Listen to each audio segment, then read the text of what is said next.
Well, good morning and welcome to Trackhouse Motorplex. It's a throwback, an ode to the inaugural United States Pro Kart Series event all the way back in 2013, where the season christened itself the championship and this very racetrack as the first ever national level event at Trackhouse Motorplex. Much different weather than 13 years ago. It was a monsoon level rainstorm that this track had to go through to get the first ever U.S. Pro Kart Series event underway. A lot has changed over a decade and a half.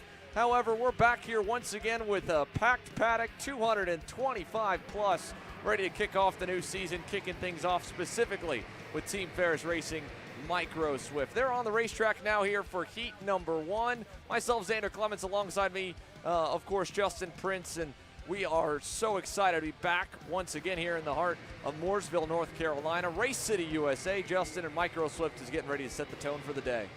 Yes, indeed. This is going to be an exciting field of competitors as we get all sorted out and ready to fly. The mood around the paddock's been very positive all weekend, and should be some good racing this weekend.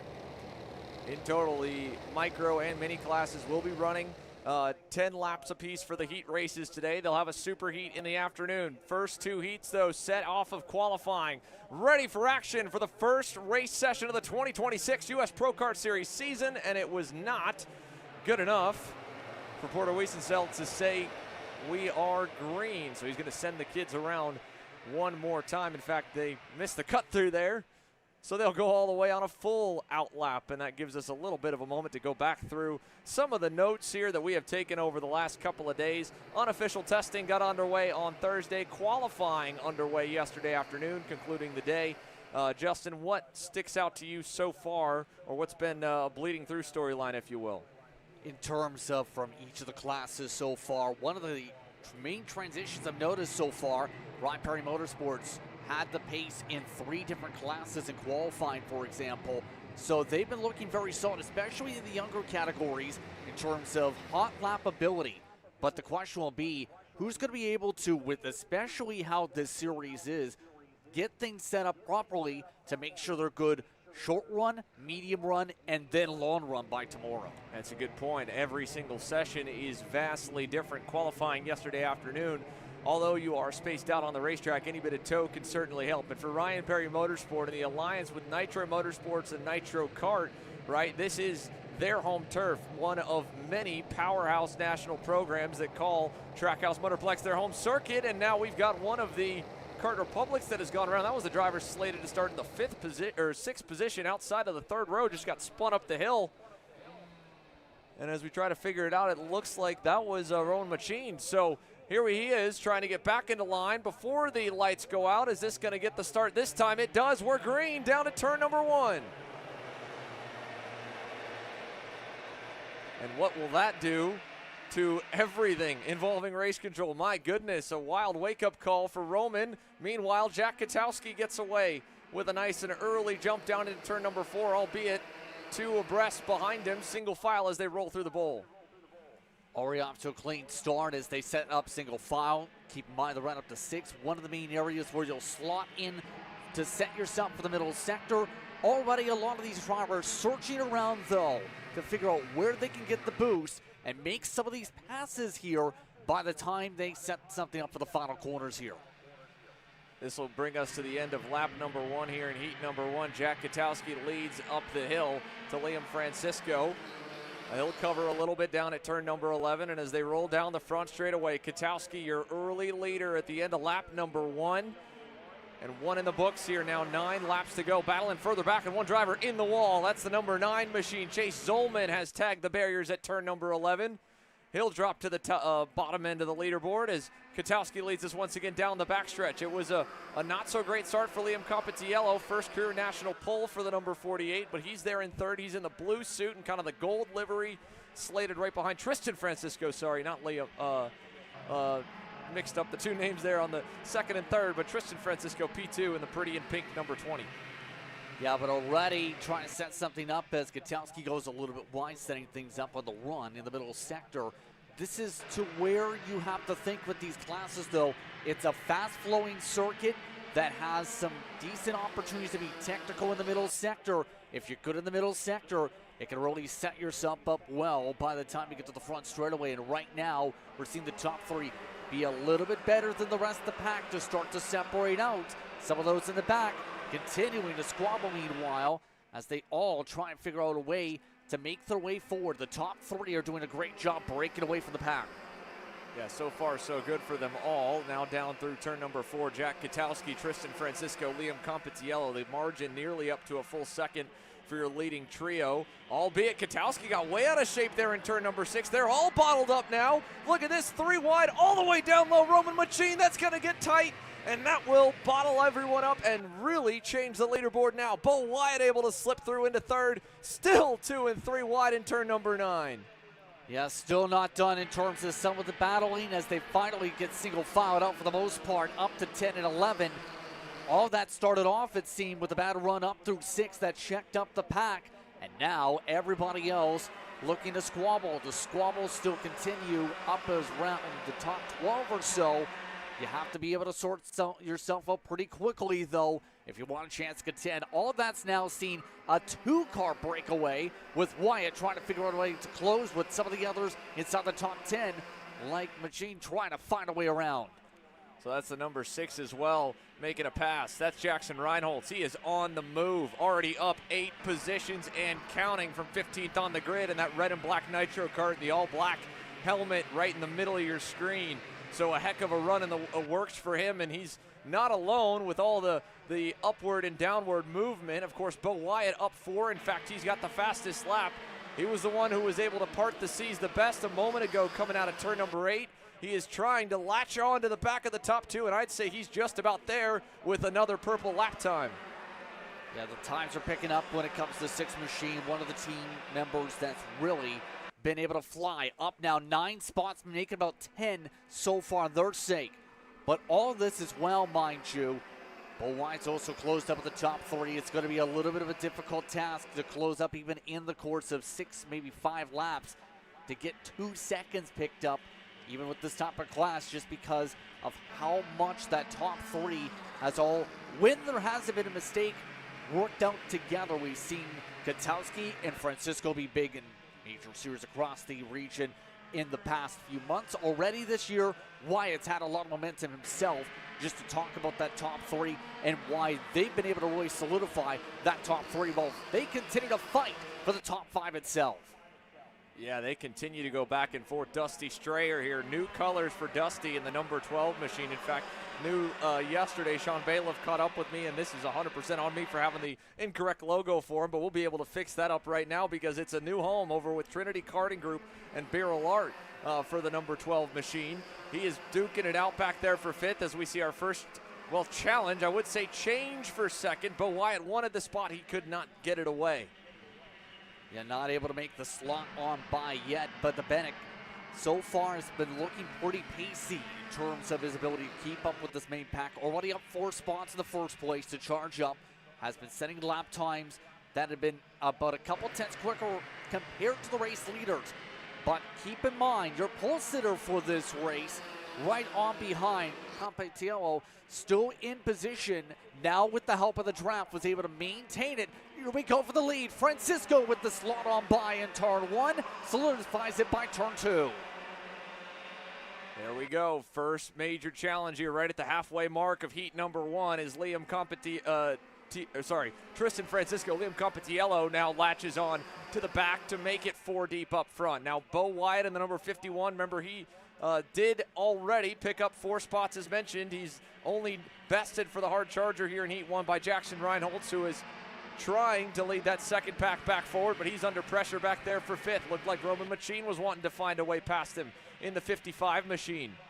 And as they'll go over to turn number 9, changes there and a slide down the inside further back. That's the 14 Parallel Enzo Ramos making a pass.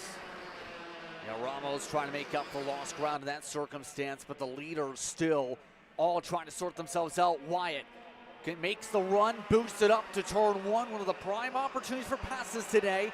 Able to charge up and get ahead. Still have about 3 laps to work with, but here's the thing. Francisco has now built up a buffer with that slot by for the pass. 3 wide offset for a moment, and the battle in the 2nd pack. Machine still getting the elbows out for the 5th spot. And that is just going to, at this point, even though we've still got 3.5 laps to go, make it probably a 4-horse race up front if 2nd, 3rd, and 4th can stay in line. Look at this, lots of bumping and shoving into the corner. That's Dusty Strayer trying to force his way through, sending one driver in front of him further up the board, and it might have been Ramos on the Parolin. All the while, headed to the line this time, 3 laps to go, and it is still none other than Tristan Francisco showing the way out in front. Jack Katowski now back in 3rd with Bo Wyatt at the front of this 2nd pack. And at least to me here, curious on your thoughts, it's going to require a big-time run here because normally the draft could be a couple tenths, then a big few tenths pickup. Right now, Wyatt has a significant gap to have to close up here, would have to set something up for the final laps of this race in the first place to get up there now. And right now, the carts behind aren't staying in sync to work with them in the draft in this circumstance to close up yet. Katowski having a hard time sucking up to the back bumper. 5th continues to stay active at this point. It's been a hot potato with how much they just continue to go back and forth. And that's why this gap continues to spread, even with the leaders not staying connected. 5th on back just has not been willing to stay on the same page here.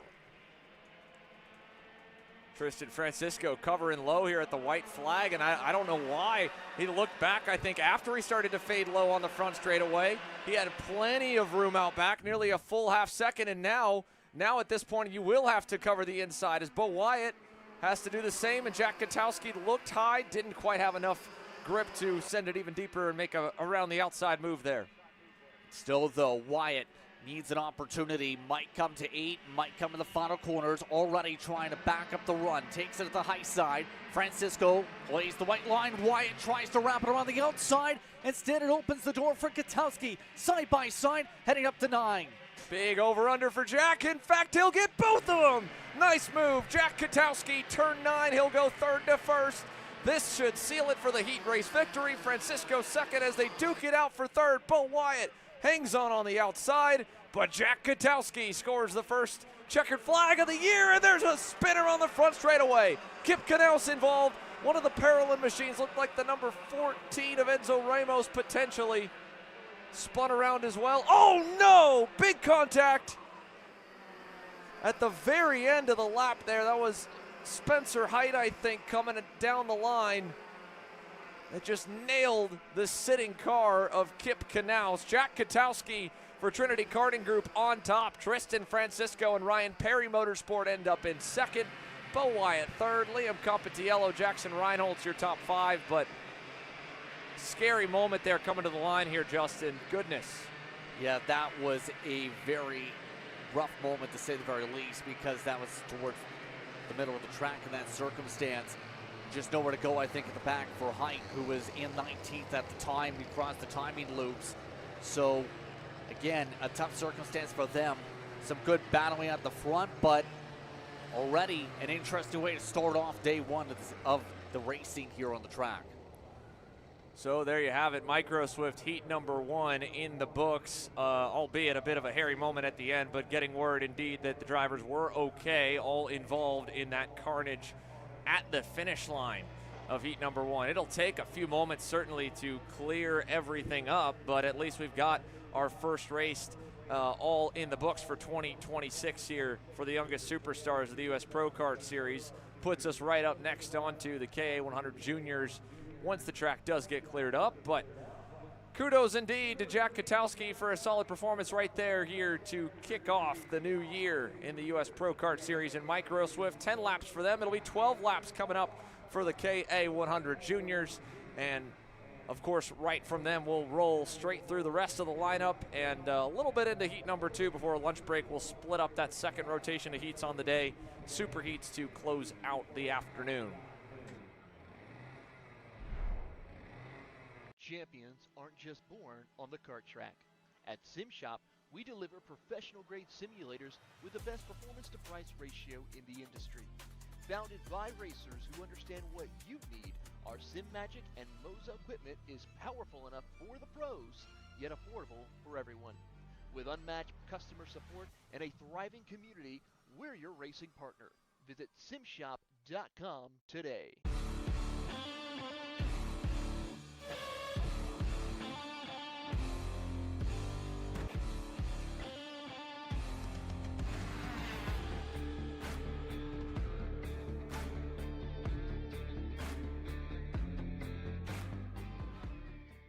Are you ready to get behind the wheel? From Formula One to NASCAR and IndyCar, all the pros start here.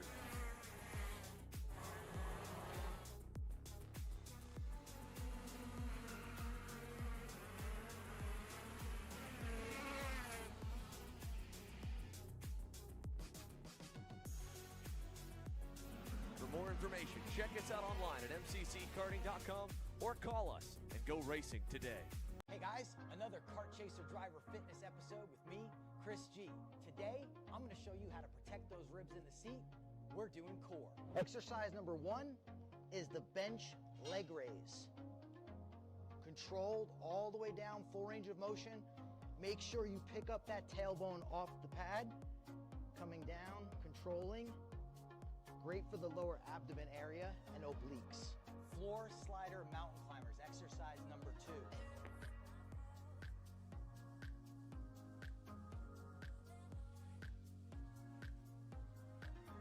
Exercise number 3, the plate-loaded decline bench sit-up. I'll see you guys on the next episode of Chris G Coaching, race-ready training that carries into real life. That's what we do. Karting isn't just speed. It's control, precision, freedom. At Atlanta Motorsport Park, Kart Freedom isn't just a team. It's where drivers are made.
Kart's releasing onto the racetrack now for heat number 1 of KA100 Junior, getting set for action.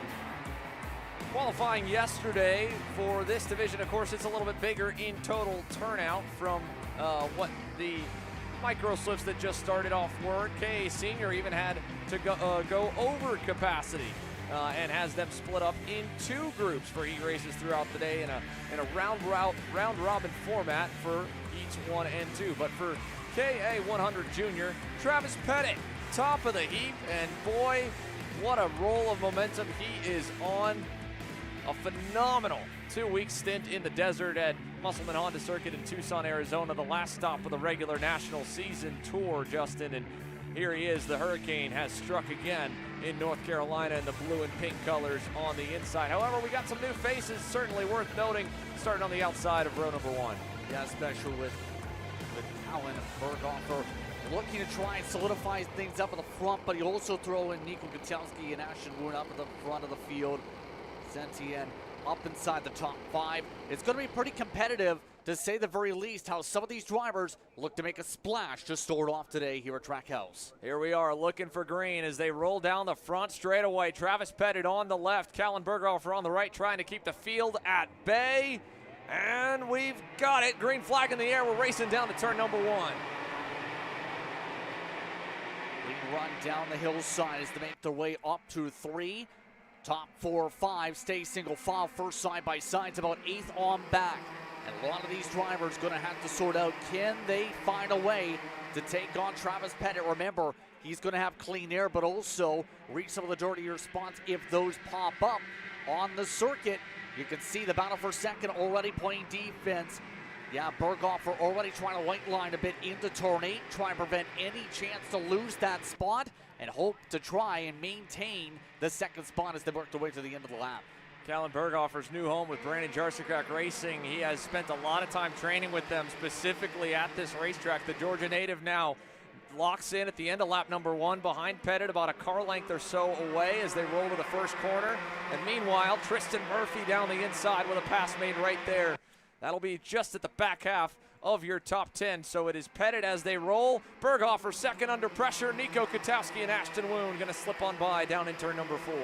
See how wide he had to take it, though. Went up a bit into the marbles. That's going to slow him up a touch. Have to get the tires cleaned up. We were talking about this yesterday, where some of the classes could take up to half a lap, get that sorted. That's a bit of a dive for second, though. Kwiatkowski pushed way wide. Bit of a bold move into 8. Yeah, bold indeed, Justin. That was a heave and a half there, and equally Nico Kwiatkowski not wanting to give a single inch. However, up the hill, now that has allowed Valentino Santillan and the Tony Kart to slip his way up and into the third spot across the line. 1 down, now 2 down as they work through turn number 1. Travis Pettit, your early leader, over Ashton Woon, Santillan, Kwiatkowski, and then next up will be Benja Fernandez on that MPG Kart Republic, although he's going to lose that spot. That's Cade Wolf on the inside, the blue and white Roto-Rooter Timmy Tech machine, one of many juniors making the leap up from the cadet classes here in 2026. And so the rookie cracks the top 5 as they go down to turn number 8, and Kwiatkowski's already ready to make up for lost ground. That's a nice move. Last second on the brakes, pulls the pin, moves him back to third. And Ashton Woon, he spent so much of the last weekend, just 2 weeks ago, that we saw him fighting to get up to and bring the fight to Travis Pettit. And for one of the main events across the 4, they duked it out over the Pro Tour opening weekend. He spent nearly all, probably 90% of that main event within a 2 to 3 car length buffer, if not on the rear of the 829. Let's see if he wants to go to the lead early, or if the relatively newly relocated North Carolina driver wants to put the local knowledge to the test and push away. Because while this racetrack, Justin, is only 7/10 of a mile, 11 turns, right? This is not by any means a super speedway on paper.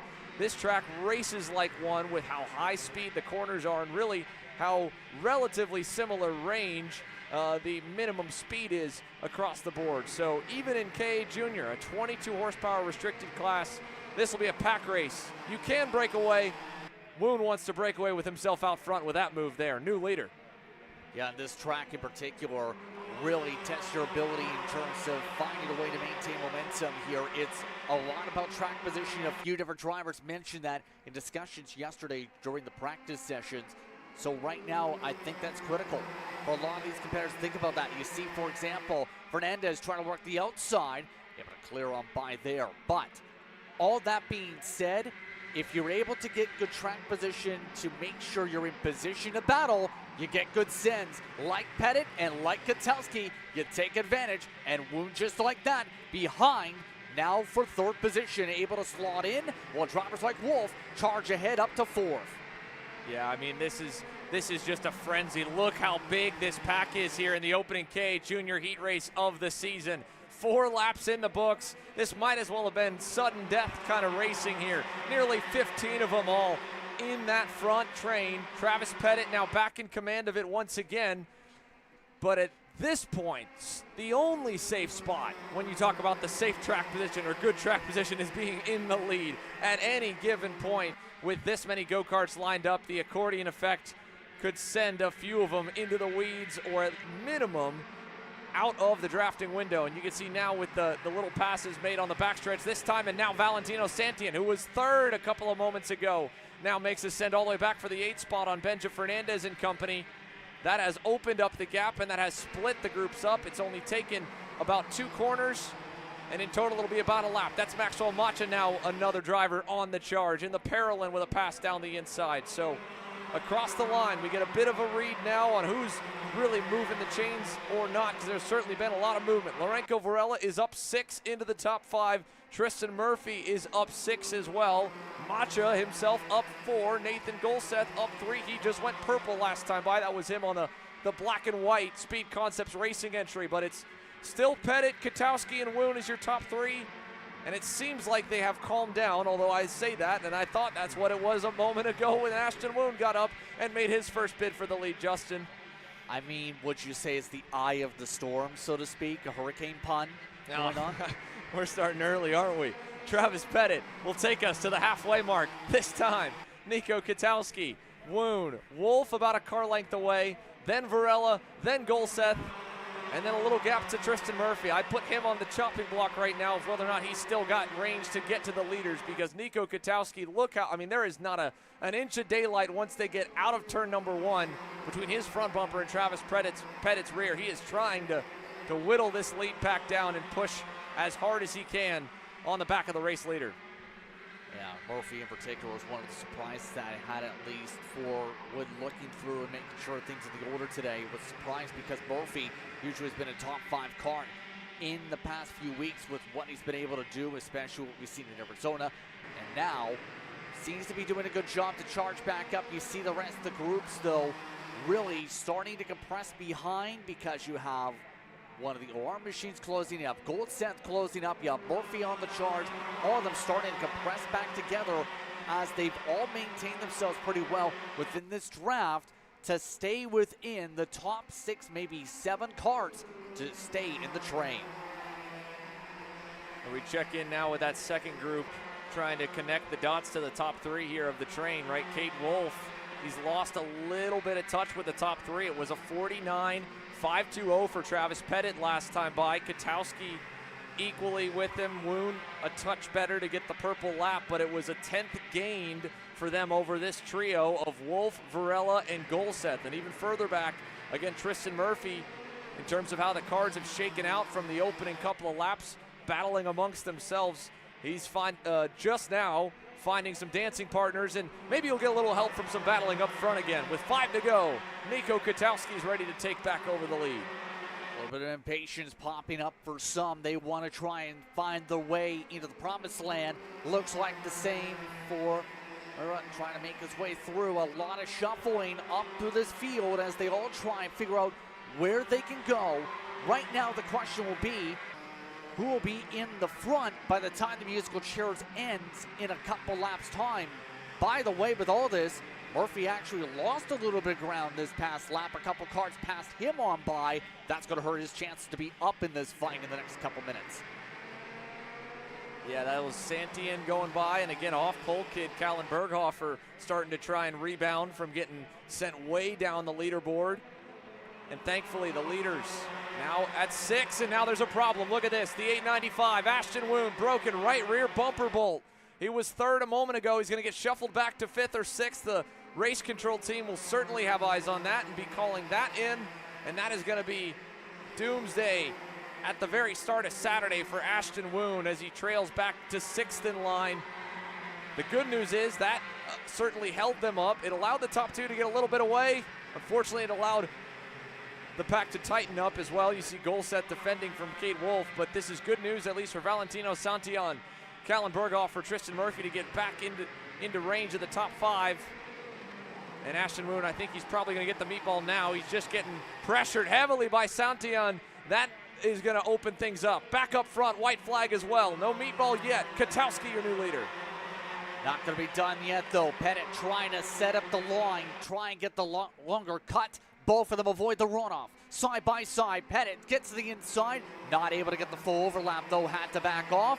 Katowski has the chance to set the rhythm, though. Couple cart length advantage. Can Pettit build up the charge to close the gap in time?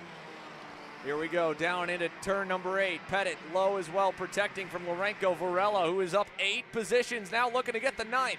Outside of turn 9, crossover, not quite. Travis protects nicely.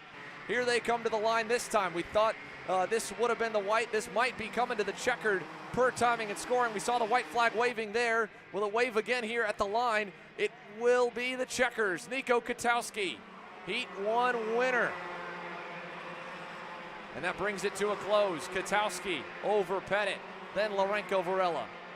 Golseth and Wolf, your top 5. And all you can say in terms of that circumstance with the battling we've seen up at the front of the field is it was part lineup, part timing, and Pettit wasn't in that circumstance able to get the full overlap, I think, that we were talking about yesterday. The racer's etiquette, if you will, of getting at least to the middle of the side pod on forward. Pettit, if he would have sent it, would have risked contact, wanted to keep it clean with the etiquette, and Katowski in turn keeps the gap to win this race. So there you go.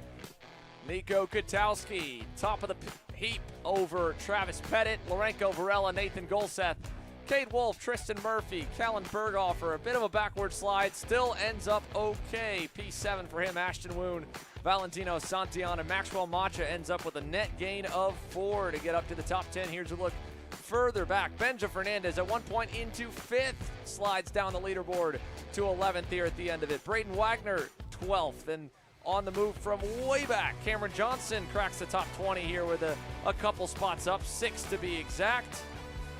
And there were 33 of them. We were able to bring the majority to the line. In fact, all of them able to make it to the finish, all the way back to Grammy Eslick.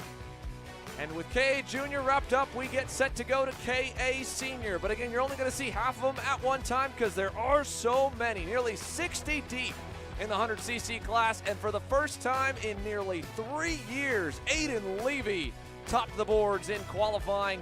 The Georgia native, now North Carolina resident and college student, has returned to the seat after the last year and a half, spending most of his kart track activity as a driver coach with Ryan Perry Motorsport and others. He starts alongside another Georgia-born driver, or Georgia native, actually Latin American-born, Daniel Perez on the DPC Motorsports machine. He was 4th overall with the way that the groups are split, or 3rd overall with the groups split for the heats. It's Group A and C, so down the board, that means 1st, and then in this case, 5th overall in qualifying. Caden McQueen lines up the inside lane. He'll roll from P3 on the Velocity Racing Sodi. But the C group, that's 3rd on back. Then the next up would have been the 7th place overall qualifier. That's none other than James Overback in the Brandon Jarsacrack Racing LN Kart. It's been a busy spring season for James. A lot of 125 action this weekend. He's back as well, the multi-time KA champ, in a package that he's had a lot of success in. And as we take them onto the circuit, we'll continue to look through the rest of the lineup here down the board from qualifying yesterday. And again, split like this, Group A, Group C, they're only going to see each other like this here in heat number 1. They'll be re-racked for heat number 2. And then, of course, the overall heat points will seed them for one of 2 SuperHeat races for KA100 Senior. In terms of further on back down the leaderboard, Connor Ferris and Max Christea on his KA Senior debut. Row number 3, Edgar Rodriguez and AJ Myers will make up row number 4. Then Alan Isabard ranks up row 5 with Matthew Landers alongside. Then it's Mateo Rubio Blanco who will start up in 11th. Forrest Adams, who's usually strong to the West Coast, races up in 12th. Then it's Victor de Alencar and Mateo Pappas, 13th and 14th. 15th and 16th is Wrigley Keys, and you also throw in Sebastian Venegas.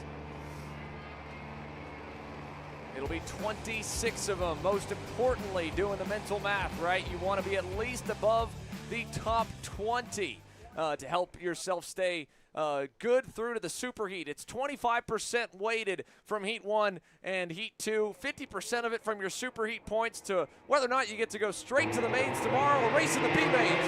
Here we go for KA Senior.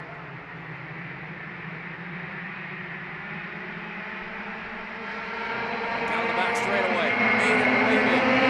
Aiden Wayne rolling into turn number 4. All good so far as they roll through the bowl. Clean start, and keep in mind, we were talking about this yesterday amongst the crew for that 990 machine. First pole in a couple of years for him, 2023 and a couple poles, also picked up wins back at that time. Never raced here at Trackhouse, so right now is really trying to maintain momentum and make sure he kicks things off strong here today. That being said, for some of the others, already see the gap building up because of one. We're seeing Aiden Do up at the front, already up 4 kart lanes. Yeah, great start indeed for Aiden Levy, Perez, McQueen, Ferris, 1, 2, and 3 as they come across the line now. James Overbeck able to slot into 5th, Ferris 4th, Rodriguez 6th, Alan Isambard back in that 7th spot, Christea, AJ Myers on the 923, and it looked like further on that was one of many MPG Kart Republics making a pass in the middle of the bowl. I don't know if that was Christea or not, and I think it was indeed. He was getting by Isambard. Now he's got to try and fend him off, and Isambard is going to take the young buck way down the board. He brings Rubio Luengo and Vid Montien by, and the battling continues further ahead as well. Overbeck starting to lock onto the back of McQueen, but one driver up and over the cone there. I think that was still Christea getting shuffled into the weeds. No, it was not. It was actually AJ Myers. AJ Myers was the one knocked off the racetrack. And his first appearance in this type of racing in a couple years, mind you, normally known for his shifter ability. That was one of the storylines coming in, since he has his first opportunity in 2024 to try and become a headline driver in 3 different championships. That just took a major hit to start off this championship. He's not the only big name that now just went to the bottom of the pylon. Mateo Rubio Luengo into the pit lane as well. I don't know what was wrong equally with him, but we saw a bit of the chaos unfolding there in that second group. We were trying to keep tabs on everything going on up at the front as well. Mateo Rubio Luengo into the pit lane. Here's a look at the replay at Myers. 3 wide on the outside with Rubio Luengo sandwiched in the middle. And AJ gets up over the cone, pops the runoff, and then right there as well, the wrecking continued up the hill into 11. Rubio Luengo into the scale line. And of course, we saw AJ there in the aftermath, getting back going a good ways back from the field. All the while up front, things are still relatively tame, but picking up here in your front 6. Levy, Perez, Ferris, and you saw right there, Edgar Rodriguez, the first one to make a move amongst them. He gets by Overbeck, mark him up to 4th now. Yeah, already up a couple spots for him. Isambard, same for Landers. 3 spots for Adams, 4 for Mateo Pappas. He wants the top 10 so far. And a lot of these drivers, quite simply, looking at how much they're able to charge, look at how they are able to rumble their way, especially in the runoff area. There's a lot of range with it. Remember, this pavement was added upon, or really additional pavement was added over the years with the light gray pavement, and that's where a majority of these drivers are not afraid to run. The darker pavement is some of the original pavement from this racetrack that's expanded over the years. Yeah, there was a ton of concrete runoff added in the last decade since that 2013 inception of the racetrack, and it's always been a talking point because in turn 6, turn 2, and of course turn 11, it can be a huge advantage. It's about a toss-up really coming out of turn number 9. Certainly makes it a little easier because you're not right on the edge of the grass, and right now it appears, whether it's a factor of the cooler temps or a little bit lower grip levels here on this Saturday morning, the leaders are all going 4 wheels up and over onto the gray stuff. 3 down now, working lap number 4, or working lap number 5, 4 down here. Aiden Levy, Danny Perez, and now Connor Ferris is the one they got to deal with a huge run down the backstretch because he has stayed calm, but I think he's going to realize here in a moment Edgar Rodriguez is going to arrive on the scene, and he's going to either have to go or go backwards. Meanwhile, down in pit lane, as they begin to fight for the lead, Perez to the inside of Levy.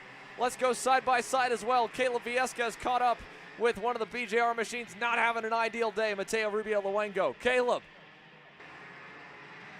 Yeah, thank you, Xander. Mateo, again, rough start to the weekend. Qualifying wasn't all that great, and 3 wide. Just tell me about the incident. Just no words. Too many people are idiotic around here, so it's just unfortunate, I guess. Now we have to come back all day today. Hope to be in a good spot for the main tomorrow. But it's unfortunate, but at least we don't have pace, but we just have to work hard and come back to it. Thank you, Mateo. Of course.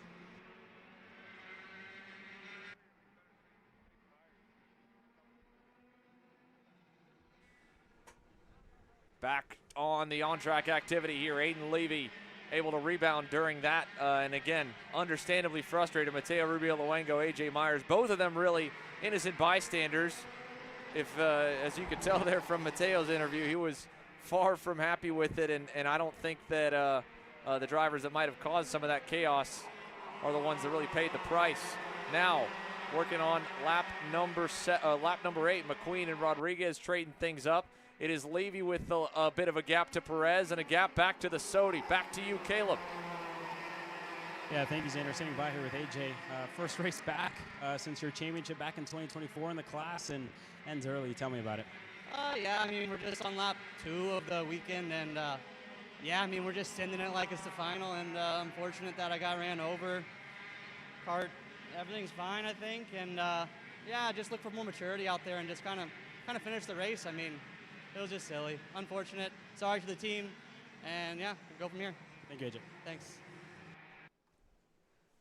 Well, it's a bit of a bumpy road here in the new start for AJ Myers and MPG Motorsports aboard the Kart Republic. The driver, the Magic Man himself, with a debut weekend at a track that he now has called home for many years and knows inside and out. He qualified obviously inside the top part of the field, and he'll have to make up for this result in heat number 2 by taking advantage of that quali spot to hopefully have a decent place to fight from in the superheat. As we check back in now, Caden McQueen, a slow start, Justin. The Velocity Sodi now up into second and getting further away as James Overbeck and Edgar Rodriguez. That group has now had a few more drivers join them, and they have all lost touch with the leading trio.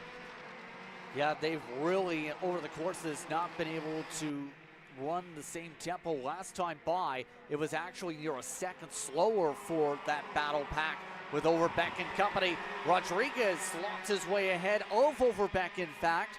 I think part of that is just with how much they've been fighting early on, they just allowed everybody else to take off. There's more battling with drivers like Isenbar making moves. You have Adams trying to make some splashes here.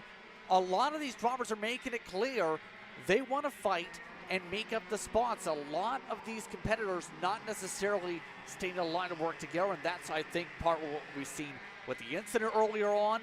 They know you have to get up front and be in position for the chance to be better in the next heats onward. Really help your case by making passes now and getting the track position to add to your points. Yeah, again, every spot, while again, it is still only half the weight of what it will happen in the superheat, you got to think of it as really 2 positions, right? Because the field's split in half. So Caden McQueen, second here, really could be a 3rd or a 4th. And further back, I mean, 2 spots, 1 whole row, and you've got 3 rows essentially in front of you, and that pack there led by Christia with the likes of Forrest Adams and Isobard. I mean, that could be a lot. And we're seeing obviously some movers when you check in with that group, and even downwards as well. How about Drew James, who has not yet gotten to this group, but he might get a spot out of it as Forrest Adams gets fed a wheel there and goes back. Matt Landers picks up 1. Now he'll lose a bit. Gives Christia probably some much-needed breathing room. Here's Mateo Pappas. He's up 3, but behind him, 2 drivers really moving as we get to 3 laps to go, or 2 laps to go, are none other than Braden Zerbs and Drew James. They're up 9 and 16 positions apiece back in 12th and 13th. Big-time improvements off of some bummer qualifying runs, I have to imagine. 2 drivers that have shown a lot of speed in the last 2 years. Zerbs, one of the young guns, getting his footing now. I think it's his 2nd or 3rd season in senior. And, of course, as we check back in up front, certainly a veteran in senior is Aiden Levy, an international talent taking the fight to him in Caden McQueen. Danny Perez looking for what could be the best national result he's had. He hasn't won a heat race on this stage yet. His only win so far on the major U.S. calendar has been Daytona Kart Week this year. Will that bode to another checkers at the U.S. PKS opener as Levy hangs on for the heat win over McQueen? Perez ends up 3rd, but a good fight there at the end. Aiden Levy survives the onslaught here at the end of heat number 1. That builds upon what's been a solid start to the year for Perez. We've seen him a bit earlier as well in a couple different series here on Kart Chaser, and every time he's had top 5 pace. Nicely done to be able to compete, but as we've seen with the 990, pace is right there so far. He built up a buffer early on in this race for a reason. It's going to be very difficult to pass on by him with the way he's really solidified things up at the front of the field, especially with him being the only driver in his second bracket in qualifying. He carried that into the race. So here's a look at the results. Aiden Levy, top of the board over Caden McQueen. Danny Perez, Connor Ferris, Edgar Rodriguez, top 5 over Beck Christia and onward. How about it, though? Braden Zerves and Drew James on the charge further back here. Here's the rest of your top 10, of course. Isambard, Matt Landers, Mateo Pappas able to sneak his way on the Ursula and Tony Kart into the front page. 4 spots net on the provisional results. But Aiden Levy maintains that top spot on the leaderboard. Pole in qualifying and the first heat race of the day as well. Let's go down to Caleb and hear from him. Well, Aiden, first of all, welcome back to KA Senior. And again, just tell me about the start of the weekend so far. Yeah, no, it's been great. My team, Tarp, Tony Kart's been on rails all weekend. We have a really good package. We're out here just preparing for the IME grants here in a few weeks. So just trying out different things. And yeah, that's about it. Had a good start there.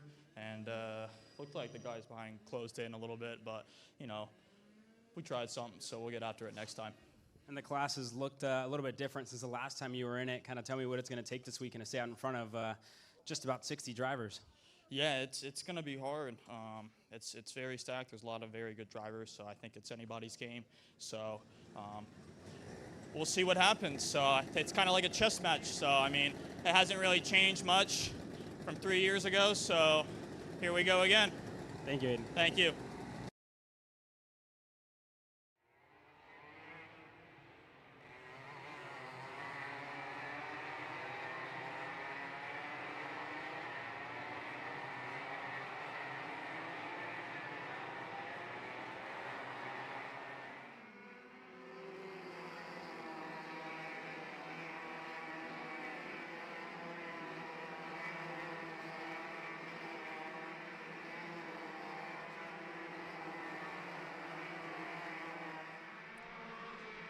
So K Senior, one half of the field, have their first heat race out of the way. Levy over McQueen and Perez. The second half ready to go now.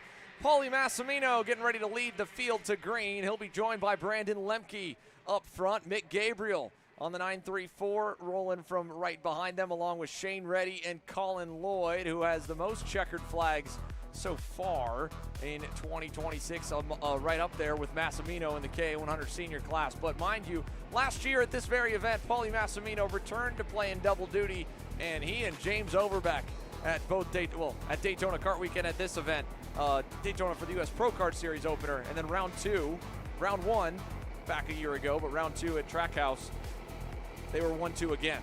They were unbelievable. The BJR 100cc package certainly has not just them, but obviously teammate Shane Reddy right behind them. Let's see if they can't at least get the other half of the group beneath them. Heat number 1, groups B versus D. Paulie Massimino, Brandon Lemke, your front row, ready for action as they look to the lights and to Porter at the end of the front straightaway. It's a long wait, and they're on the power now. Green flag in the air. We're racing down to turn 1.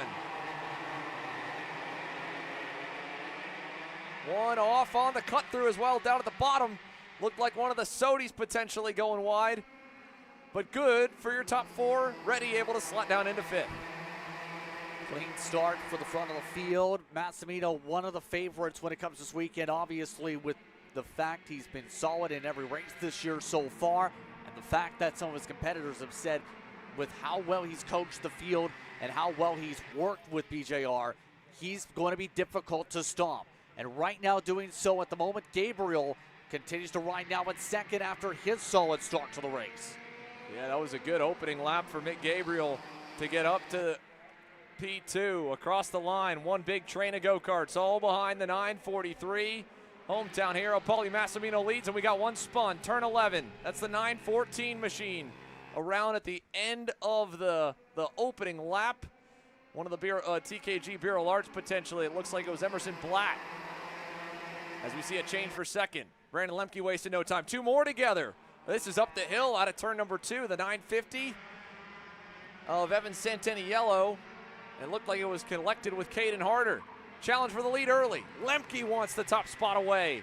and he'll take it from Pauly in turn 8. Lemke, a multiple-time pole sitter last year, able to get up in front, and Lemke in particular has looked pretty strong when it comes to a short run pace historical in USPKS. The others, like Reddy, getting the elbows out, looking fast already. Some side-by-side continuing, involving Warren and several others, looking to try and solidify themselves back in the middle of the field. We'll say Reddy had a lot of confidence on speed when talking with him yesterday, because he had hot lap pace that was a 10th off without draft. He's already lost a spot back, but the rest of the leaders looking to squabble yet again in the opening laps. Down into turn number 8. Look at this, further back in the middle of the group. Gabriel continues to get swarmed. Vidmontien to the inside, 2 by 2, and nearly 3 wide. Christopher McKeithen, high side, low side, and backwards goes the 925. That's Anthony Rivera on the BJR machine. He'll drop a couple. Gabriel continues a backward slide on the outside of 11. He and Colin Lloyd from inside the top 5 now to just fighting to stay in the top 10. Lloyd will send it on him, and there's one that just lost a tire. Rear tire coming off one of the Team Ferris racing machines. It's the 945 of Phillips. Alexander Phillips was 19th as he spun across the line, Justin. Might have been a little higher up before the tire came off in the final turn. I don't know if that came from contact with the outside wall or not, but going back on the runoff conversation, that's something to keep your eyes up if you're in this lead group as Massimino goes back to the lead in 8. When they come out of turn 9, they'll have to look ahead and see if all of a sudden there's going to be extra runoff available for the taking for a lap or 2, depending how long it takes the marshals to reset. Look at this rear tire from Alexander Phillips flying down the front straightaway, and indeed, it was from contact with the blue and white Scribners on the outside of the corner. Great catch by our camera crew and production team. Alexander Phillips, heavy impact, probably sheared that bump or that rear hub, that left rear tire hub, completely off. Yeah, we talked about this a little bit as well. Hunter Bolton and I were talking about this yesterday, where if you hit these barriers, it can really hurt your kart and potentially bend your suspension if you hit it hard enough. In that case, hard enough just with the tap of the wall to shear off the tire. Gonna have to get that fixed pretty quickly for the next race. All while McKeithen, amongst those making some moves. Keep in mind, was talking with him, he's been looking to try and just gain some experience in this type of racing. He felt his competitors know him more so when it comes to the 206s. But today, looking steady, now amongst some of your top drivers in amongst the top 5-6. Yeah, this is a good start for Christopher McKeithen here with how many spots he's up in his heat race. Let's see if he can hold on to it, though. Lemke is not going to want to wait and run the risk of losing touch with your lead quartet. How about Enzo Vidmontien, though? Purple lap time for the SLA Kart Racing Kart Republic there in 4th. He's up a couple spots, but he seems to be moving and with a lot more momentum to go. Can he take advantage of the teammates battling up front? Shane Reddy takes the lead in turn number 8. And the 2 drivers behind him there who have grown up racing each other for more of their life than not. Caleb Gaffera and Massimino eventually slotting back into line. And now Gaffera is going to pay the price for giving way. Vidmontien sending it. McKeithen wanting to go as well for 4th. He's going to have a run on him. Vidmontien will cover it. And Gaffera, can he hang on? They're beating and banging through the runoff, through 2, through 3, and he is trapped in the marbles all the way to the edge of the asphalt there. Yeah, that's set up through 2, up towards 3. Not usually a side-by-side area per se, because of how tight it can be there. That's really put, they're really on the back foot in terms of not able to get into a clean line in the first place, and it's completely thrown off the momentum back there. But now at this point, this prime opportunity could potentially be for the BGR machines to work a bit together, especially with how things are looking. Oh, wow, Warren again getting shuffled. A lot of these drivers just continuing to get these late moves to make the elbows out and get the passes set up, all while the BGRs look to set up back and forth for the lead. Pauly Massimino gave his teammate an opportunity to lead them away. They did have a little bit of a gap built up, but he obviously feels a little bit better if he's the leader of the pair. So back in front for the 943. And things have started to calm themselves down just ever so slightly throughout the pack. and that has started to string everyone back together. Let's see if there's any other bailouts in the run to turn 8. I think they're all too separated for really any movement. But that one pass for the lead, breaking the momentum up a little bit, gave Enzo Vidmontien the window of opportunity he needed. He's now reconnected the dots. Mark it 6 deep up front. It is Massimino to Reddy, Vidmontien, McKeithen in the all-black helmet. And then it is Lemke, and then behind him, Anthony Rivera on the 925. This choo-choo train really starting to form itself up yet again. You might see some squabbling in a minute or so.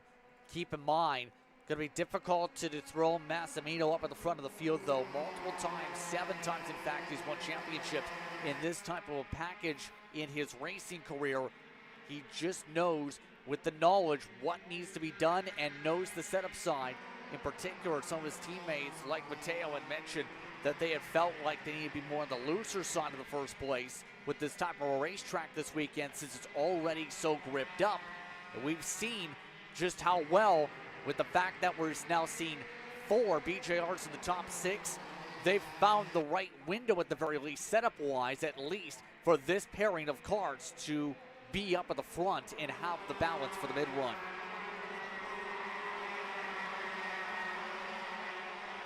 That's a look as well at one of the Holtz driver development machines.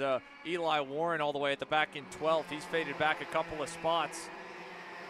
We saw a couple of quick times come across the board there. Cash Perkins, by the way, on the money, 4 up for him. Sebastian Garzone is up 6. So what a mixed bag qualifying must have been yesterday afternoon in this class, looking at how many drivers are making up time or sliding backwards down the board. Lemke now tried to go with McKeithen, couldn't get it. It's going to pay the price in 9. That'll split the groups up again. It's a BJR. 1, 2, 3. Massimino ready to McKeithen. To the line this time. It'll be 2 to go. Paulie gives the thumbs up back to Shane. They're in great shape right now. Rivera would love to make it a 1, 2, 3, 4 at their home racetrack with a run, as he's got Lemke pushing him back up to try and catch Enzo Vidmontien, who is severely outnumbered right now in this lead group. He's in a 1, 2, 3, 5 sandwich, Justin. Yeah, and that pressure's really building up potentially here. Vidmontien hits the curb hard up through 5. Doesn't cost him too much ground in that circumstance, though. All that being said here, just got to focus on a way to at least find a way to make up a spot, build yourself a buffer for to at least get on the podium for this heat. Go from there. Take more of the points to help yourself with the metric. All as we come up to what's the white flag this time by. Well, ready. Go for a move on Massimino. Watch for him to boom, stop a run out of 3. I think I'd be surprised if he does it. I would be equally surprised if he doesn't here, right? This is a great, great points haul for Shane Reddy. He's going to be up 2 from his qualifying spot. Again, mark that essentially in your mind is up 2 rows on the starting grid for the SuperHeat if he can hold it. He obviously crushed in the front bumper. It doesn't look like it deployed the pushback, though, so I'd say he's okay. And this will be a new way to step things up from the 1-2 finish in the main last year, but he's going to try it in turn 9. Threw a Hail Mary diver there. He might pay the price. Here comes his teammate McKeithen looking to challenge for second. Up the hill. He'll cover. And that was a good attempt. It will pay no dividends, though. Checkers in the air. Paulie scores the win in Heat 1 for Groups B and D. Reddy second. McKeithen third. Vidmontien fourth. To Rivera, Lemke, Gaffera, Garzone, Perkins, and how about Aiden Lorenko as well? Closing in on the top 10 at the very end. Although he slides down to the 12th position with the checkered flag falling there just beyond. Colin Lloyd, Mick Gabriel able to rebound to 9th and 11th respectively. Perkins down to the 10th spot. So a whole lot of movement on that final lap beyond your top 10. However, all good for Paulie at Paulie's house. Trackhouse Motorplex once again sees Massimino at the top of the leaderboard in KA 100 Senior. Pick it up right where he left off from 2025. And a Brandon Jarchakrak Racing 4-position lockout of your top 5. 1, 2, 3, 5. Enzo Vidmontien breaking up the lock there. Beyond them again, a backward slide for Mick Gabriel in Heat 1. And what else sticks out here as we look through the rest of the results, Justin? Well, Eli Warren, who was amongst the top 10 at one point, shuffled all the way to 14th, for example. He lost a lot of ground late. You also keep in mind, for the most part, some of the drivers towards the back weren't able to pick up too many spots from that point on forward. Derek Largo's a good name to pop up from there. And some of the incidents involving drivers like Glad and company going to put them on the back foot for the rest of the weekend. Good stuff, though, for Paulie Massimino and crew. It's a 1-2-3 finish for them. We'll head down to Caleb to hear from the other half of the KA seniors here with their first heat race rotation in the books. Thank you, Xander. I'll just step in here real quick with these three, really with Paulie as they continue to debrief. Paulie, you look back, Shane, Christopher behind you. What does this mean to you, right, for what you and Braden have built over the years? Yeah, I mean, it's great. All of our Ks are super fast this weekend. Yeah, I knew Shane was behind me. I didn't know Christopher was in third. And then coming down the last 2 laps, Shane keeps pointing forward, so I trusted him. And yeah, he didn't do anything out of the ordinary. He gained my trust for sure. But yeah, super cool to have all of our BJR, BBS packages rolling up at the front. Obviously, there's still a few people under the tent that need some help, but I think a majority of our guys are looking really good. Thank you, Paulie, and wish you the best of luck. Thank you. So just like that here, a number of heat races, a flurry of them, bringing the heat to Trackhouse Motorplex as we kick off our first day of coverage here. Day number 3 for many, from the unofficial testing Thursday through Friday for practice and qualifying, and now we're finally racing here in the 2026 season for the U.S. Pro Kart Series. And there is more just like that headed your way, folks, here. There's a little bit of track cleanup. We obviously had a bit of carnage, a lot of carnage, really, in that opening KA Senior Heat. Alexander Phillips, one of many, unfortunately unable to finish, along with Emerson Blatt, Elijah Skaggs, Evan Santaniello, and Caden Harder. But there's more action on the other side of the grid. Mini Swift queuing up, X30 Junior, K Master, and Supermaster, X30 Pro, and Pro Shifter all headed your way as the KA seniors continue to roll through the scales and get ready to re-rack for another batch of heat races coming up later on today. You know, I'm really starting to like this go-karting thing. Yeah, me too. Oh my gosh, can I show you this cute dress I just got? Yes, of course. Oh my goodness, it's so cute. I just love shopping. I love shopping too. Oh my god. Wait, do you guys say you like shopping? Of course. Well, dude, I have the perfect place to do that at. ShopPayCara.com. At ShopPayCara.com, you can get free shipping on orders $200 or more. You can get anything you want, like MXC rims, gloves, rib vests, shoes, anything that you need, all at ShopPayCara.com.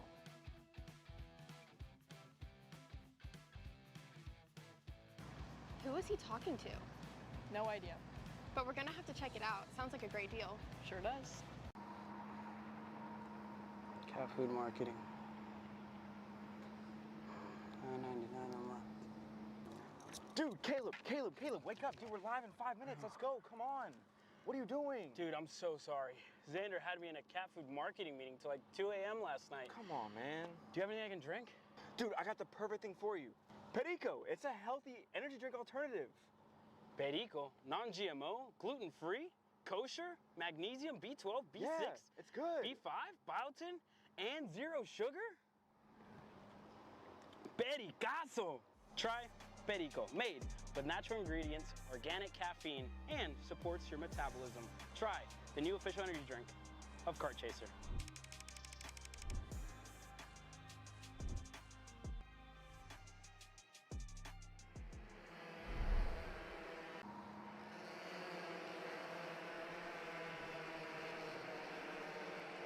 So welcome back, folks. Mini Swift now headed out onto the racetrack for their opening heat race on the day. One driver a little bit slow to get off the line, otherwise all good and away. Let's take you through how they'll line up for their opening heat race off of qualifying from yesterday. Mason Brody leading your field to green. It'll be him alongside MPG Motorsports Kart Republic driver Hudson Howard on row number 1. Aiden Go and Brody Stoffel back on row number 2.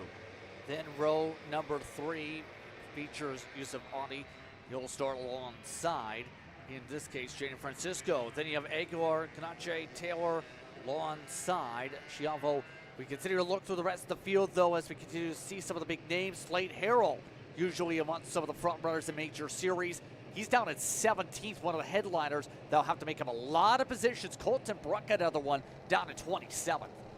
All the way back to the likes of Dalton Sears in 30th. In fact, Mini Swift had a full house here, 40 plus in total. Nearly had to go to a split group of heats like the KA seniors. It'll take a while for them to get everybody out of turn 11 and down the front stretch. Mason Brody and Hudson Howard are eager to get this one started, though, and that's a bit too eager. So we'll have to send them around again. Yeah, there's another big name that we didn't see pop up amongst that top 30 either. Dutch Westbrook, who normally in this type of racing has been one of your contenders. He was amongst the drivers who qualified 36th for this weekend here, Xander. And we know he's got the ability to charge from the back to the front. We see that in Tucson, for example, and some of the races he took part there. Going to be a bit of a challenge, though, to pass by so many karts with so many competitors here on property here this weekend. One of the largest classes this weekend. Indeed. It will be an uphill fight because he's going to have to start at the back for both Heat 1 and Heat number 2. But it's a long road to the main event, and the SuperHeat edition certainly allows that reset midday Saturday. So if you can get up to the middle of the field in both heats, have 2 clean sessions here on these 10 lappers, and then charge from the middle of the pack forward in that SuperHeat, that's double the weight of your heat race results. He could still end up starting in a good spot to fight from for Sunday, but certainly with a full grid, it will be a long road to get there for him. You can see him all the way at the back, one of the final few rows on the blue and orange Bennett machine. We'll keep tabs on the live timing to see the movement that he can try to pull off. It's 10 laps. That's all you get for the minis and the micros here. In heats, the SuperHeat will have a few more added on. They're trying to let the drivers know, be aware. Down here at the end of the front stretch. Oh no, we got one stall. That's the 198 Paralyn machine. Off to the wayside. Meanwhile, looking for green. And again, it'll get waved off. No good on the second time. And I wonder if we're going to be inverting our front row for getting a little bit too antsy to get onto the power and get this race rolling. All right, taking them to the cut through at the very least, as the 198 does get peeled off and away in their circumstance off the racetrack. And looks like, yeah, we're going to see some shuffling a little bit here in terms of the positioning now as they try and sort out who's now going to control this pack as a result here. So Stoffel now moves up, and they're still discussing what they need to do here. You can see just how much they're trying to sort out how are we going to get a clean start here. And another one has a stall out. It looks like a bit of an issue for the 184 now. And so there we go. I think the hand signals now have gotten the sign language set. So inverting your front row will now promote Brody Stoffel to the outside and Aiden Go to the inside on the Paralyn. Hudson Howard and Mason Brody were just too eager to get on the gas down at the end of the front straightaway, so that's what has them now back to row number 2. That is, of course, at the discretion of the race officials. If they deem that the front row is responsible, whether it's the pole sitter or the off-pole driver, they get 2 tries. If on the second time they're once again deemed to be at fault for not giving us a good run, a clean attempt to get the race underway, the officials can take advantage and invert the front 2 rows. Now this row, originally row 2 from qualifying, Aiden Go and Brody Stoffel, they're going to get 2 tries. If they have an issue, they'll go back to row 3, and the third row will get moved forward. But this one certainly looks a little better. So here we go. Let's try it again. Aiden Go on the left in the red and white Paralyn. Waiting until the start box lights are out, and we are racing indeed for Paralyn USA Mini Swift.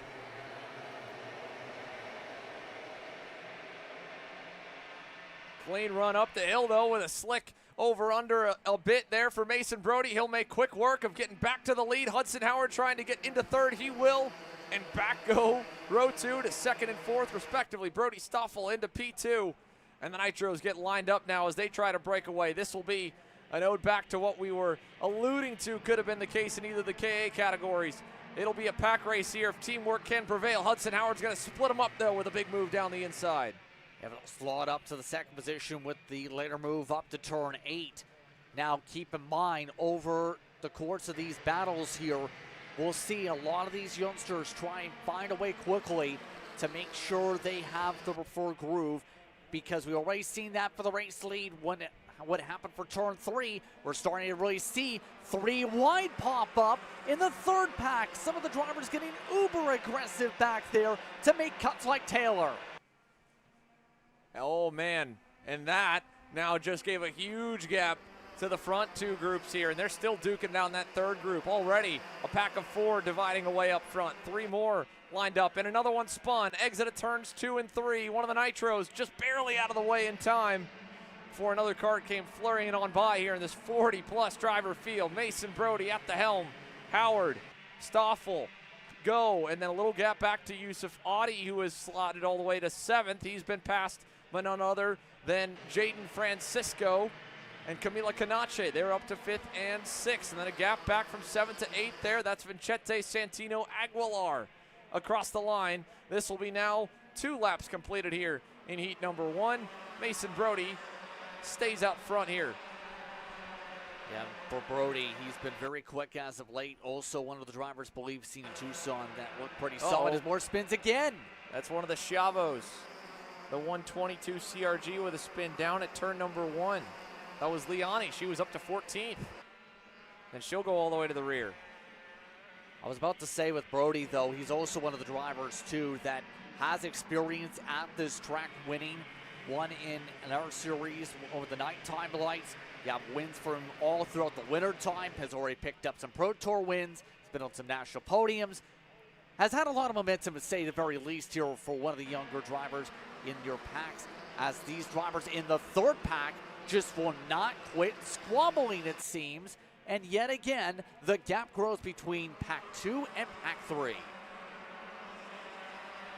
Another lap goes down in the books. 3 down. Mason Brody still leads, but like you said, the gap every single lap has increased tremendously back to that group. It's Austin Taylor now at the front of that second pack, or third pack, but the second group, they are making some inroads. That was a good lap out of Jaden Francisco and Camila Canache. They are reeling in your top 4. In fact, they're dropping Yusuf Adi off the back of them just a little ways. And now Adi's teammate Hudson Howard is trying to protect second. He does not want to fall any further away and let maybe the teammates work together to bring a gap from the top 2 spots backward. Protecting from Brody Stoffel. Aiden Goat continues to lurk back in 4th still. And that just backs them up even further to the likes of Canache and Francisco. Another lap in the books now. 4 down, 6 to go. Challenge again for second. This time it's undeniable. Brody Stoffel gets by. But look at the gap really build up as a result there on that choice. That's built up the gap for Brody significantly by at least 7 kart lengths. There is a bit of time, though, for them to work it back down and chip away the gap with the draft, though. We were checking in here on the rest of the field coming by down the backstretch. Dutch Westbrook, by the way, is already up about halfway through the field. Massive, massive run in the works here for Dutch Westbrook. Up to 19th, by the way, folks, on the Bennick. Huge run for him. He's now caught up to the back of Liam Francisco. There he is. 17 spots and counting. This could be 18 as he pulls alongside the 168 of Bo Stowers. And working out at turn 9, he got him. Now goes to work on Francisco to make it 19. Not yet in turn 11. He'll wait, continue to work with him as the leaders are going at it again. Go versus Howard. Stoffel was able to get by. In fact, he's taken over command. Mason Brody back to second. Brody Stoffel to the point. And down the backstretch, we continue to debate who should be in third. And that has given a huge lead in just a couple of corners now. Yeah, that gap going to be very difficult to chip away. We've seen that type of a lead already go away over the course of some of the races, with the micros in particular, but it's going to require competition. And right now, Francisco, one of the drivers, really trying to get the elbows out of that circumstance to make the pass. Remember, Francisco, previous champion when it comes to the series, will want to at least get himself in a position to continue to try and defend that crown. All of that being said here, you have to watch, will we see some hand signals, because 2 teammates are getting the chance to control things up at the front. We've already seen how that work with the BJRs in one race. We might see that come into play in this race to stay in sync. You see Brody really comfortable being the pusher. And you can see now in the movement across the board who has gone up, who has gone down. 20 spots and counting for Dutch Westbrook further back, but 9 up as well for Slate Harrell, as you mentioned earlier. Slate is on the way to this group. In fact, I think he's gotten there. There he is, right behind Yusuf Adi. So in that second pack from the back of the teens, Austin Taylor's almost caught up to them as well. Here's the next group checking in. That's a trio led by one of the many Nitro Karts in attendance. I think that was Jackson Darnell, who had gone by Vincente Aguilar. Another lap down this time. Brody Stoffel to Mason Brody. 1 second clear. Yusuf Adi trying to make a pass here to get closer to his teammate Hudson Howard at the front of that second group right now. That was a nice move to get by him as they roll through the bowl. Here's your leaders once again. First and second into the chicane. About a second up the road. Maybe more so from all that has gone down even this lap between Howard and Go and company. Yeah, keeping an eye right now on the intervals. They're about equal last time. A bit of squabbling yet again with Go. Now up at the front of the field for second pack racing, though. Still not done with some of the others. Harrell making an air pass. Keep in mind, a lot of drivers call North Carolina home. Right now, as that point gets made, Howard is going back and forth more importantly. Go amongst those having a fight. Still only a few more laps to work with. They are still not settled in. And with that, Harrell has been able to charge his way through all of those karts to lead the pack. Oh, big run down the inside further in that second group. Look who has gone to the front of it. Jaden Francisco, pretty in pink now, up to third. As Howard continues to get swarmed. Harrell almost had fourth away from him. Couldn't quite get the nose ahead to the chicane. And now Jaden's going to begin to protect here. A little bit early, albeit it is 2 laps to go. And Yusuf Adi is off. Adi slowing to the outside of turn 8. I wonder if something happened to the front end. Contact there as you saw him trying to turn the wheel, and that kart just went straight into the outside runoff. Picture perfect start to the day, though, for the Nitro Kart Ryan Perry Motorsport crew. 1-2 up front, plenty of room to fight it out. Mason Brody takes the first chance, goes back to the lead. Both of them take a look back to sort out where they are. Now the lineup for Stoffel looks to try and boost. Inside, Brody tries to hug. Now the run coming up for the 129, tries to get the cut through 4. Now stays single file for 5 and 6. Will there be a late lunge again like we've seen the play things out for turn 8? On the run down into the infield, final time. All the way around the outside. Does he want to try it? No, Mason Brody calls the bluff, takes them both into the runoff area. Now to turn 9, we duke it out. Brody's got to park it here. Stoffel keeps it wound up to the outside. Crosses him up on the end of the corner, and he's got a nose down low. Mason sees him, has to give way. Into 11, Stoffel low. Brody crosses him back. And what a great finish to Heat 1 in Mini. Mason Brody scores the win. Contact further back the lap before as a driver off, but it was cleared, and it will hopefully hold to the end. Brody Stoffel.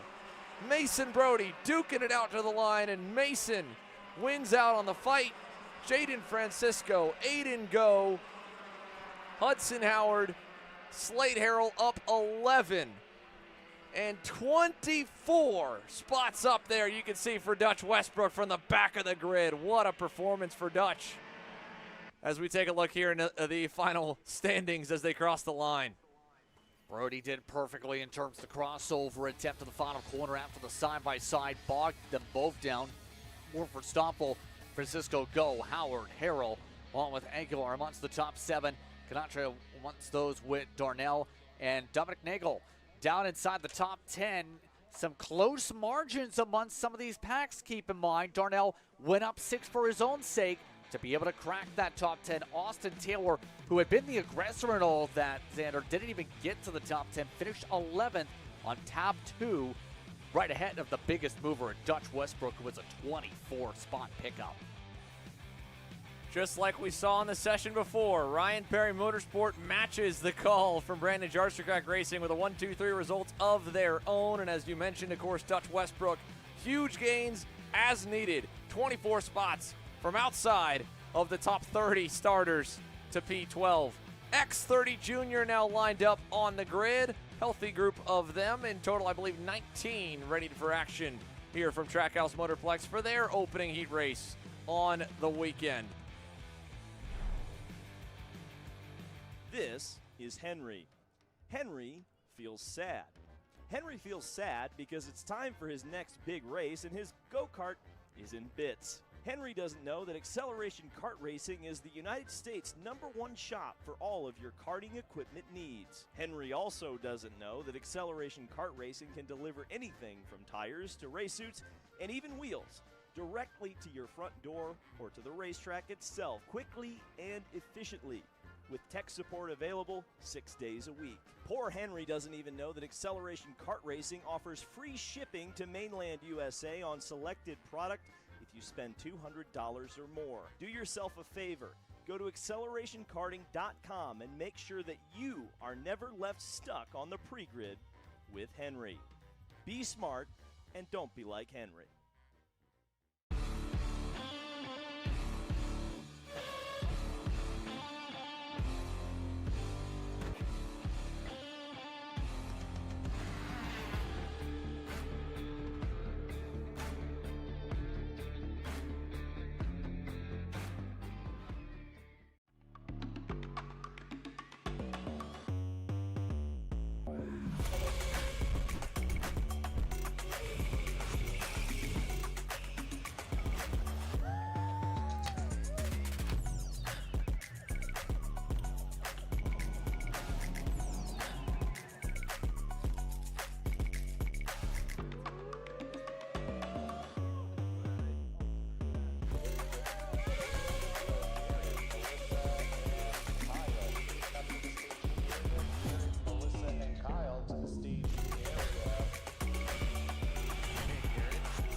Hey guys, I'm Chris G. I'm Kart Chaser's driver fitness coach, and today I'm going to give you 3 tips on how to strengthen your shoulders for more endurance and better stability in the kart.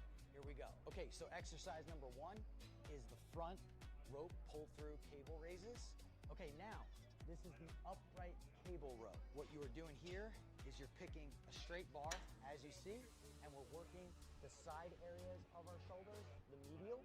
Exercise number 3, the dumbbell shrugs. As you guys can tell, I like to pause at the top before releasing. It's great for your strength, for that wheel stability. It's great for those shoulders and that upper back area. Chris G coaching, race-ready training that carries into real life. That's what we do here. See you on the next one. Welcome to the future of kart race preparation. Kart Sim Pro North America. Featuring laser-scanned North American kart circuits and precision-tuned kart physics developed using real telemetry, dyno and tyre data, Kart Sim Pro North America delivers the most advanced and realistic kart simulation experience available today. Whether you're training for race day, refining your lines, or shaving tenths off your personal best, Kart Sim Pro gives you pro-level insight without leaving your home. Trusted by world champions, coaches and karting enthusiasts alike, this is where virtual practice translates into real-world performance. Experience the thrill, the challenge, and the edge. Kart Sim Pro North America. Use code CHASER20 to get 20% off today.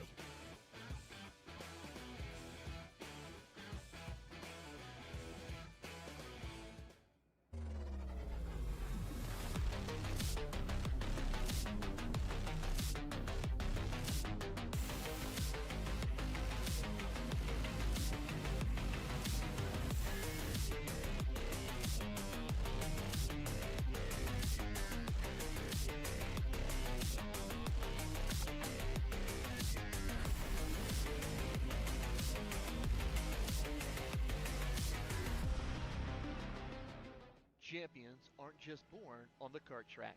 At SimShop, we deliver professional-grade simulators with the best performance-to-price ratio in the industry. Founded by racers who understand what you need, our SimMagic and Moza equipment is powerful enough for the pros, yet affordable for everyone. With unmatched customer support and a thriving community, we're your racing partner. Visit simshop.com today.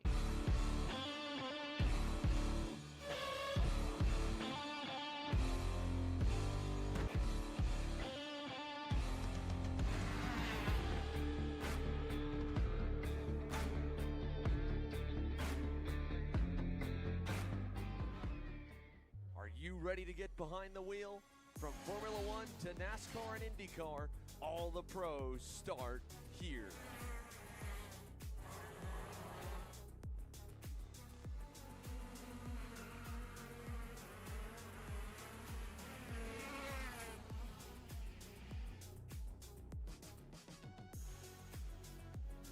For more information, check us out online at mcckarting.com or call us and go racing today.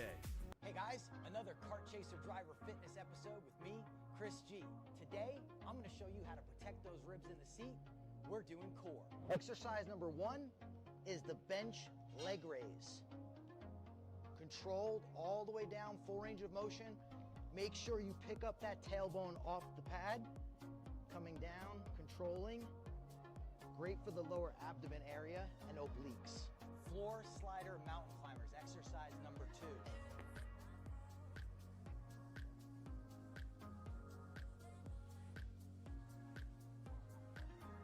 Exercise number 3, the plate-loaded decline bench sit-up. I'll see you guys on the next episode of Chris G Coaching, race-ready training that carries into real life. That's what we do. Karting isn't just speed. It's control, precision, freedom. At Atlanta Motorsport Park, Kart Freedom isn't just a team. It's where drivers are made. You know, I'm really starting to like this go-karting thing. Yeah, me too. Oh my gosh, can I show you this cute dress I just got? Yes, of course. Oh my goodness, it's so cute. I just love shopping. I love shopping too. Oh my gosh. Wait, did you guys say you like shopping? Of course. Well, dude, I have the perfect place to do that at. ShopPayCarrier.com. At ShopPayCarrier.com, you can get free shipping on orders $200 or more. You can get anything you want, like MXC rims, gloves, rib vests, shoes, anything that you need, all at ShopPayCarrier.com.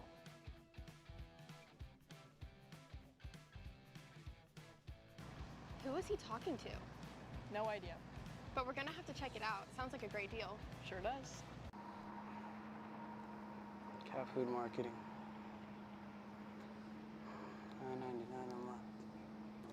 Dude, Caleb, wake up. Dude, we're live in 5 minutes. Let's go, come on. What are you doing? Dude, I'm so sorry. Xander had me in a cat food marketing meeting till like 2 a.m. last night. Come on, man. Do you have anything I can drink? Dude, I got the perfect thing for you. Perico, it's a healthy energy drink alternative. Perico, non-GMO, gluten-free, kosher, magnesium, B12, B6, Yeah, it's good. B5, biotin, and 0 sugar? Pericazo! Try Perico, made with natural ingredients, organic caffeine, and supports your metabolism. Try the new official energy drink of Kart Chaser.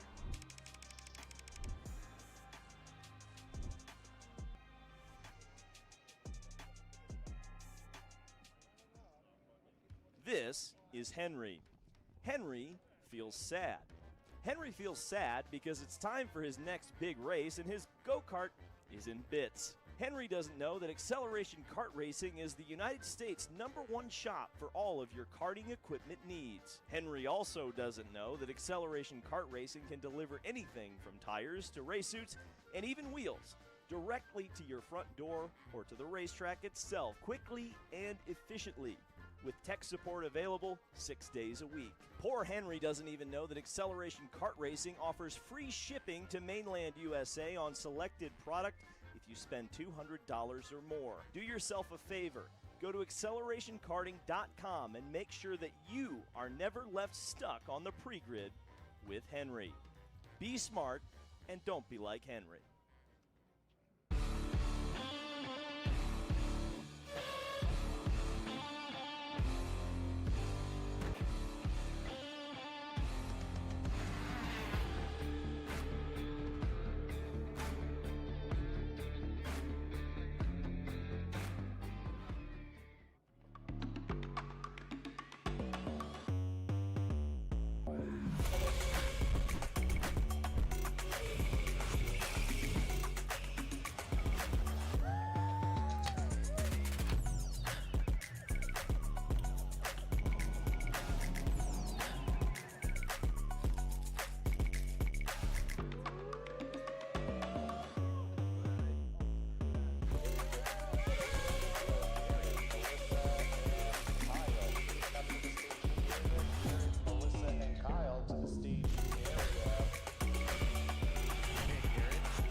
Chris G. I'm Kart Chaser's driver fitness coach, and today I'm going to give you 3 tips on how to strengthen your shoulders for more endurance and better stability in the cart.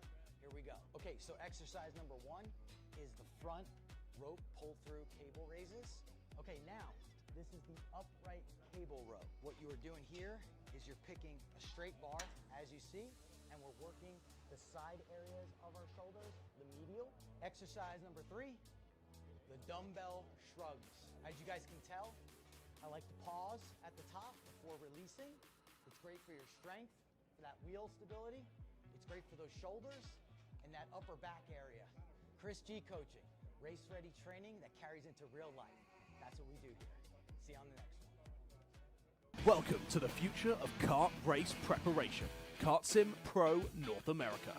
Featuring laser-scanned North American kart circuits and precision-tuned kart physics developed using real telemetry, dyno and tyre data, Kart Sim Pro North America delivers the most advanced and realistic kart simulation experience available today. Whether you're training for race day, refining your lines, or shaving tenths off your personal best, Kart Sim Pro gives you pro-level insight without leaving your home. Trusted by world champions, coaches, and karting enthusiasts alike, this is where virtual practice translates into real-world performance. Experience the thrill, the challenge, and the edge.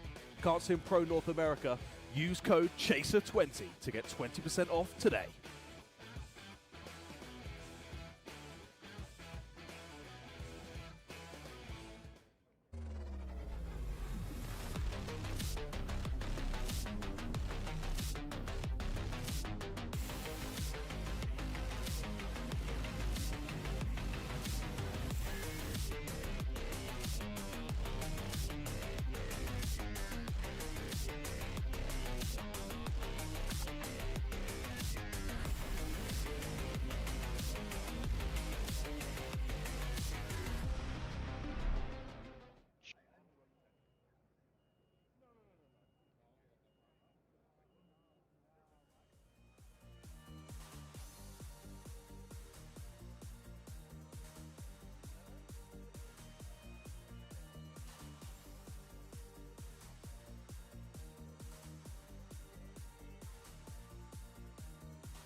karts rolling on the racetrack for X30 Junior. Brought to you by Speed Concepts Racing as we get set to go for the respective class today. Tristan Murphy is the one who was at the top of the board for qualifying yesterday over Marco Samet. They'll start 1 and 2 today. Parker Ives looking to race well. He'll have a teammate in front, but it's third spot for him. Travis Pettit rounds out the top 4. Then it's Woon and Katowski. A lot of drivers doing double duty amongst your top 6. Then it's Bashi Jimenez in the 7th spot. Enzo Di Gennaro amongst the top 8. Here's Ander. It continues on from there, of course, folks. Back on page number 2, Lawrence Perriman, Nicholas Mose, Nathan Golseth on row number 7 alongside Mateo Calderon. Braden Wagner and Grayson Walcott back on row 8. Lucas Bertagna, Bowen Green, Brandon Saraki, and Arthur Barb back there. But here's a look again at the front page as well with Bashi Jimenez, Enzo Di Gennaro, Royce Vega, and there's Arthur Barb, apologies, on row number 5. In total, for X30 Junior, 2 pages of them, just a grand total of 20. But a stacked group of 20 as well, and you'll recognize, of course, a number of the names from earlier, as there was a bit of a moment where the 720 machine going off the racetrack, not realizing the cut through up at turn number 3. They got one full outlap to bring the engines up to temp. Beyond that, though, on their own. Remember, these drivers will carry a fair amount of pace around here, to say the very least, especially in turn 3. Full throttle expected in that part of the racetrack. We'll see how the aero impacts with the drivers to the heart of the field, but it looks like this front of the field going to be very pacey to start. You have teammates on that inside groove ready to control things.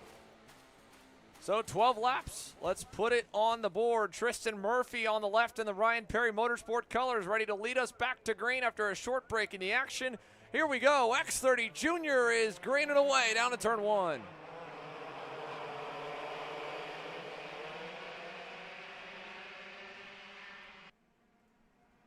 Clean start off through to the corners. Parker Ives looking to dive to the inside already.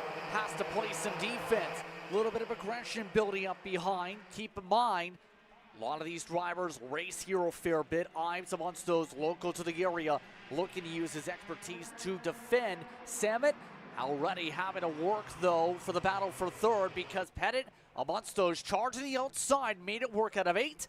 Now side by side with some of the speed concepts like Woon, also cutting down, and that's thrown Samet completely off kilter. Up the hill this time. And out of turn number 11, Travis Pettit going right to work on Parker Ives, and one got turned sideways in front of the field. One of the SCR machines dropping to the back here as the opening lap comes to a close. Meanwhile, Nico Katowski on Enzo Di Gennaro takes over the spot further back. That was for 7th, as your top handful will get away cleanly.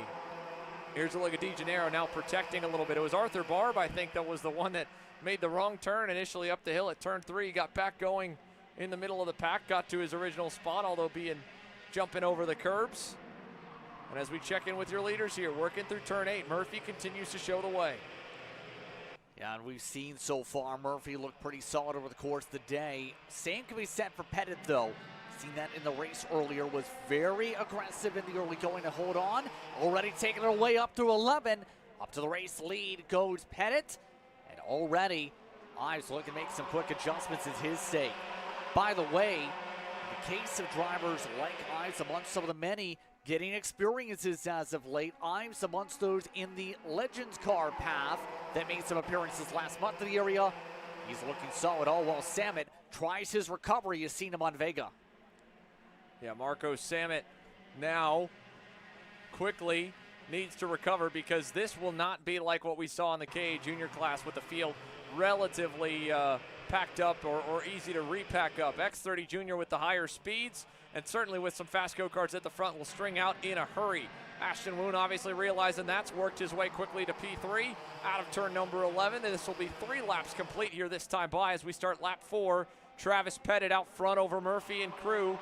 And Parker Ives, you saw how much hand movement he had down into turn number 1 trying to get the cart to rotate into the corner. Seems to be just struggling a bit in the early going. He'll lose another spot because of it. That's one of the BJR machines down the inside. Bashi Jimenez on the move in the 705. And the next up will be Samet to bring the fight to the 748. Great qualifying effort for Parker Ives here in his second full year in junior, and he is still one of the smaller drivers. It's a huge, huge jump moving up from the mini Swift classes, specifically in X30 Junior. You're doubling the weight, you're tripling the horsepower, you're going from having tires that were 4.5 inches around all sides to 7 inches on the rears.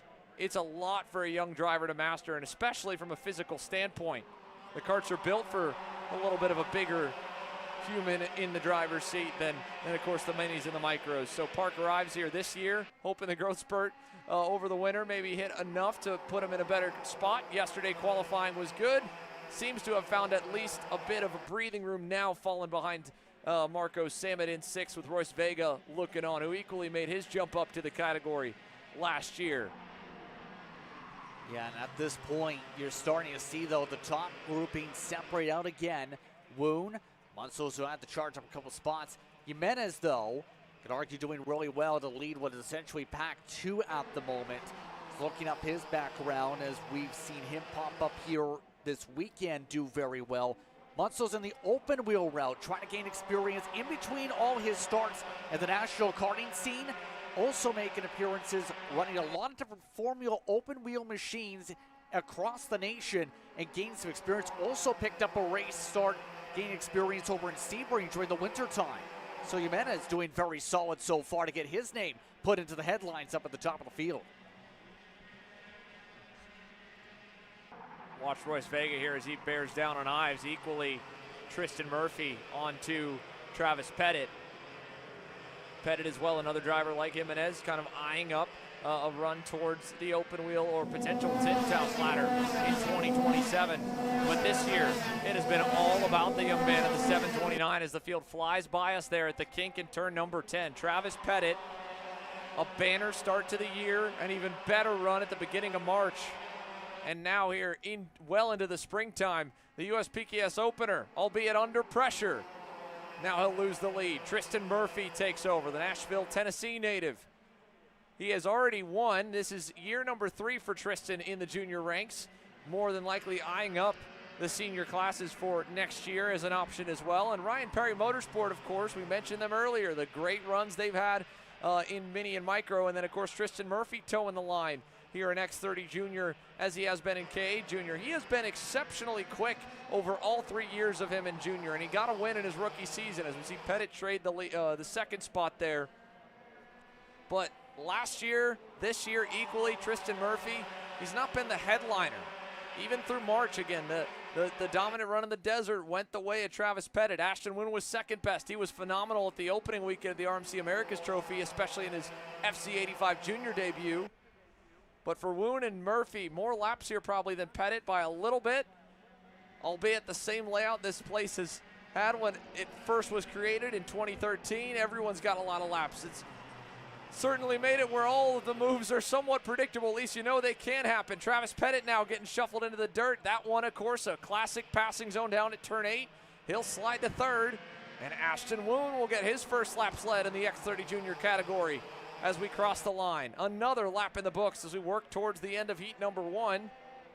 And I don't feel like there's a clear-cut driver with a pace advantage right now, Justin. All 3 of the initial leaders have at one point or another looked equally strong to the others. And I'm curious now with Marco Samet and Bashi Jimenez latching on and this second group continuing to lurk further away.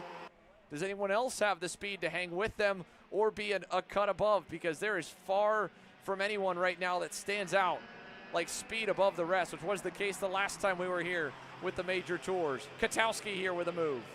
Not surprised that move comes in for Katowski. He was the fastest car on the racetrack last time by about half a second in the draft. So that's why that move came by so quickly. Now, to answer your question, though, I think really based on the gaps here, it's going to be hard to close up if you're De Janeiro now, that you're basically on an island, like Barton that's on an island essentially on the form-up, and Katowski on an island himself, even with the raw pace.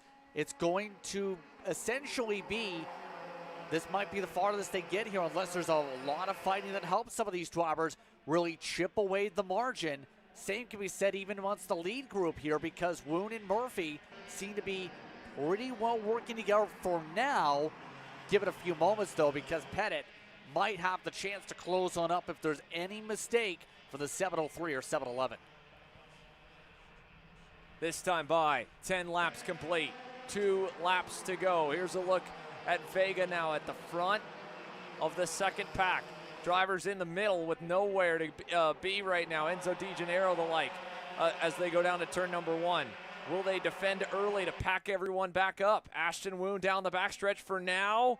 You see Tristan Murphy pointing forward, saying keep the focus up front. We're good. No need to fight yet. There's still time left in the race. So many passing opportunities here at Trackhouse Motorplex. And again, these kids have raced this layout, this package, this series now enough, especially your front 3, that what can you do that's different? Travis Pettit with a crossover. Can he rip the high side in turn 9? He's going to try it. He'll have to go to the curbing. And Murphy will get around both him and Woon to get back to the lead. That curbing slowed up his momentum. Was a good move originally in 8 with the other 2 taking the white line to slow them up. But as the white flag waves, it's in Pettit's hands if he's able to get enough of a run here. A little bit wider coming through 2. They'll run down the back straightaway right now. Tristan Murphy a car length up on Travis Pettit. Down the backstretch to turn number 4. Marco Samet high side, low side, back down the bottom. Now into the chicane we go. Murphy with a half car length advantage with this final lap underway. Marco Samet's close enough to Pettit. I don't know if you want to leave the door open. He does, and Woon ends up going on Samet back for 3rd. That'll give Travis some breathing room to go to bring the fight to Murphy through turn 9. One more opportunity here coming up. Pettit trying to set something up. Oh, they pull it away. Pettit trying to get the diamond. Gets the chance side by side for the finish. And to the line, Tristan Murphy hangs on, wins heat number 1 in X30 Junior. Look at the mad scrum further back as well. Nearly 4 wide coming across the line there. Murphy to Pettit to Woon to Samet to Katowski, your top 5 in Speed Concepts Racing X30 Junior. So it's Tristan Murphy atop the board over Travis Pettit. Ashton Woon ends up 3rd over Samet and Katowski. Enzo Di Gennaro, Bashi Jimenez, Parker Ives, Royce Vega, and Arthur Barb, your top 10. Solid top 10 in terms of what we've seen in terms of the battling in particular. You also throw into the mix in all of this. Drivers like Goldset went up a couple spots. Calderon went up a couple spots on the second tab. Drivers like Saraki didn't even get laps turned in this race, though. That's why he's dead last. And Saraki, usually one of the better drivers we've seen in this type of racing as of late, did not even get himself going. No, struggle indeed. However, another race in the books here for everything, folks. KA 100 Master, KA Supermaster coming up next.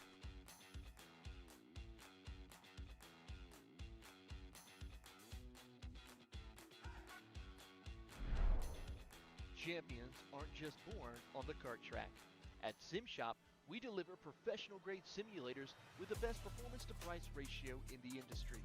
Founded by racers who understand what you need, our SimMagic and Moza equipment is powerful enough for the pros, yet affordable for everyone.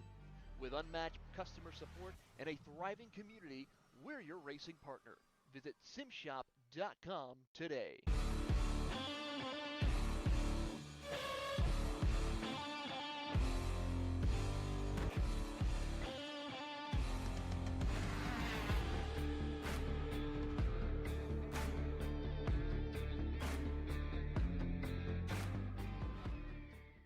You ready to get behind the wheel? From Formula One to NASCAR and IndyCar, all the pros start here.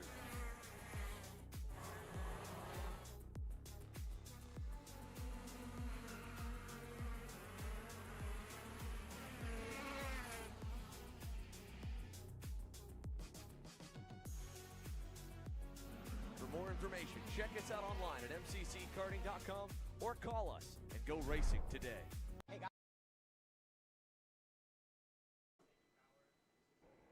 It's time for some more racing as we get all set to go for KA Master and Supermaster. They're brought to you by TKG and Nash Motorsports respectively. We're underway already here for their first heat. As the field makes its way through the top 2 pole way, Tim Schutt had been the top driver in qualifying. He's already seen Byron Daly look to attack them amongst your top two as they rumble their way through the first sector to sector 2. The class, of course, split between the likes of KA100 Masters and Super Masters, a new division for this year. The subcategory, they'll race together, they'll be scored together, but at the end of the weekend, the championship points and a separate podium for the drivers just a few years older than the Masters minimum. But that certainly doesn't mean that they can't take the lead, as has Tim Schutt. And looking down the list here of the other KA100 Super Masters, he's not alone in the middle of the front of the group. But across the line, he'll keep the lead. His first time in racing competition for the brand that was just recently announced. He was now dealing and servicing at Timmy Tech the Pantano chassis over Falcone. Second of the Super Masters and second overall as well as he rolls down the back straightaway in second. Miguel Mayer in third. Junaid Din, then Mike Rollison, a late join and a late entry to have some fun with the rest of the Masters class. He's also right up in the mix as they roll through the infield section. It was at least a moment ago. Let's see, Schutt leads.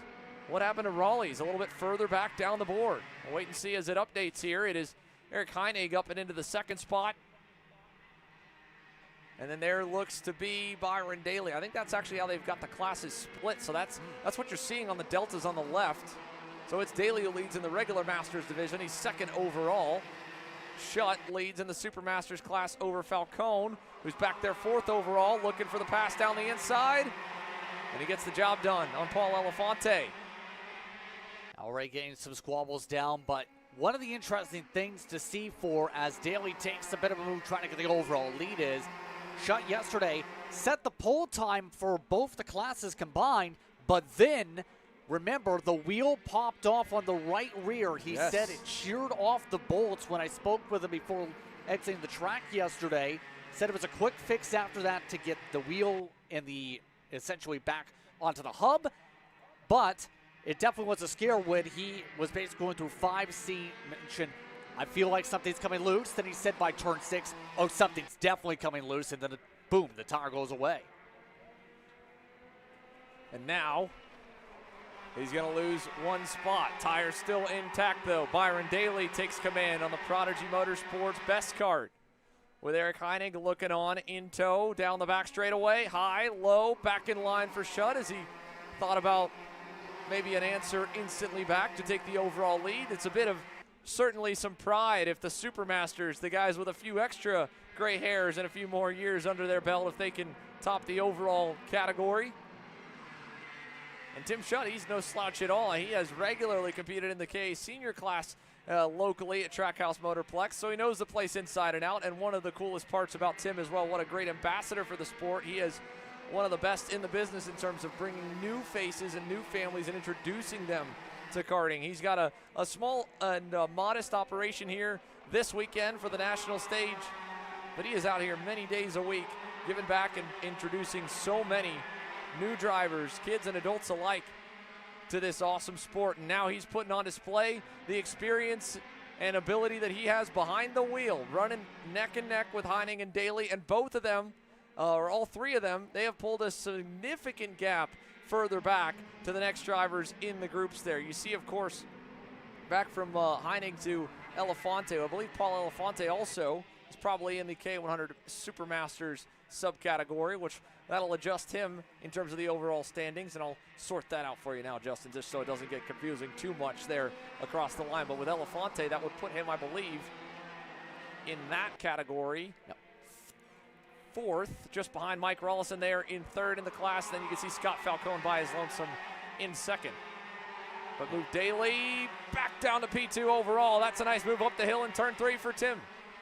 Yeah, able to get himself the overall lead once again as they rumbled away off to turn 4. Will say Byron Daly is a name I've seen pop up both at sim racing and karting over the past few years. Has experience, remember, not just as an engineer now with RCR in terms of the NASCAR side. He actually got the chance a few years back to crew chief a race with Colleague Racing. So he's been connected in the racing scene for a good bit of time, on top of also in that spare time when he's not working on race cars, getting the chance to race in the kart. And of course, his start came from your world, Justin. Byron Daly was one of the original drivers consistently in the iRacing, now the Coke E-NASCAR series as well, which was has his first foray of what he was able to do until working his way into a position where he could get a go-kart, go racing, and he has certainly been a contender. He's a contender right now. Eric Heinig, of course, right behind, and the gap continues to grow here at the halfway mark in the Masters class. You're looking, again, an easy way for us to cover both divisions right now with both the leaders in Masters and Supermasters, first and second overall. But Supermasters certainly has a battle looming, equally back there, fourth on the racetrack, second in division. Mike Rollison getting reeled in, or reeling in Scott Falcone ever so slightly for fourth on the road. And that'll be interesting to follow. That next group a little bit further away as they zoom on by us and climb the hill at turn number 11. It'll take us all the way past the halfway point, and now with 7 laps in the books, Daly decides it's time for him to go back to the front. Yes, again, he seems to want to use Schutt as a cushion, if anything, and amongst this, try and build some separation up from the fellow orange-suited driver behind, and Henning try and make sure there's not really an opportunity for a pass back in this situation. So it's been really smart racing, I think you can argue so far, from both Daly and Schutt with how they've been playing this, knowing they both have their respective class leads. It's looked comfortable for the respective lead, in particular for Schutt. Schutt at this point saying, if you want to go back and forth a bit or even use me as a barrier, if you will, of a pick, I don't mind. I still have a massive lead in my class. As they go to the line this time, 8 now completed, 4 laps to go. Daly to Schutt to Heinig. Like you said, he's a buffer essentially, but they're teammates as well, working together nicely and building just a tremendous buffer. Nearly 2 full seconds back to Scott Falcone. He's going to come under pressure here probably this lap as Mike Rollison reeled him down. Oh, he's already gone by him. Just happened actually right before timing updated. Mike Rollison now up and into second in Supermasters, but also closing in on the leaders the last few laps. Raleigh has been quite a bit faster thanks to a bit of battling up front, and he's going to get ready to mix things up in the top 3. And mind you as well, for Rollison, a little bit fresher tires, having started from the rear. He didn't end up taking part in qualifying. I'm sure with all things going on at the Rollison Performance Group camp, he was on the fence of whether or not to get out there and compete. And from the back of the grid, now to the lead trio. Here comes Raleigh in the 428 machine, the captain of Rollison Performance Group with a run for third and potentially more. He'll look to the inside, but he's not quite there. Not quite close enough to pull something off on Heinig. Yeah, and the question will be, will we get that opportunity? Because he's got to pass a couple different carts here in the first place to have a chance to battle Schutt for what is a position in his class. We'll take one of them, though. Takes up the inside of Heinig. Takes himself into the top 3, as now he'll try and reset and regather up the close to try and figure out a way to get the Schutt's rear end. Tim Schutt will take us around that final turn. This will be lap number 10 completed now. 10 down, 2 to go. Double sticks in the air, right on time for Raleigh to roll on up to your top 2. And Byron Daly will probably take a look over the shoulder, maybe a bit surprised, maybe not, that the blue and pink is there, is looking, and is past him now in turn number 4. Mike Rollison up to second, Byron Daly back to third. Tim Schutt still leading the way here on the Pantano for Timmy Tech. But Supermasters now, the fight for the lead and the fight for the overall win to turn number 8. Raleigh takes the lead down in the hairpin. Made it look easy as well with the move through 8. Rumble his way forward in 9. A one-time Masters champion back in 2023 here in USPKS competition. Raleigh has the clean air. The question will be, will Schutt have a chance to bounce back here as we come around for the white flag lap this time by the gap? 3 kart lengths down to 2 through 2. He needs a mega run down the backstretch. Again, a slight tire disadvantage compared to Raleigh. Can he get back to him in the toe, though? He did close up a little bit. The banking in turn 4 helps. You can be certainly a lot worse for wear on rubber there and make it up. But right here, as we get to more of the technical part of the racetrack, the infield section, Mike's got a bit of an advantage. He'll be able to pull it pretty deep into the hairpin, using that extra runoff to keep the motor wound up. Over to turn 9. This should be signed, sealed, and delivered. A last to first performance. And a sign he's certainly still as he always has, knows how to get it done. Mike Rollison from last to first wins the opening heat in KA Masters and Supermasters with the entry in Supermasters as well. So the old guys beat up on the slightly less old guys here in KA 100 Masters and Supermasters. In the Masters division, of course, as you can see, Daly ends up with that top spot in category, and still a good finish for him overall. But with the split down the board, Scott Carapalati ends up with a DNF. Kim Carapalati able to finish, though. Janae Din, Miguel Meir, Scott Falcone, Tim Schutt, and then Rollison on top overall and in Masters as well.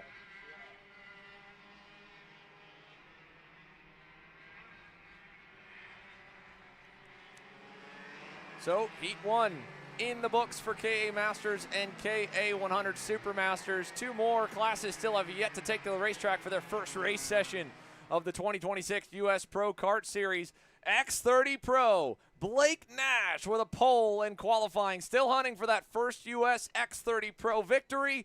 It could come at the racetrack where he had one of his best career finishes in the category last year at the Miami Grand National Championship on the box and in the money. And, of course, there's some money up for grabs for this division as well on both the race and the championship. He's ready to lead him to green alongside the UK's Sean Butcher with Rollison Performance Group. And it's all headed your way next. Hey guys, another Kart Chaser Driver Fitness episode with me, Chris G. Today, I'm going to show you how to protect those ribs in the seat. We're doing core. Exercise number 1 is the bench leg raise. Controlled all the way down, full range of motion. Make sure you pick up that tailbone off the pad. Coming down, controlling. Great for the lower abdomen area and obliques. Floor slider mountain climbers, exercise number 2.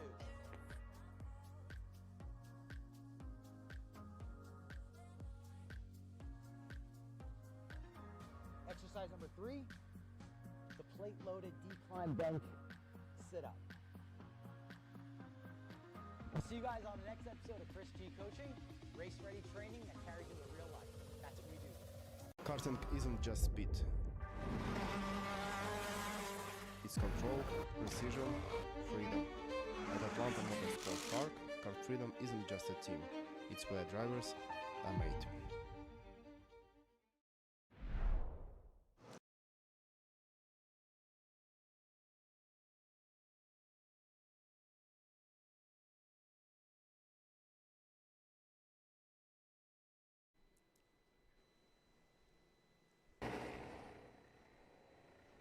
So here we go. X30 Pro ready for action from Trackhouse Motorplex. Blake Nash getting ready to lead the field to green. They get a full out lap and then a half lap to form on up, and it gives us plenty of time to run you through the rest of the starting lineup here for the division. It'll be Sean Butcher joining Blake Nash on the front row. Caden McQueen and Paulie Massimino will line up back on row number 2, Justin. Row number 3, that will feature Adam Brickley and Colin Lloyd next to him. Then you throw it back over to row number 4. That's where things get interesting with Marcel Turtado. Will start alongside Victor de Alencar. Jake Drew, who had some fun on the sim last night, to give a prelude to that, with Devin Roberts inside your top 10 here today. Remy Andriatos will start on the outside edge on the inside of row number 6. Ryan Raffa on the outside of him. Mason Kuhn in the MPG Kart Republic for an all-KR row 7. Jacob Kolar in the Vice Racing colors, the former Miami Grand National champ, all the way back in 14th. Throw it back, though. You also have Scotto, who is going to be down alongside Camp Chambers, who will start in 16th. Brian Garcia, then Wrigley Keys again amongst the double-duty competitors, 18th. Austin Perrin and Freddie Simmons, the other karts, a part of the 20 who qualify. So 20 on the board, and Blake Nash is ready to lead the field to green here to kick off the U.S. Pro Kart Series season for Heat number 1 in X30 Pro, presented by Rollison Performance Group. 4 different teams in the top 4, 5 different teams in the top 5, and among those, 3 different chassis manufacturers. Adam Brickley on the best kart He had a phenomenal run late in the week at the Supernats and the heat races, especially in the tricky conditions. Now on home turf, he's got them up towards the front of one of the two headline categories. Nash on the left in the blue and black Nash Motorsports colors. Butcher on the right in the RPG Cosmic. Kolar off and into the grass, but the rest of the field is in the lines and we're green.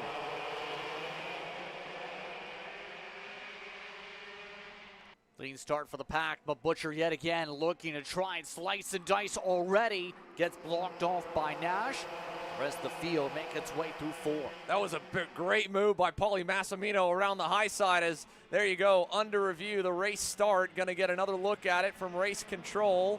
We saw again Kolar was a little bit out of line. They'll be taking another look at that here momentarily. Meanwhile, Nash leads your field out of turn number 8 over Butcher. Massimino, McQueen, and Paulie wasting 0 time here to go to work on the field. Let's see if he tees up Butcher. Here he is, inside and through in turn 11. Already a heat win under his belt in KA100 Senior now as they cross the line for heat number 1. 1 lap in the books for X30 Pro presented by RPG. Nash to Massimino to Butcher. Yeah, and you see just how much they're trying to figure out quickly where they can make the moves. Massimino a little bit lower. Higher arc initially for Nash, still able to cover things up to prevent the gap to close. Now, it's about timing up some of these runs if you're Massimino and company to try and figure out a way to pass. We know some of these drivers going to have lunges like that will set them up for moves. In that case, and our swap on through for some of the drivers like McQueen. Yeah, it's all about taking advantage on drivers that might be a little bit worse for wear on low air or cold tires here in the opening laps, because this is where everyone's packed up. Massimino to the lead for the first time today. He takes over in turn at number 1. Nash back to second. McQueen moving just as fast as Paulie, though, in the opening couple of stages. He'll look to go right on Nash a corner later. Turn 4, and he's up to second, taking the Velocity Sodi colors up the board. They'll be starting on the pole in the next one, the other headline division with Adrian Reddington and Pro Shifter. But as they roll to the infield, let's see if McQueen keeps that momentum going.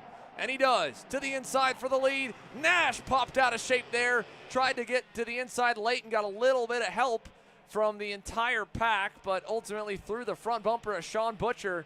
And it sends Blake Nash back down a couple of spots. Rough start here for your pole sitter and top qualifier. But it's Caden McQueen who will lead us at the end of lap number 3.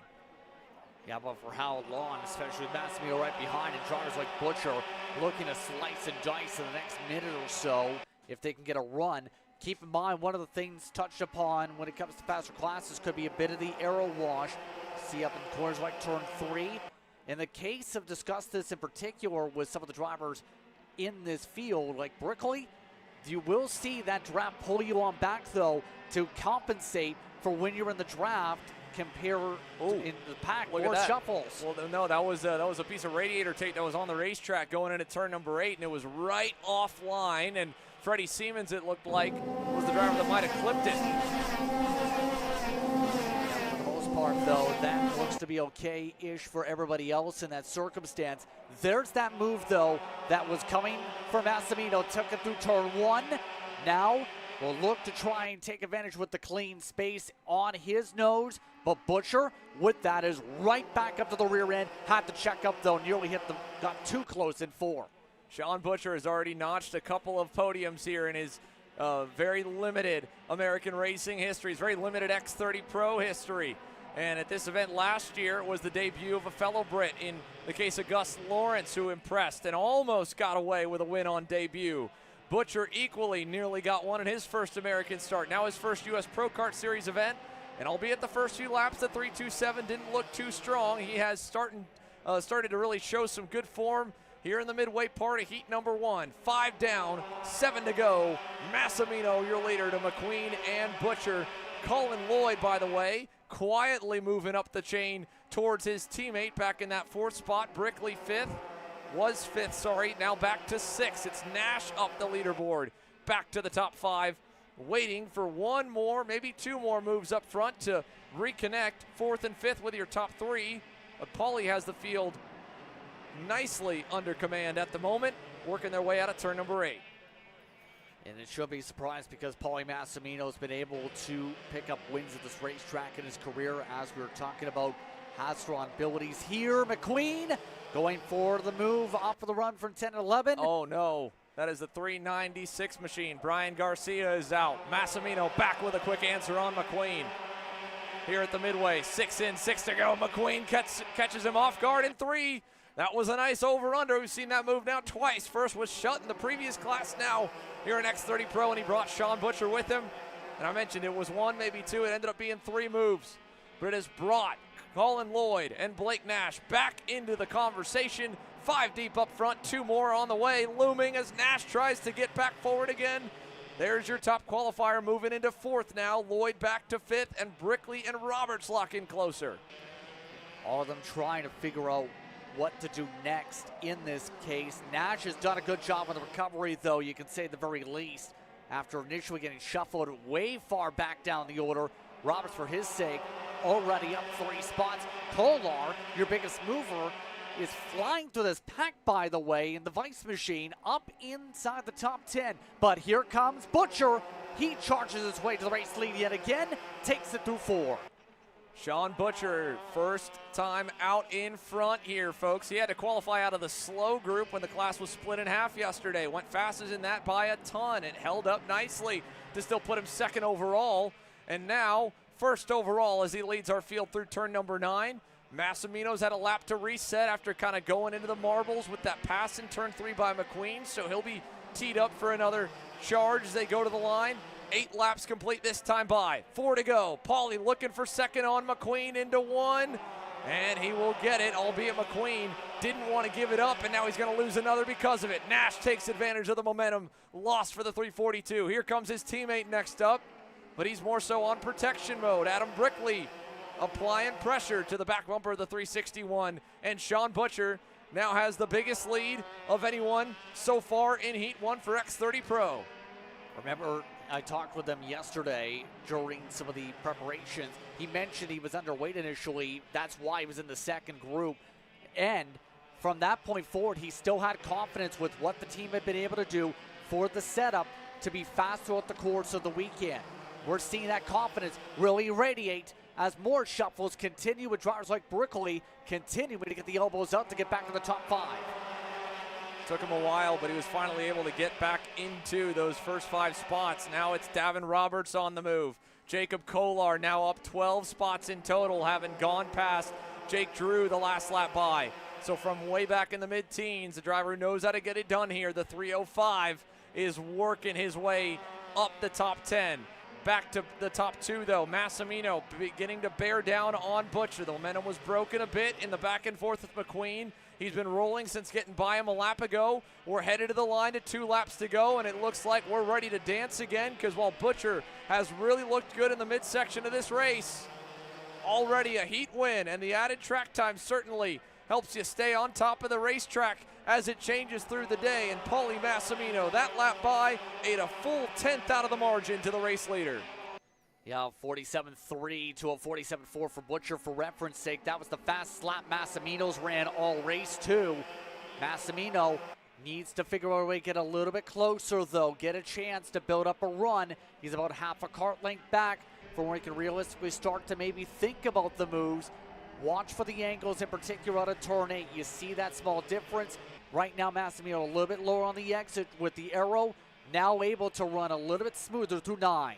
Out of turn 9, Caden McQueen equally starting to build momentum again. Massimino is going to need to pounce or again have to worry about 2nd.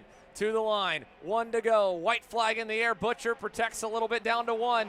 That'll leave him vulnerable up the hill. Does he leave it open here? Paulie wanted it and he covered it there. McQueen with an over-under potentially. He's got momentum. All of them down into the dirty side of the racetrack to 4.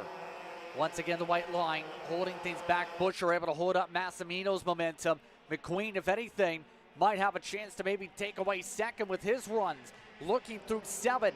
Will we see anyone go for the dive? Massimino has to go slightly off kilter for defense. Sets up McQueen on the crossover. Caden's trying to rip the high side through 9. Paulie's still down low, given plenty of space. They'll bang tires out of the corner. It'll give Butcher some breathing room. Up the hill, Nash trying to follow to steal 3rd away on the last lap. He'll make contact. Brickley gets them both. Butcher wins Heat 1, and in a final run to the line, Caden McQueen goes from nearly 2nd down to 5th. And Adam Brickley steals third away from Nash and McQueen to put himself up 2 spots overall. Jacob Kolar gets there right as the party starts to close down in 8th with a phenomenal run through the field, albeit again, I'm sure the officials will take an extra look at the start as was mentioned, but Sean Butcher victorious in the opening heat race for the X30 Pros. A good fight there. Massimino was bringing pressure to him, but he had even more pressure than what he could bring to deal with. Caden McQueen looking like a rocket ship early in the going.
Sorry about the momentary break in the action, folks. Here's a look back at what we were, just dark for a moment, what we did not get to bring you. Justin White and Adrian Reneden here in Pro Shifter Heat number 1, and the whole shot going the way of the Maranello driver. He had a phenomenal run on the run down at turn number 1, and of course beyond that, he was simply able to get clear racetrack because they were fighting behind him. Gavin Bailiff initially trying to take a bit of the fight to Reneden, then eventually getting the job done just for a moment down at turn number 8. And all the while this was going on here, Justin White was able to get away. Those two duked it out, and Jay Irwin began his march up the board. He had an engine failure at the end of qualifying that put him at the back of the field, but he worked his way to 4th, then eventually by his TKG Barrel Art teammate of Gavin Bailiff for 3rd. Ran out of time to get up to Reneden, but Justin White, flag to flag domination of the action here in the Pro Shifters opening heat race. And of course, as you saw coming to the line there, the end of the Micro Swift second heat race, Bo Wyatt also able to score the victory. But we're back now, folks, ready for heat number 2 action. Kicking things off once again with KA Junior. There's a little bit of track cleanup to go, and I do apologize again about the technical difficulties, folks. We pride ourselves on being able to be excellent and at a high bar, an unachievable level of perfection for 12 continuous hours, week in, week out on each day. So a small blip there, and we do apologize for it, of course. However, we'll continue the coverage back to the high level of excellence that we hold ourselves to. Myself, Justin Prince, Xander Clements, and, of course, Caleb Vieska down on pit lane. So track cleanup continues here from the Microslift second heat. Bo Wyatt victorious over Jack Katowski and Tristan Francisco. We'll take a moment to step aside as we gather our bearings back up and bring you KA100 Junior action, a full house for them on the other side of the break.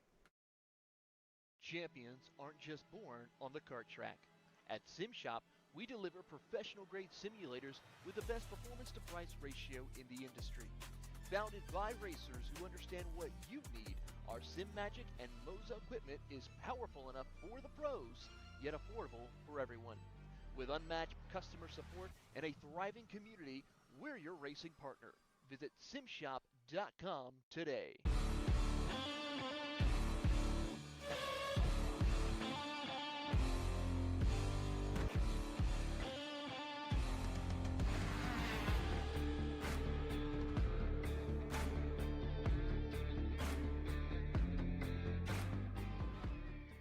Are you ready to get behind the wheel? From Formula One to NASCAR and IndyCar, all the pros start here.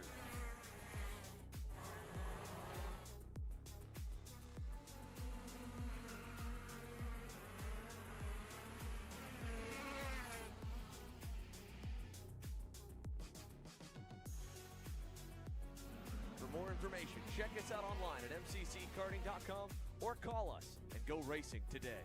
Hey guys, another Kart Chaser Driver Fitness episode with me, Chris G. Today, I'm going to show you how to protect those ribs in the seat. We're doing core. Exercise number 1 is the bench leg raise. Controlled all the way down, full range of motion. Make sure you pick up that tailbone off the pad, coming down.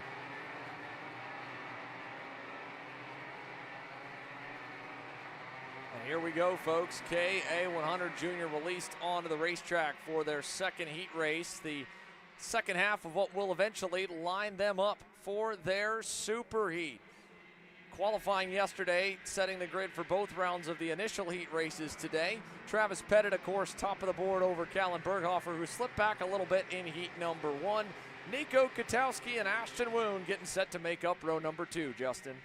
Then you have row number 3 that will feature Antonino Centenian, who will start alongside Nico Katowski. Maxwell Mancha looking to get a little bit loud in race 2 of the day for them. Then it's Benjo Fernandez amongst those inside your top 10 in the top 5 rows. And, of course, as the rest of the field populates on by, you can check out where your favorite driver will start. We'll get ready to go for BBS Race Engines. KA100 Junior, 12 laps for them. Pettit on the inside, Berghofer on the outside. That front bumper already well crushed in for Callan Berghofer. Not sure how he ended up having that happen to him. But here we are, looking for the lights and the green flag from Porter, and we've got it. We're back racing again here from Trackhouse.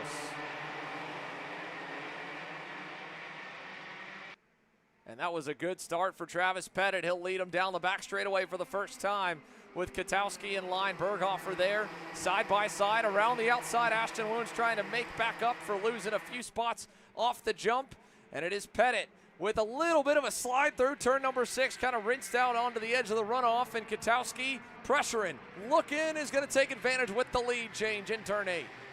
Makes it look easy with that move as well, all while everyone else wants that top 4. Looks to stay in sync and work together. Wolf and Company looking to play things well also in the early going. Keep in mind that second pack, they're not playing so nice. Some side-by-side up to 11. It's 3 wide while Pettit goes for the race lead. Up of the front, gets the spot back with Berghofer also following suit.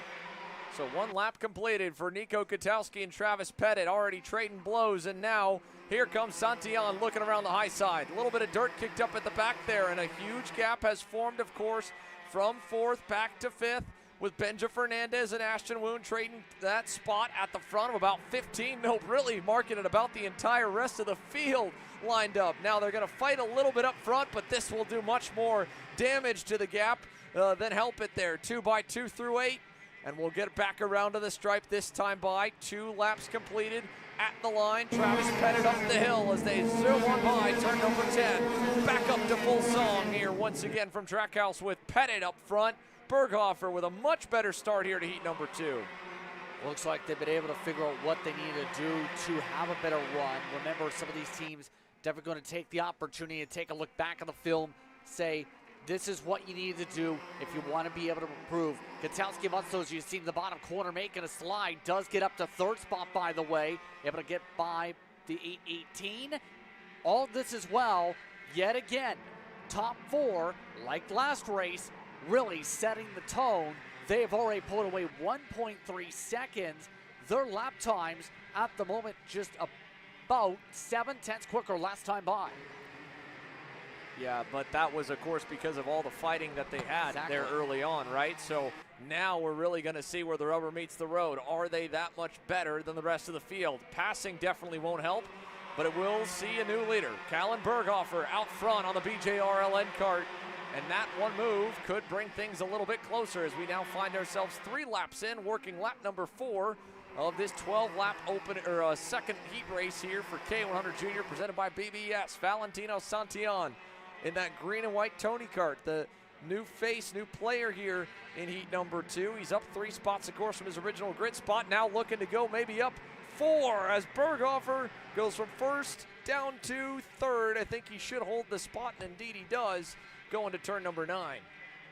Yeah, again, having to reset and reshuffle, that seems to be the priority, especially when it comes to how quickly some of these moves are starting to come into play. However, it's worth noting over the course of this, you have as well Santillan really starting to lose a bit of ground here. Last time by, it's a few tenths of a second slower than the leaders. Some of those in the heart of the field just continuing to figure out what they want to do next here to close up. Woon in particular is knocking the time down, even though the leaders weren't squabbling like we're seeing with the single file. They've stayed this way. Woon was 4/10 quicker than them on his own with no help. And all it takes is probably one more pass at the rate that he's going here to be able to get back to them. Valentino Santillan fell back a little bit here. Now running out of turn number 9. Travis Pettit, Nico Katowski, Callan Berghofer. Can they make it down to 3, or will the battling continue as we approach halfway? And in terms of some of the other notables on the move up or down, well, Cade Wolf obviously didn't have the best start to this one. He's back at the end of the top 10, down the worst of them, unfortunately, back 6. But on the move, Santiago Orioli, he's up 12 spots now on that Velocity Sodi at the back of the top 15, moving his way to the 13th spot by the end of the last lap by the loop. 5 complete as Pettit still leads the way. Yeah, right now, Pettit continuing to just maintain serve. Knows that Katowski going to be a bit more patient here. Katowski, remember last race, did pick up the win by about 7/10 of a second. Looking like he's just trying to make sure that they don't allow any more players to join into the fight just based on the battling in amongst itself. Knowing big picture, you've got to be able to get good track position. I mean, indeed, because getting draft is important, just like being in the lead, but that draft is such a big part of this. Woon, by the way, right now still not getting the draft, equalized with the lead group. Which again is a testament. Ashton Woon by himself versus Travis Pettit getting pushed along. It's a rocket ship that the 895 appears to be here at the midway stage of heat number 2, but the question becomes if he's only able to match them. He needs stuff like that happening for the lead down below. Nico Katowski now to the point on the TKG Beer-Lard, and that one move brings Valentino Santillan's 3-car length buffer down to nothing, and it should bring Ashton Woon, if not into the drafting window, just a little bit closer. He'll need 1 or 2 good corners together and potentially one more pass, and he'll be there to bring the fight to him. 7 laps complete now, 5 to go. Travis Pettit behind Katowski, and again in your updates further on, Orioli's now climbed all the way to the 12th spot, 13 up here, and the biggest mover so far in heat number 2. Funny thing is with Orioli, he did expect things to be up towards the front. First year of the class for him. Decent charge, absolutely, for someone that had confidence he'd be in the top fight by tomorrow in terms of conversations yesterday. That being said here with the race leaders, again, chance for things to dance around. Pettit, I think, just plotting and planning, because it's similar to that method, that phrase I used, the calm before the eye of the storm.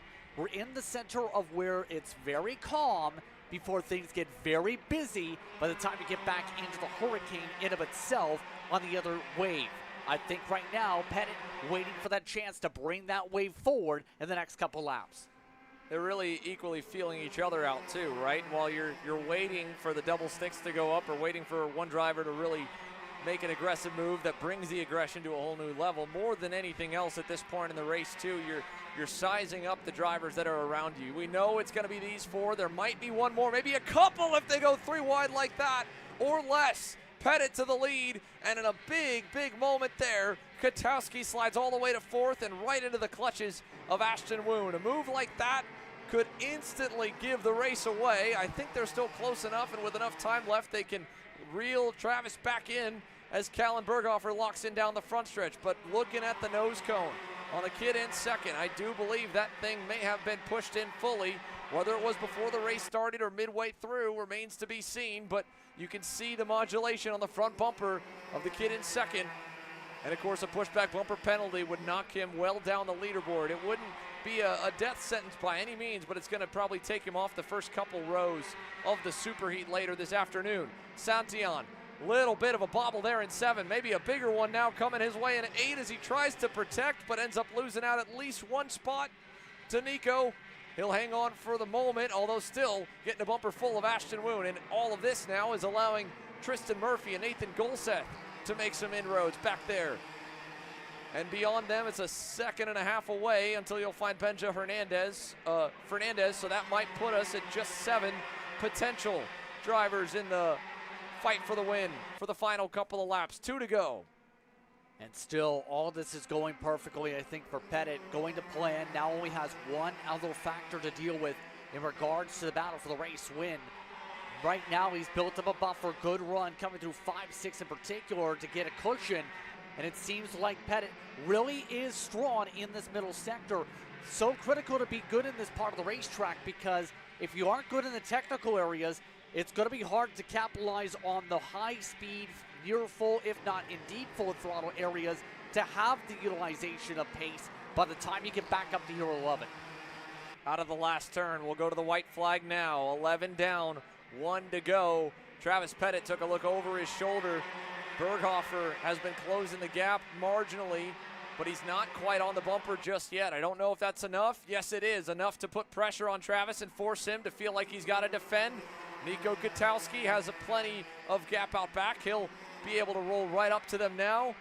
And Ashton Woon, he was hoping for this a little bit sooner to be able to bridge the gap to the main group. He's in 4th. He's 3 car lengths away. Too far to do anything in the hairpin, but he could pick up the pieces. Berghofer blocking for second. Katowski set him up for a crossover. Kind of got tripped up as Woon got to him. Now sends it in 9. A bit too deep for Nico. Berghofer crosses him back over. He'll drag race with Woon, and it's going to hand the race to the Hurricane. Travis Pettit wins by a country mile at the end of it for heat number 2 in KA Junior. What did I say about waiting for the calm before he made the strike? Well, Pettit made that strike work and held on with strong pace up at the front for the long run. Nicely done by him to get himself the win in heat number 2 today. Good recovery for Cade Wolf. He fights his way back up to 8th by the end. Lorenco Varela slides down a handful, and Santiago Orioli doesn't quite make it to page 1, just behind Maxwell Macha at the end, who rounds off your top 10 behind Varela, Wolf, Golseth, and Tristan Murphy. Got a very quiet but solid run to get back up into that 6th position with the checkered flag fallen. And then, of course, again, 11th for Santiago Orioli at the stripe. 14 spots gained, charging through the midfield. Benja Fernandez, 12th. Braden Wagner, Lucas Dreibel, Isaac Payne, your top 15 as we take a look back to them. Dominic Moskalenko on the Rocket Racing Company machine, 16th. Arthur Barb, Cameron Johnson, Bowen Green, and Dominic Gaddis on the middle part of your 33 driver field. We didn't get to see Graham Eslick back out there, and the only other DNF from that one was Mateo Calderon. Other than that, 31 of our 33 original drivers able to make it cleanly to the finish. as we take a look down in the scale lines with KA Junior now all gridded provisionally for their SuperHeat.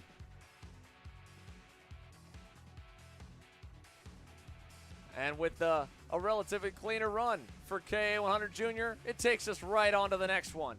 KA100 Senior, first of the two groups with a re-rack for the second rotation. This is groups B and C that are going up against each other. Second and third from overall qualifying yesterday will line up the front of this field.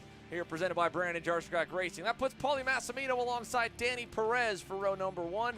Quick Mick Gabriel on the inside of row 2 alongside James Overbeck. Then you have Colin Lloyd that's going to start inside the top 5. Then you have Christia, who's going to be in the 6th position. Vin Montien down in 7th amongst those that are working ahead as we tap forward.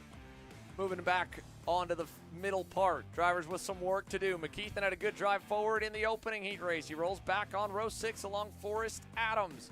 And you check into the final handful of starters here. Mind you, again, the top 40 will auto-transfer to the main when all the points are tallied. So this last page, these are drivers that need some major pick-me-up level drives. Braden Zerves had a good march forward, but Alexander Phillips on the other side, complete opposite end. Left rear hub tagged the wall right there at the exit of 11 in Heat 1.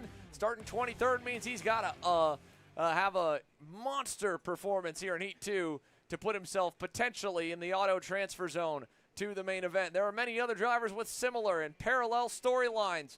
Overall, though, for KA Senior Groups B and C, this start looks good. It should be good, and it is good. We're racing 12 laps. Massimino leading us to turn 1.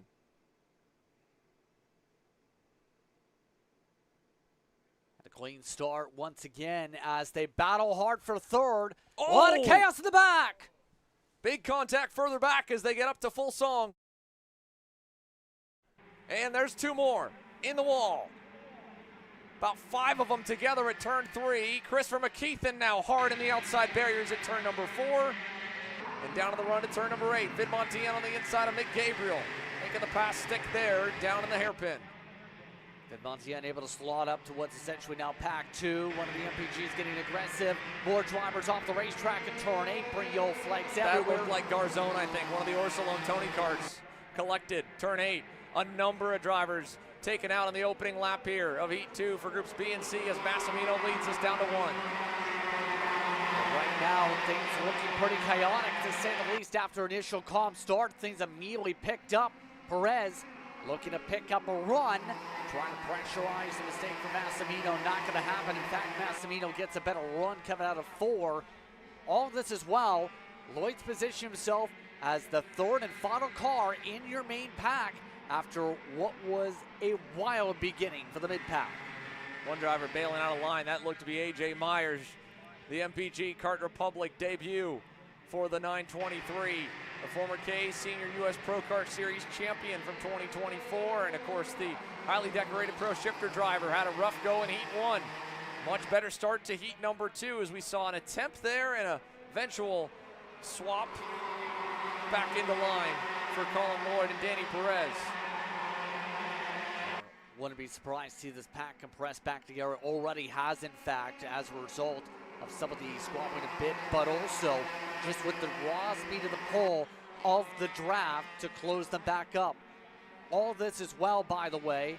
Renko's up 5 in the midst of this. Gabriel again slipping back a -7 with the crazy start to this one. Some of the drivers at the back of the group really trying to solidify some moves like Rivera, who is very fast, remember, in Heat 1. Yeah, Anthony Rivera was just getting there right at the very end on that lead kind of main contingent.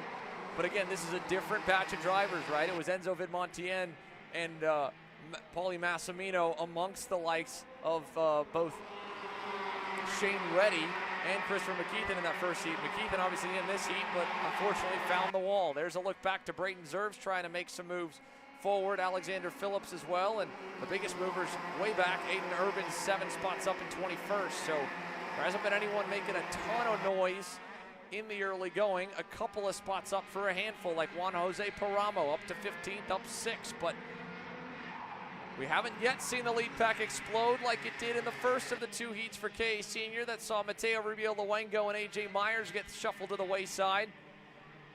And that's got us at about 9 deep up front, all following Massimino as Danny Perez continues to push him along over to turn number 11. Yeah, still nothing doing in terms of the front, but look who's also joined the conversation here. Decent starting position for James Overbeck. He's now amongst your top 5 yet again, riding along. And Overbeck has had a busy past few weeks in multiple different platforms, in different karts, really trying to gain experience in some of the other motor packages, but also getting as much seat time as possible here with BJR in the respective outfits. Just again, wanting to be fast, and he had some confidence coming into this weekend. He's looking pretty confident amongst your top 4 in now what is a train near double digits deep as a result of how things have steadied out here in the draft. As a roll up the hill to 11. Again, so many of them. Like you said, double digits deep in this group. It's almost like a waiting game as to when it is going to break up or what would break it up. You'd be very surprised to see them now with just only 5 laps in the books, still 7 remaining, to find the field ending up this tightly packed with no victims, no one going to the wayside when the checkered flag falls. Because there's just too many variables, too many drivers that obviously can see the leader, feel like they can almost reach out and grab Paulie Massimino and want to take that spot away from him, that it bodes a lot of action. But yet again, through turn 8, not a single move, not even a thought. The closest would have been Colin Lloyd, about a foot lower on the braking zone than Daniel Perez. They're all holding station, staying patient, whether they want to or not, because visually it looks like they're all kind of waiting, but I would be surprised if that were the mentality of everybody in this pack. I think if you're anywhere back from 3rd, you're probably wanting to get up to the car in front and make a pass, but you see this again where if you've got a draft, sure, you're closing up to the car in front, but if they have a draft off the car in front of them, well, it just means that there's no advantage either way. You're all just in lockstep, and that will also, again, visually present itself when you've got one of the fastest or the fastest driver at the front of the pack. And based on the results so far, Paulie Massimino has been arguably the guy to beat. One is opening heat, the only other one, the other driver who won his heat from the pole, Aiden Levy, who's on the grid right now. And with the first pass now splitting up the pack a bit, with Perez hanging on to 2nd and Overbeck moving his way up to 3rd. And now Perez defending for 2nd, already giving up hope on getting to Massimino, and that's going to bottle everybody up. Lloyd nearly got popped 4 tires in the air. He looked like he had at least 2 in the air there out of 11. I think Overbeck got pushed a bit wide as well in 11. That's really pushed him on the back foot. This has gone exactly the way Massimino's needed this to go now as a result of some of the wildness there.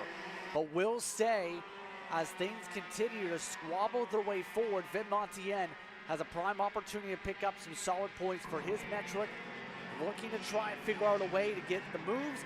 Well, the 939 will take the dive instead. That's actually the 923 of AJ Myers, but the reason, oh no! Contact in front of everyone. Lloyd, Christie on the 939, and the 925 collected as well. One of the BJR machines, Anthony Rivera, and there's more. It looked like the aftermath continued to 9.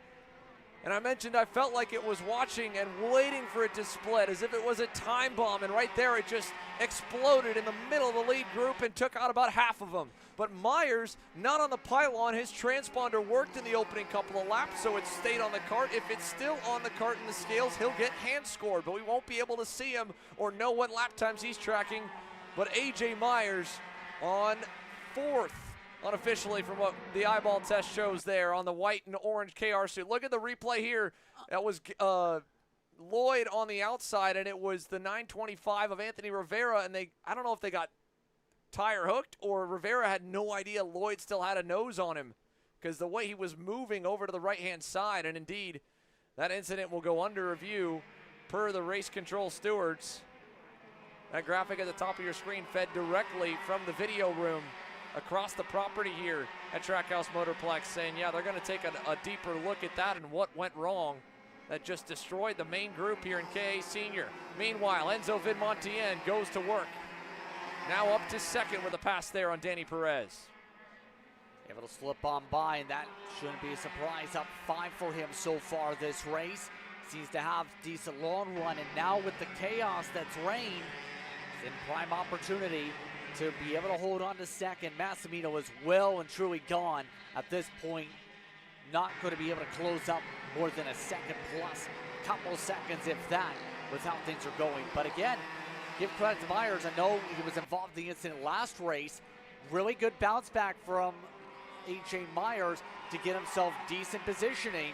It's going to get interesting for later on today how things will fare out by the time we get to the longer races. And indeed, this race, only 12 laps. Later today, they'll get up to 17 with the SuperHeat. So still a lot of racing to go, and that's why, again, you got to keep the big picture of just the weekend alone. Forget the championship here at round number 1, but the weekend alone in mind.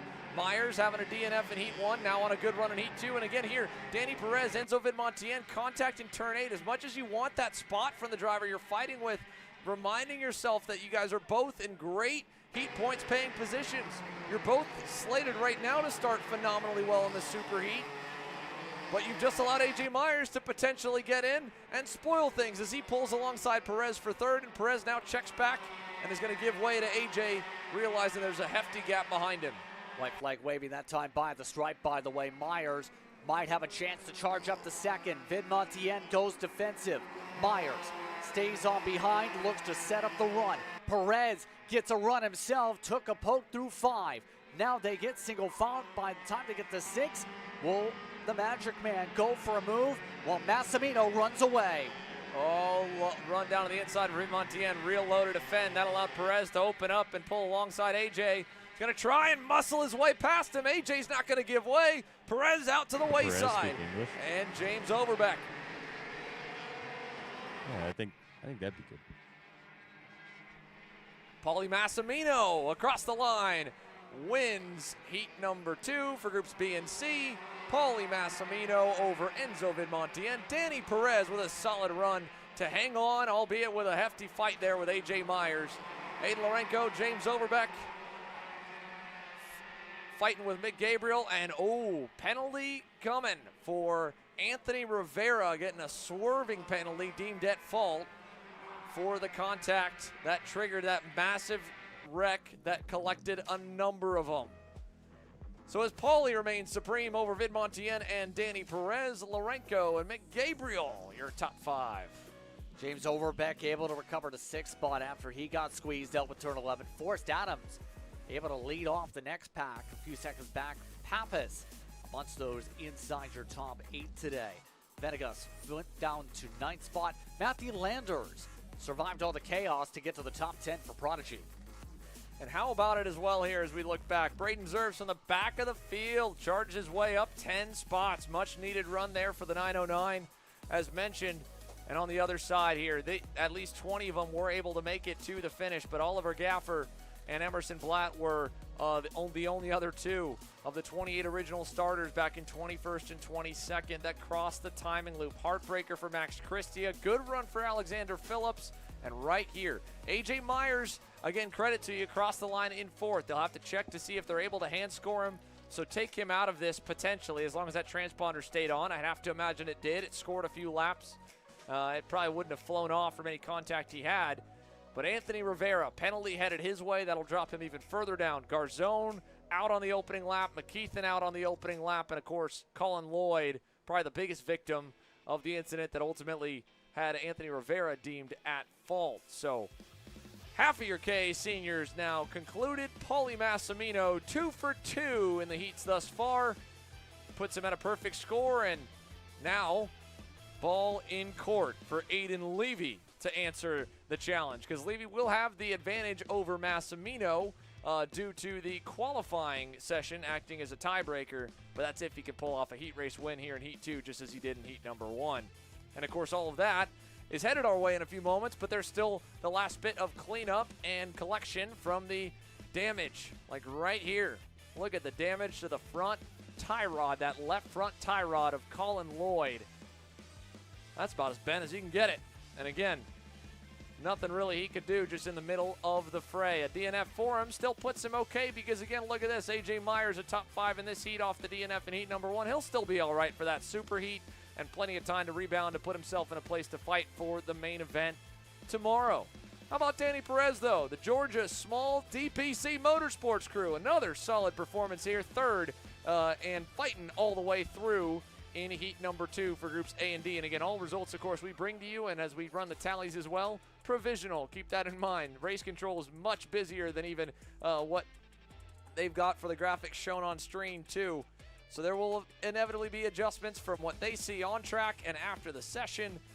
The scale lines, of course, everyone's got to meet or exceed the minimum weight, and then beyond that, the top finishers and random finishers potentially all get called to post-session tech inspection for Al Weissensel and crew to be able to check over all those IME K100 engines and the rest of the motors in use here this weekend. Keep them inside the lines, or at least as close as you can get to staying inside the lines. You can't go outside of them. Yeah. It's not the right way to put that. I should have fixed that, Justin. Yeah. That was not the right way to close that one off, huh? Yes, indeed. And I mean, let's put it this way. If you go outside the lines here at the racetrack on the racing surface, you're in the grass, and the grass obviously is not pavement, so it's But not that's just grip. these lines, Yes. right? Everybody here, all over social media, right? Oh, track limits.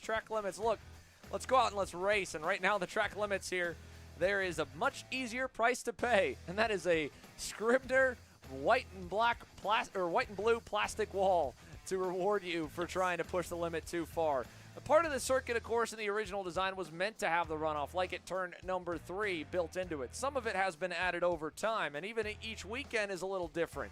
This weekend here, turn number 6, that concrete runoff on the outside, being able to be fully used, brings the lap times down, the speeds up, and the speeds are hopefully going to continue as we get towards the heat of the day here with our fastest qualifier getting ready to lead us to green in this one. Team Tarp, Privateer, Garage, number 37 on the back row. Aiden Levy on the inside of Brandon Lemke's Speed Concepts Racing Machine. Caden McQueen and Shane Reddy both have a lot of speed, and they've shown it throughout their opening batch of heat races as well. Another group about 30 deep, trying to get to the top 40 overall in points. You can eyeball that for now by the top 20 finishers on track. Levy on the left in the green and white Tony Kart in the Team Tarp blue suit. Brandon Lemke in the black and white. Let's do it again. KA Senior, 12 laps, green flag to turn 1.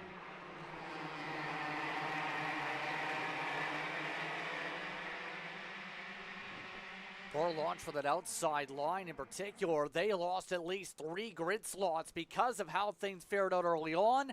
Oh, wow.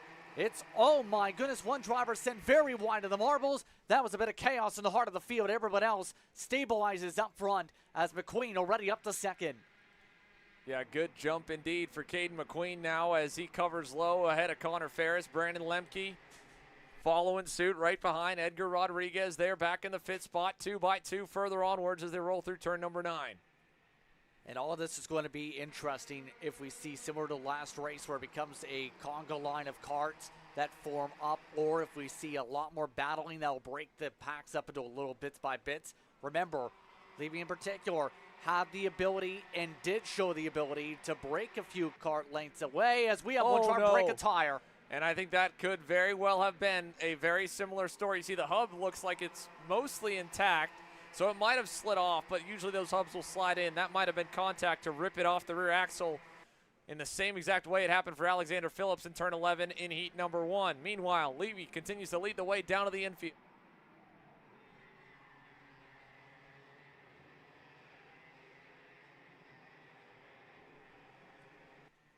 Working our way out of turn 9, though, and up the hill to put 2 laps in the books here for KA Senior. Levy still out in front over Caden McQueen.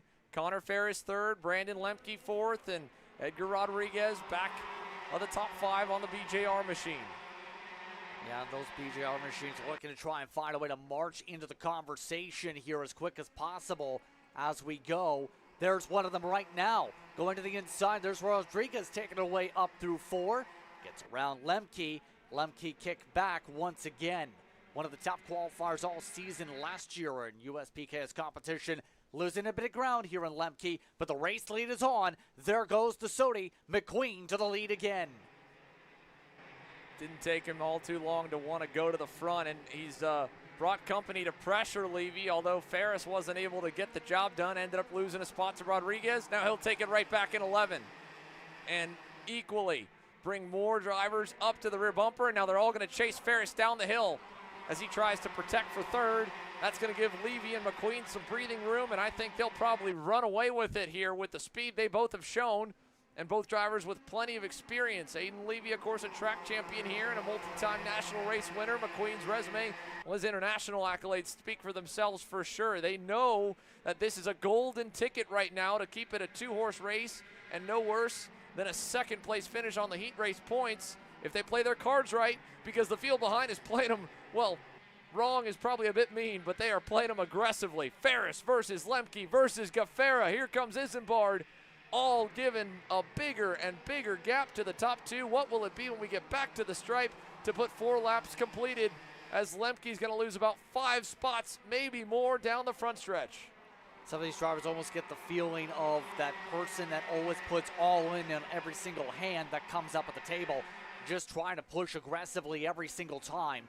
And this has worked perfectly as a result with the top two. Solidify some more of the BJRs trying to find the way forward. That was Rubio trying to find his way to the inside. Remember, when it comes to that machine of Rubio Luengo trying to make up for a part of his DNF last race and get something on the board amongst those here with the top 10 that now get a chance to move forward as a result of the Holtz going wide. Caleb Gaffera now trying to hang on as Lemke gets the nose underneath him out of 9. All of this right now, you'd think it was the fight for the lead. It's the fight for 3rd on back. This is the fight for 5th here. Rubio Luengo to the inside, and man, did was that Perkins? Cash Perkins got way out of shape as he tried to over-under both Isambard and Luengo, and Isambard was thinking the same thing, both able to keep going and give the spot to Cash.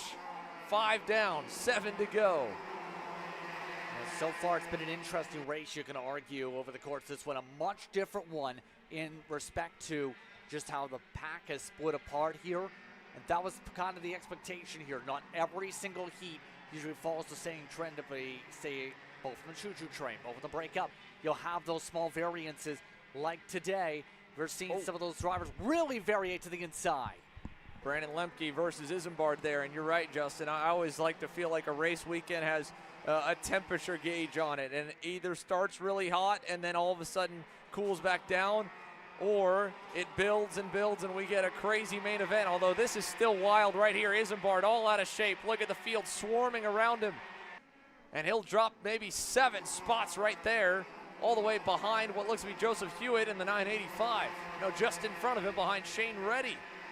Again, both drivers here, Isambard and Reddy, down a number of spots from where they rolled off. Cash Perkins was on the move in his first heat. He's on the move again. He and Rubio Luengo are charging now back to the next group of them in front. And here is Reddy and Isambard just trying to make up for lost ground. That was on Victor De Alencar, so it would have been for 11th for both of them. Shuffles in back. And the leaders, again, happy in a way. Nearly 2 seconds out in front are Levy and McQueen. Back to Rodriguez and Ferris. And then Rubio Luengo and Perkins. Yeah, so far, things really solidifying for a couple different teams, but I've noticed here on the pace-wise, all of this as well, even though we've seen the leaders really calm down a bit and we've seen not too much squabbling, like right here outside of that one pass there by Reddy, these two in particular, with how they stay in sync, are still 1/10 to 2/10 quicker than the rest of the field. They've really set up their cards for the long run to pull away from everybody else with clean space. It's worked perfectly. Perkins is the only other card that can really compare to them here, Xander, over the course of this run. The problem is Perkins does not have track position for it. No, he does not.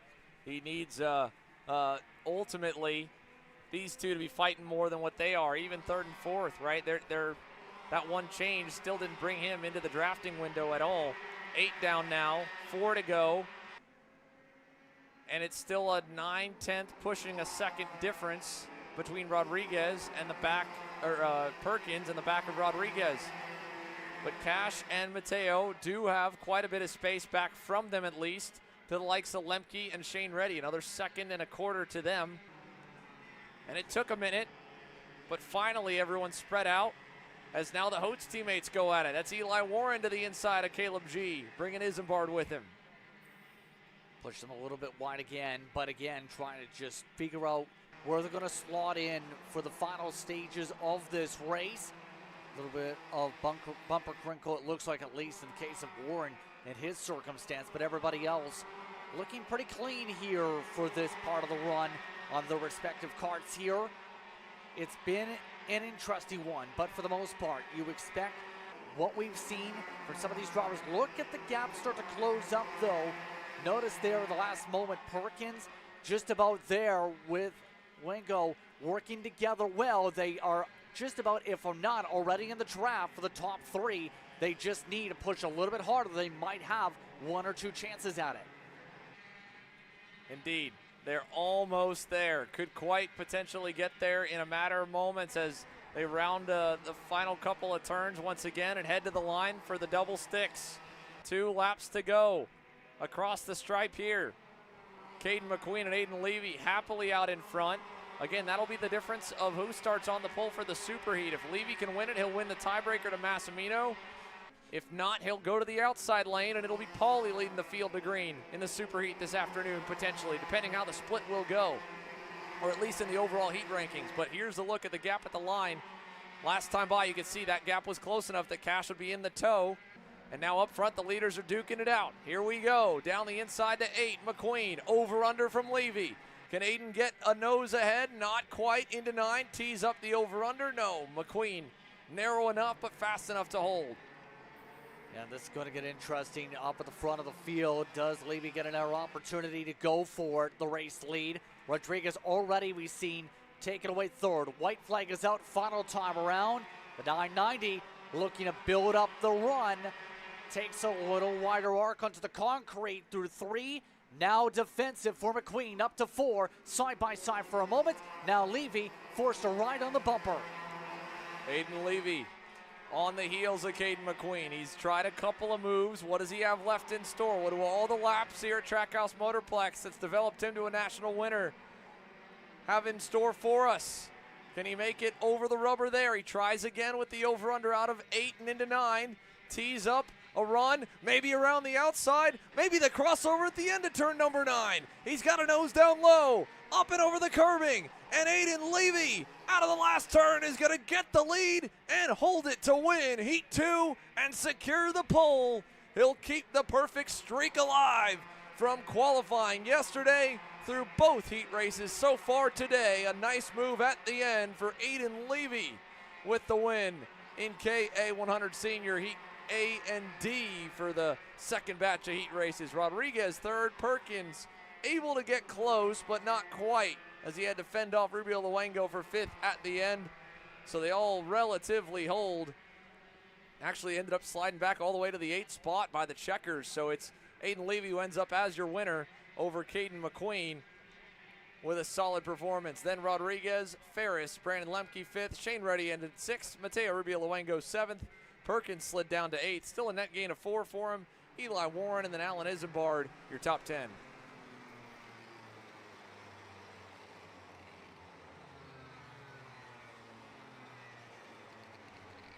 And with that, folks, that takes us into the bit of the break of the day, but Aiden Levy, as he takes the rest of the field off the track, and it gets quiet for a little bit here before we'll return shortly from the lunch break with the second half of the class roster for their second round of heat races. Great return. And as he mentioned, even just a tune-up for the Miami Grand National Championship with thousands upon thousands of dollars up for grabs at the end of the month here. The All-Star race on the regular season. Aiden Levy on top, and Caden McQueen a close second there and leading a good amount of laps. We'll go down to Caleb. Thank you, Xander. Yeah, Caden, second race in a row. Aiden's just able to get the better of you. What have you learned throughout those 2 races following a guy local to this place? You know, I think we're both really fast. I'm not quite sure how we got a massive gap towards everyone else. Actually, when I covered with 2 laps to go, I kind of looked behind and thought probably shouldn't have done that. I think there was enough time for us to just go for the last lap and not bring everyone else into it. But once I dedicated to that, I had to stick to it. So, no, he done a really good job. He was fast the whole way. Yeah, it was good. I think he's, you know, with this racing in the KA, it's hard to get away from anyone really, with all the draft and everything. So, yeah, I think we're both as good as each other, and yeah, it'll be an interesting race. Tell me about this package as well, because for the last couple of years now, it's been lights out for the SODI team. Just kind of tell me about it and staying ahead of everybody else with the development you guys are doing. Yeah, obviously we have our own engine program as well, and I think the boys have done a really good job to get this as good as everyone else's. You know, starting late can always be difficult, especially with having the equipment to be able to provide for everyone and make sure they're all good enough. So they've done a really good job doing that, and I think we're just going to keep getting stronger again because we're more new to it than everyone else. I think we're going to get a lot stronger and hopefully be the best. Kart-wise, I think we've done a lot recently, and we've got it working. In both classes. I mean, Arizona didn't really show that in the X30 side, but you know, we had a bit of trouble there. But it's good to be back and this week and be good in both. So, thank you, Ken. Thank you. So with that, folks, that again brings us to a short break in the action. We'll be coming back from the lunch break here not too long from now, but we'll let our hardworking camera crew, production team, and of course the U.S. Pro Kart Series and, officials and Trackhouse Motorplex crew get something to eat and get out and get some water as well, because it's going to be heating up more this afternoon. It's been cold the last couple of days and this morning, but it will certainly be pushing up to the upper 80s, or lower 80s, I should say, upper 70s as we race into the second half of Heat 2 and the Super Heats. We'll see you back then, 1:45 p.m. Eastern, 10:45 a.m. Pacific, with more racing from the U.S. Pro Kart Series Carolina Grand Prix.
Welcome back, ladies and gentlemen. Parolin USA Mini Swift back onto the racetrack. Their second heat race on the day kicks us back off from the short break in the on-track activity, which will be a quick run through the afternoon here, Justin, to close up a bit of time. We had a couple minor woes in the morning, and there certainly has been some aggressive racing action that this track tends to provide, and this class no different. 40 plus in the Mini Swift division, getting ready to come around turn number 11. Mason Brody and Hudson Howard, the first two starts of the day for them were not good enough, a bit too fast. So we're going to see if we can keep them a little bit more in line and in tame here as they roll down the start-finish line straight, looking for the green on the first try by, and again, just too fast here, Justin, to have a safe run into turn number 1. You've just got to play this the right way in terms of the throttle point in particular, how much speed you carry. And in this case, it's been quick every single time so far that they've controlled this field. So you make an adjustment as quick as possible, slow down as much as you can, almost come to near a crawl at the rate things are going to make sure you don't lose your top front row spots. Indeed, you cannot afford to go back. Granted, it didn't take Mason Brody much time. He was able to get back to the lead by turn number 4 the last time by that we did this. But again, for him and Hudson Howard, they'd like to not have to go back to row number 2 and give Brody Stoffel and Aiden Go another chance to take the field to green. So this will be the second time for them to keep things slow, and they've had no issue obviously keeping things slow here on the lap around, which gives us a little bit more time to run you through the rest of how they'll stack up on the grid with the 40 plus. Mind you, Dutch Westbrook, incredible drive up the field. 24 spots provisionally. He got even more so as everything kind of settled on out, and he was able to get all the way up to the top 10 with the race completed per the provisional results from heat number 1. So having to do that again is certainly a tall order. Based on his performance this morning, he's up to the challenge. He'll be rolling from back in the mid to high 30s on the blue and orange Bennett machine. We'll certainly keep tabs on him. He was far from the only one charging up the field. You'll have that in a 40-plus driver field. In fact, it's a full capacity Mini Swift class presented by Parolin. Here we are, looking for the green. Attempt 2 is good. Mason Brody's got your field to 1.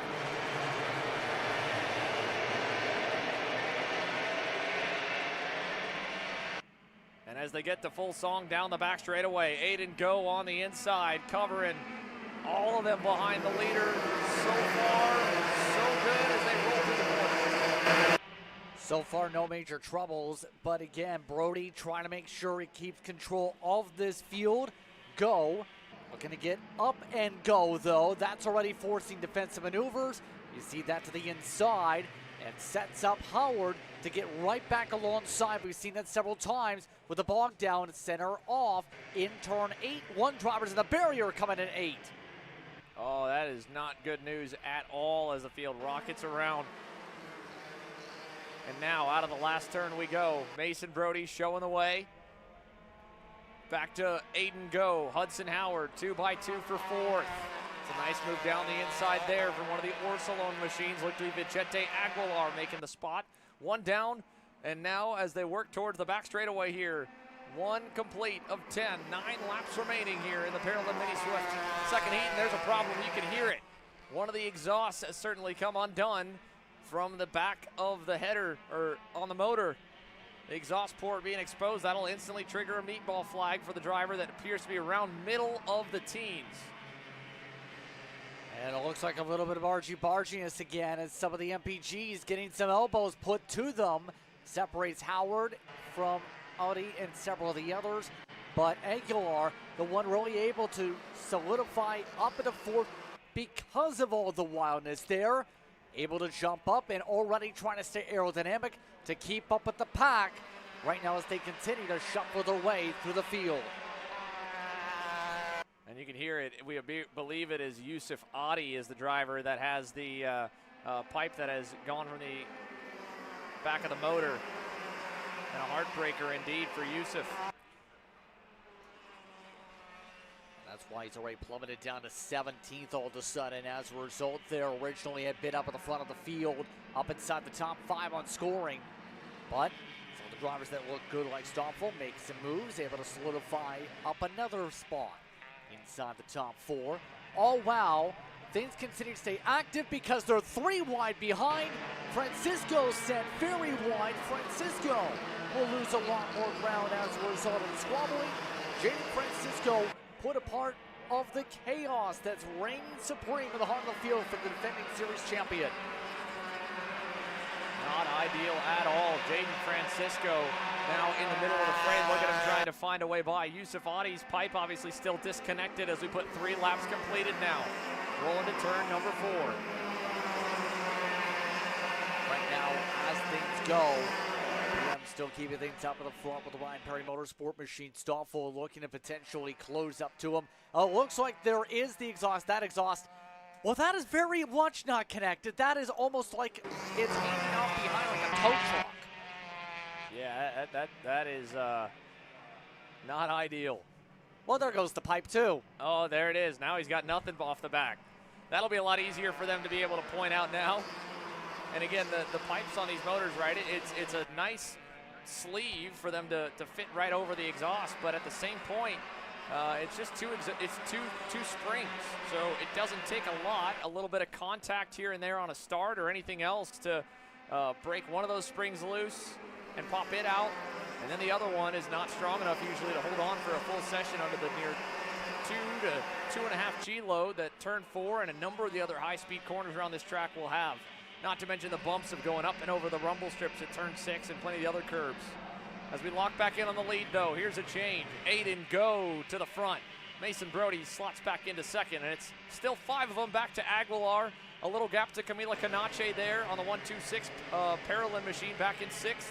And she leads a pretty sizable group there, loosely tied back outside the top 20 even, beyond the likes of Liam Francisco and company. It's not a ton for the race lead, obviously, though, because Brody again goes along. Howard jumps on through. Big time curb hits for Go. Didn't have an optimal line at all for 1, 2, and 3. And Go all the way back to the 4th spot. Howard looking for a later lunge, had to back out of it, compromises his turn 4 as a result. And the choice of when you make these sends so pivotal. We talked about this earlier in terms of the line, in terms of how far you get alongside. That one send at 4 just opened up the door by the time we got here for Howard to lose a spot. So for Hudson Howard, now you've got, once again, not the best scenario. The Nitro Kart teammates of Brody Stoffel and Mason Brody, who made a perfect display of teamwork in the opening heat race, pushing away, being able to battle amongst themselves at the very end, are once again to the top of the leaderboard. Behind him, here's Jaden Francisco continuing his march up the chains. That was a nice pass on Austin Taylor, the 124 MPG Motorsports entry. So there's your leaders going down into the bowl.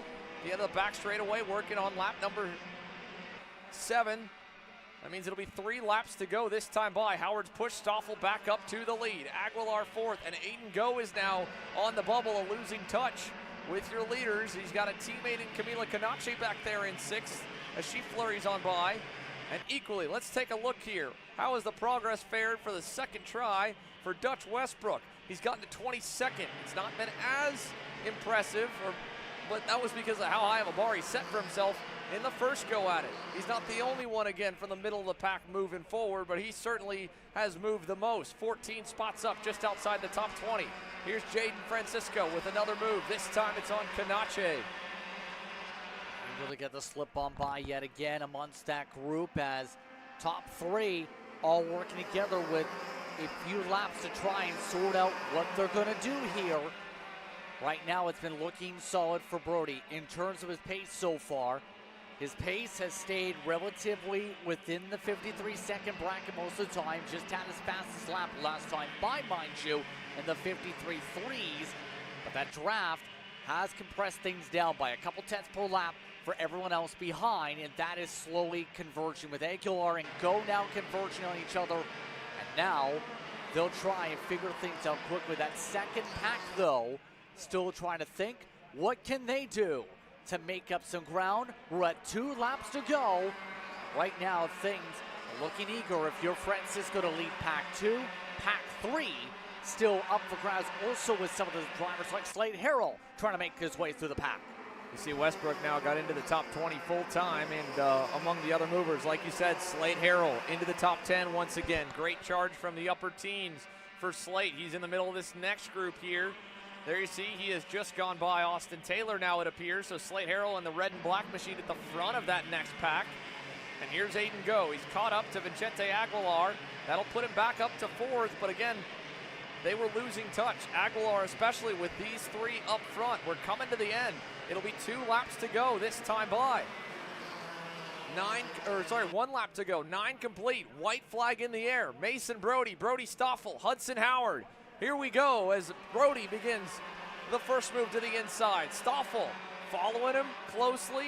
Equally, he's got to have eyes on the back of his head. Sandwiched in second. Hudson Howard's going to have a run at him on the outside in the pole, but he won't be able to do too much. Set coming out of 4 once again. Stoffel looking to be a good teammate. Try and help out Brody to hold on in front.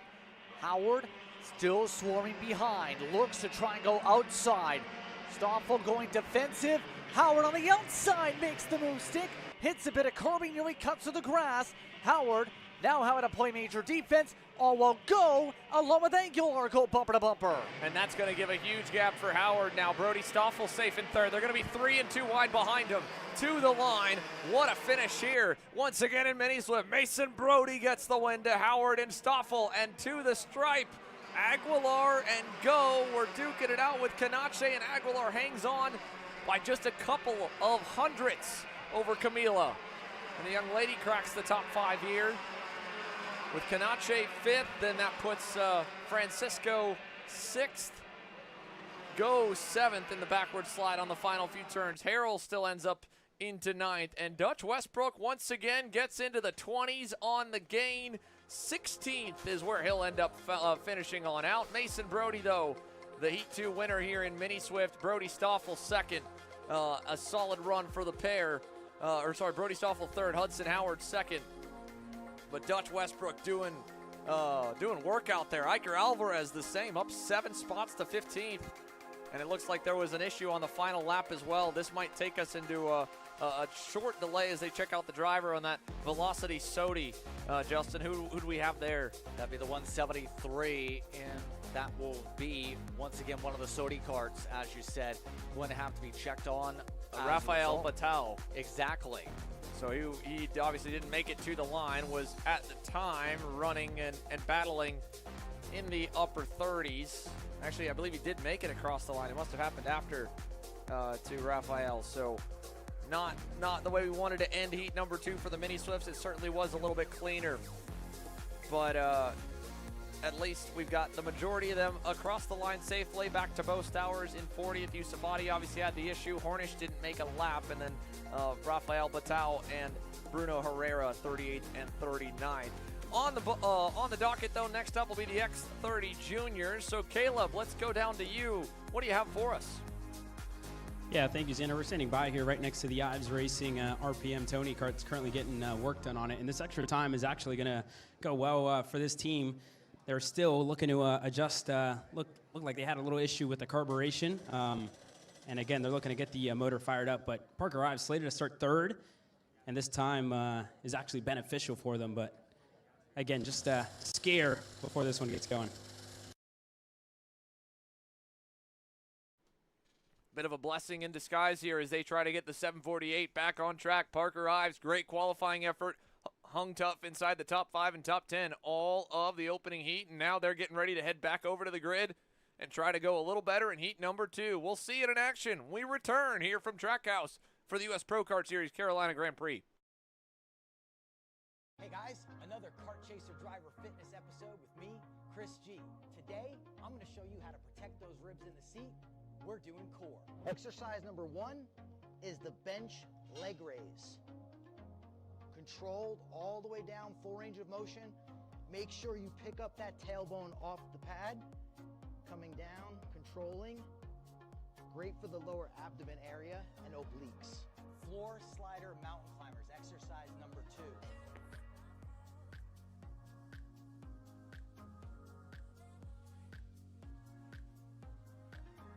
Exercise Exercise number 3, the plate-loaded decline bench sit-up.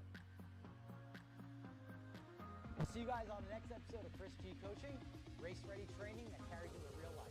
That's what we do here. Karting isn't just speed. It's control, precision, freedom. At Atlanta Motorsport Park, Kart Freedom isn't just a team. It's where drivers are made. You know, I'm really starting to like this go-karting thing. Yeah, me too. Oh my gosh, can I show you this cute dress I just got? Yes, of course. Oh my goodness, it's so cute. I just love shopping. I love shopping too. Oh my god. Wait, did you guys say you like shopping? Of Yeah. course. Well, dude, I have the perfect place to do that at. ShopPayCarrier.com. At ShopPayCarrier.com, you can get free shipping on orders $200 or more. You can get anything you want, like MXC rims, gloves, rib vests, shoes, anything that you need, all at ShopPayCarrier.com.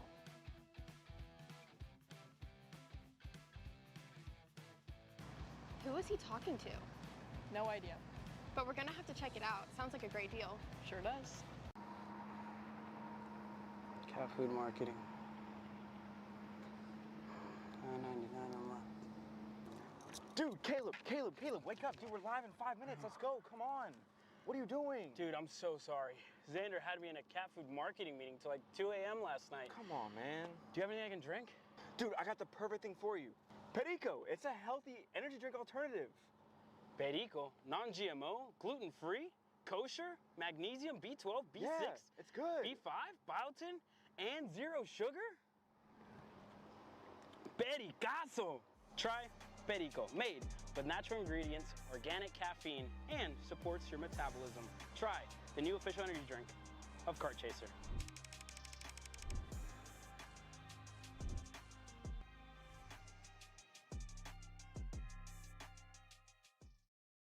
This is Henry. Henry feels sad.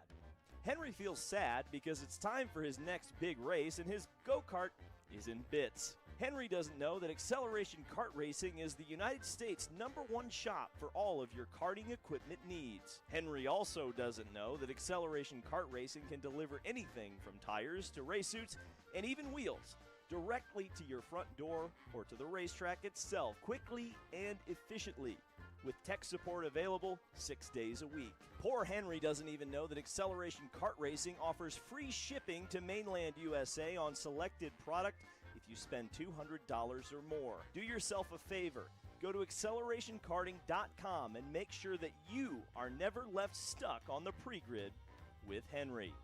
Be smart and don't be like Henry.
Hey guys, I'm Chris G. I'm Kart Chaser's driver fitness coach, and today I'm going to give you 3 tips on how to strengthen your shoulders for more endurance and better stability in the kart. Here we go. Okay, so exercise number 1 is the front rope pull-through cable raises.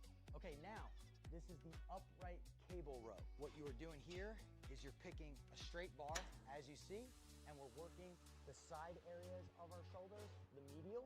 Exercise number 3, the dumbbell shrugs. As you guys can tell, I like to pause at the top before releasing. It's great for your strength, for that wheel stability. It's great for those shoulders and that upper back area. Chris G Coaching, race-ready training that carries into real life. That's what we do here. See you on the next one. Welcome to the future of kart race preparation. Kart Sim Pro North America. Featuring laser-scanned North American kart circuits and precision-tuned kart physics developed using real telemetry, dyno and tyre data, Kart Sim Pro North America delivers the most advanced and realistic kart simulation experience available today. Whether you're training for race day, refining your lines, or shaving tenths off your personal best, Kart Sim Pro gives you pro-level insight without leaving your home. Trusted by world champions, coaches and karting enthusiasts alike, this is where virtual practice translates into real-world performance. Experience the thrill, the challenge, and the edge. Kart Sim Pro North America. Use code CHASER20 to get 20% off today.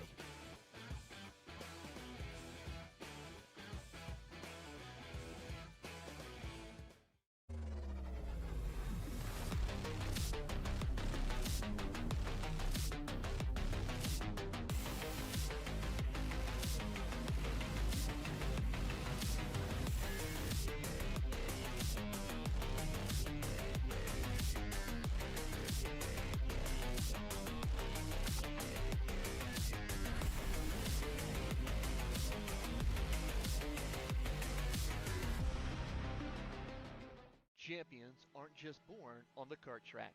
At SimShop, we deliver professional-grade simulators with the best performance-to-price ratio in the industry. Founded by racers who understand what you need, our SimMagic and Moza equipment is powerful enough for the pros, yet affordable for everyone.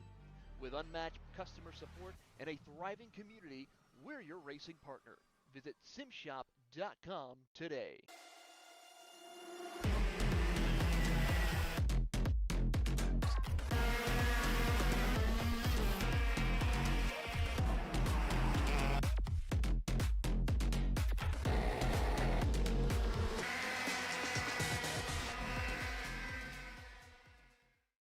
Are you ready to get behind the wheel?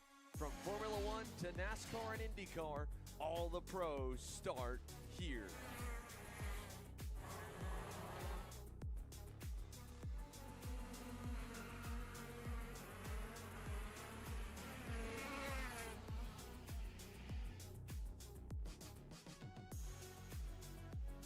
For more information, check us out online at mcckarting.com or call us and go racing today.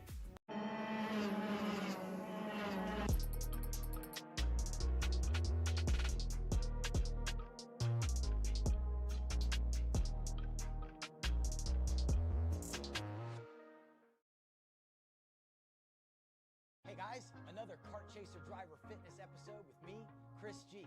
Today, I'm going to show you how to protect those ribs in the seat. We're doing core. Exercise number 1 is the bench leg raise. Controlled all the way down, full range of motion. Make sure you pick up that tailbone off the pad. Coming down, controlling. Great for the lower abdomen area and obliques. Floor slider mountain climbers, exercise number 2.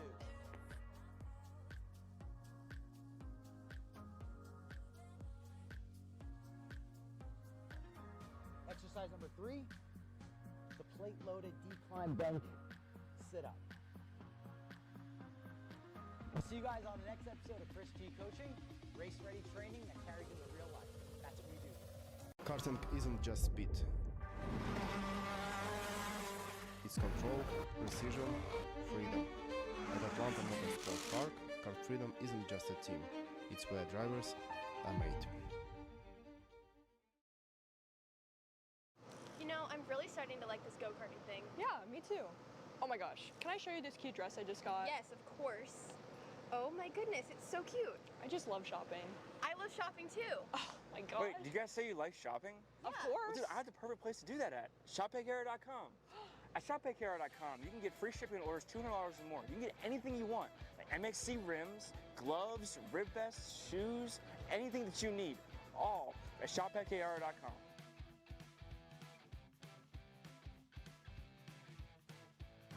Who is he talking to? No idea. But we're gonna have to check it out. Sounds like a great deal. Sure does. Cat food marketing. $9.99 a month. Dude, Caleb, wake up. Dude, we're live in 5 minutes. Let's go. Come on. What are you doing? Dude, I'm so sorry. Xander had me in a cat food marketing meeting till like 2 a.m. last night. Come on, man. Do you have anything I can drink? Dude, I got the perfect thing for you. Perico, it's a healthy energy drink alternative. Perico, non-GMO, gluten-free, kosher, magnesium, B12, B6, Yeah, it's good. B5, biotin, and 0 sugar? Pericazo! Try Perico, made with natural ingredients, organic caffeine, and supports your metabolism. Try the new official energy drink of Kart Chaser.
Well, ladies and gentlemen, we had a momentary break in the activities here while we get set to go back racing any given moment. Here's a look at what's coming your way. X30 Junior currently on the grid. You can see the drivers are starting to heat up. In fact, they're getting ready to roll off.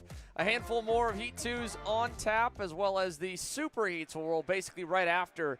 And with the adjusted times, those are estimations because we're going to go back-to-back sessions all the way to the end of the day. Now, in terms of the momentary delay here, Caleb Vieska does have a bit more intel for us, so we'll get set to hear from him of what was the status of the short break in the activity. But you can see X30 Junior are on the circuit now.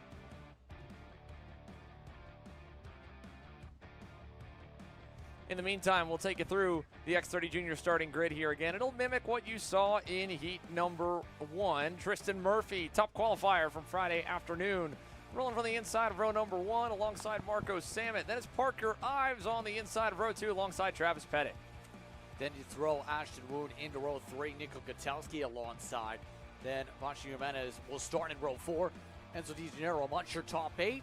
Plenty of carts scrolling through the last page, though, as well. Nathan Goldstead, one of the big names that will be coming towards the back of the field. Teo Calderon as well, trying to work his way forward. In the opening heat, we had really 2 races going on. About 8th onwards had a heck of a battle all amongst themselves. And up front, a test of wills here amongst a number of the major contenders. Ashton Woon and Travis Pettit, who have each won a number of majors on the year. Nico Gutowski as well. Tristan Murphy, of course, has been up in the mix, but he has a couple less ticks in the W column than those 3.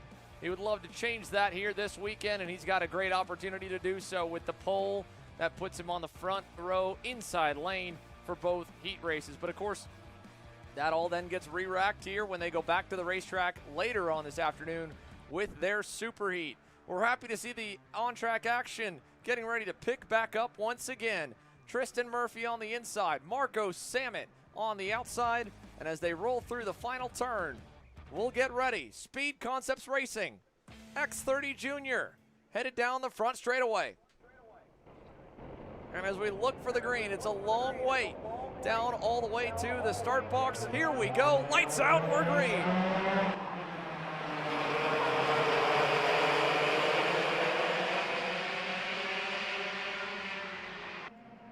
Good pickup to start as the top 3, 4, 5 or so get single file, but it's starting to get to already.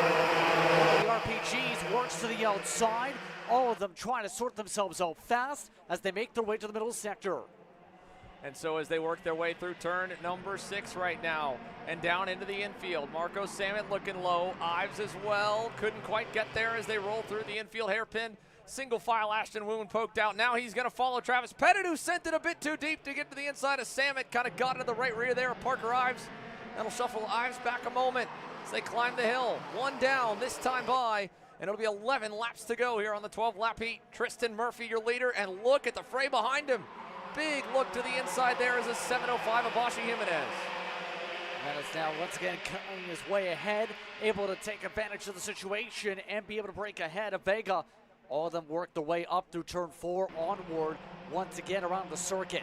We know for a fact, though, that Murphy might be able to try and break away if things heat up a little bit between Salmon and Pettit, but we also know Pettit going to be very crafty. As long as he gets competition and cooperation from Salmon, there's a chance for this to close fast. As the racing continues here, working through lap number 2, they'll work their way out of turn number 9. Let's work our way down to Caleb Vieska. He's a bit of a status update for us. Caleb, what do you have? Thank you, Xander. So I can give confirmation the driver involved was the 173 of Rafael Batao on the Sodi Kart machine. He was complaining about a little bit of neck pain. And again, medics arrived on scene. They're just going to transport him off-site for further evaluation.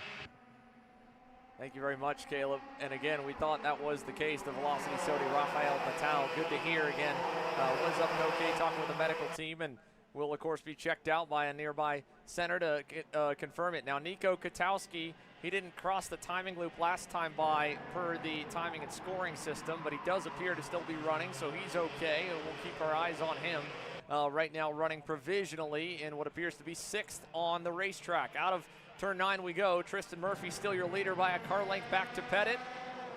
And here's a look towards the middle half. Enzo Di Gennaro in a heck of a scrap with Jimenez, Nathan Golseth, and Mateo Calderon, who's already climbed up a handful of spots on the board.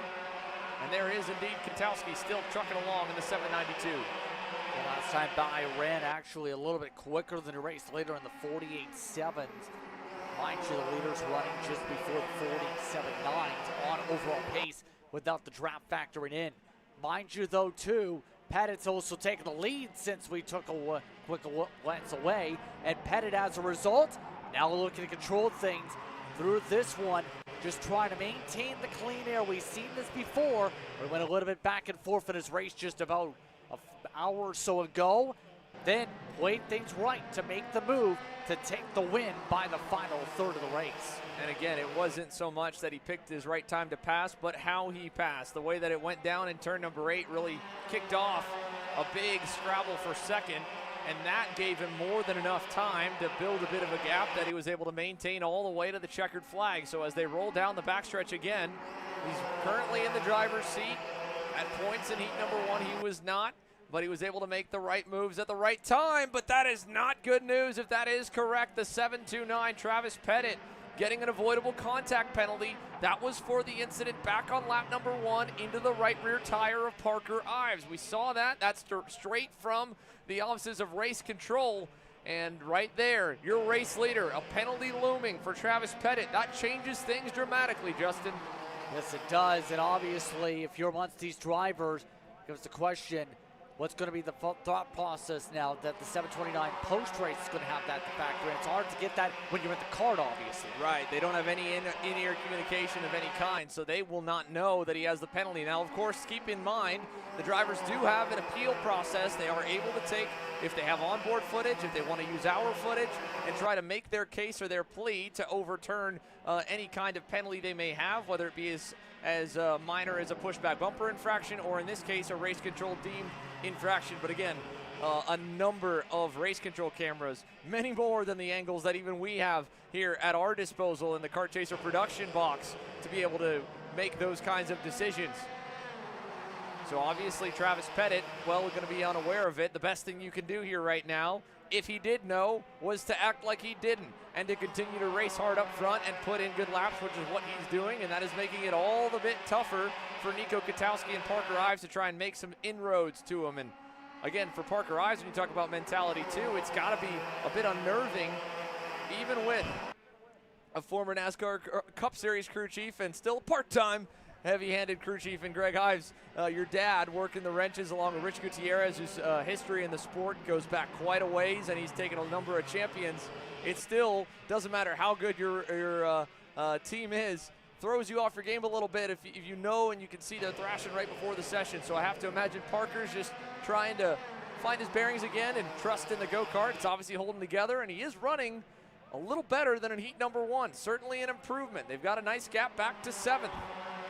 Katowski across the line. Again, unfortunately there, it didn't ping on the timing loop, and then another penalty coming, this time for Nathan Golseth. That's the 7-2-3 avoidable contact. The one-speed concepts in the heart of the field going to be shuffled as a result. Also with the pylon post race. So that kind of showcases how aggressive things got early on in this one. But I think in this case, for some of these drivers like Jimenez, like for some of the others, not much you can do other than try and pick up spots late, because you also have the super heats to think about later on for the big amount of distribution of heat points from here on out. All while unofficially would be Murphy up in the front if those penalties stand. Woon, will he try and make a move pretty soon? He's got the draft off both of them at the very least to think about where to go, and Samet is losing touch with them fast. Look at this though in the back of the field. Vega able to charge up the inside. Took a spot on Barb. Able to move back up to 7th spot. Vega's been looking pretty solid amongst those in the 2nd and 3rd packs. Indeed. Royce Vega last time by a 48.690. It wasn't necessarily on pace with what the top 3 are, but it was on pace with what Nico Katowski and Parker Ives were more or less tracking, and it might be enough to match the pace of Marco Samet, who is just barely losing a little bit of touch with the top 3. Don't forget as well here, folks, to continue to support our partners. Perico Energy Drink. Use code KartChaser, 20% off, perico.energy. Down the backstretch, Travis Pettit still leading the way, still well in command. And now, with 9 laps completed, working lap number 10. It'll be the double sticks this time. That'll be really the only signals the drivers have to know where they're at in the race. Obviously, you have a rough estimate because the onboard data gauge is a micron. It will track laps. It will show you the number of laps you've turned. So if you can do the math in your head going, all right, well, we did 1 lap by the loop for the out lap. We did another lap by to start the race. All right, if I'm showing a lap 11 or lap 12, this is about at the end. But the only real signal, the official signal they get is right there on the front stretch for Porter, the double sticks. And that usually means to do exactly what Travis Pettit is doing now. Instantly go into battle mode here as we enter the final stages of Heat 2. Down the backstretch, there he goes on the inside. Covering off from Tristan Murphy. Pettit not wanting to let anything go again. Obviously doesn't know about the penalty in the Kart at the moment, but doesn't want to give up the lead regardless on track, just in case. Murphy looking to try and find a way around, gets bottled up. Well, it sets up the crossover. Woon was able to get the angle because of the checkup. And now Woon trying to work the outside way into the runoff area. Samet's right back in it for third. Marco Samet now with new life here as we get to the white flag. And there's more, again, not far away. Nico Katowski and Parker Ives have been waiting for this the entirety of heat number 2. Now as they cross the loop this time, it's 11 complete, sorry. We're working the final lap, well underway. Pettit, your leader by a car length back to Murphy. He won't have to protect now. He should be fine as they roll through turn number 4. Right now looking pretty solid, but it really depends. Will there be another charge up for Murphy? He's already trying to set up things a couple times. More penalties. This is Barb gaining 1 down to 726. They go Blunky though to 8. Again, Travis Pettit with a looming potential penalty. Nathan Golseth and now Arthur Barb as Samet covers for third from Woon. Haven't stolen that spot here on this final lap and a half. Travis Pettit, last turn to Hunt, hang on. Murphy's gonna play it smart. Behind, they'll duke it out for third. It's Pettit once again with the win in X30 Junior Heat 2 this time. Samet to third, Woon to fourth. And across the line, it'll be Nico Katowski fifth, Parker Ives in sixth. Royce Vega able to jump up the leaderboard to seventh. Arthur Barb to eighth, Enzo Di Gennaro, Nathan Golseth, your top 10. So here's a look at how they populated on through. Travis Pettit over Tristan Murphy, Marco Samet, Ashton Woon, Katowski, Ives, Vega, Barb with a looming penalty, Golseth a looming penalty, and your provisional race winner, Travis Pettit, a looming one as well that would potentially promote Tristan Murphy to the Heat 2 win off of that. I was about to say, your biggest mover before you even factor in penalties was a +3. It was all about track position, X30 Junior. For all of these competitors, Perriman amongst those who lost 4. A couple, in fact, that fell to the second page, including Jimenez in that race. Track position was key, and I think Travis Pettit might be finding out partly the situation. See with the body language at first as he jumps to the scales. Yeah, bummer one for sure. But nonetheless, again, it was hard racing in the opening couple laps. You're trying to go for the gaps that exist, and it was incidental contact, far from intentional for him to get into Parker the way that he did, but he was just going for third, and the way that everyone was backing up turn 9 with low air pressure, cold tires, probably a little bit sooner than expected. Another one coming in. Enzo Di Gennaro getting an avoidable contact penalty. The officials have been busy. Blake Hunt, race director, tried to set the tone. He led the drivers' meeting yesterday and made a point here. With all the improvements that the U.S. Pro Kart Series has made and invested in the race control system and in the staff as well. You've got not just Blake as a former U.S. Pro Kart Series race winner and podium finisher at the top of the officiating pylon, but he's got a heck of a team with him. Alex Bertignoli won here in 2017 in K100 Senior. He's out on the racetrack. And Lance Fenderson, a heck of a talent in his day as well, joining Blake in race control. The series now with enough history that you've got former drivers, truthfully, former winners and champions in the box.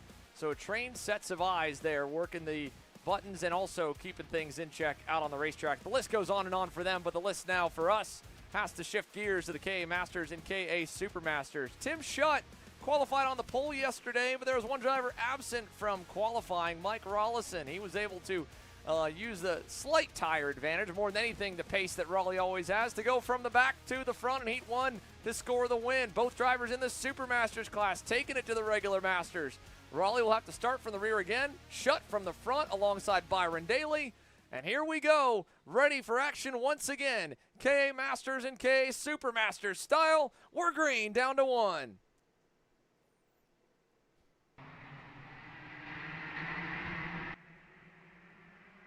And as they rocket up the hill towards turn number 3, Shutt with a good getaway to Daly, back to Scott Falcone in third, and wheel-to-wheel contact for the lead. Byron Daly going right after him in the bowl. The race engineer able to dive his way forward and take over the overall race lead to start. Already showing the urgency, picking up Falcone. Amonstos is also trying to fight back there in amongst the packs as they make their way on through. Going to get interesting to see what happens with the Supermasters in particular, not with just Rowley, but some of the drivers like Falcone who were very fast in practice all throughout yesterday. Looking to see if they can get a big step up here this afternoon, here in heat number 2 now, to set themselves up for later on today. Here's a move for Paul Elefante, trying to make some hay up the middle of the field here. And again, you'll see the split of the 2 divisions on the left-hand side of your screen. Elefante, the 408, I believe he would qualify as a Supermaster, and I think I may not have gotten the sheet fully up to date for the 408 machine. So he's currently shown in the Masters division, which right now is shown as the 2nd class on the leaderboard pylon. The Supermasters are the ones on the top half. That's Tim Shutt in the lead of that division, 2nd overall. Scott Falcone, 3rd overall, 2nd in Supermasters. Oh, contact there. That was 2 together. Elefante and Eric Heinig. See, not happy of neither one of them. Yeah, there was the hand signals for Elefante in terms of the contact. Going to cost them big time on track position, to say the very least. Now this is all with the top 3 break away. This is a bigger gap for Raleigh in particular to try and make up in the heart of the field. Raleigh, remember, was able to be a 10th or so quicker the majority of the way to chip away to get up to the top 2 or 3 before. Much more different stakes per se, because the gap between them and Shutt alone is 3.3 seconds last time by alone.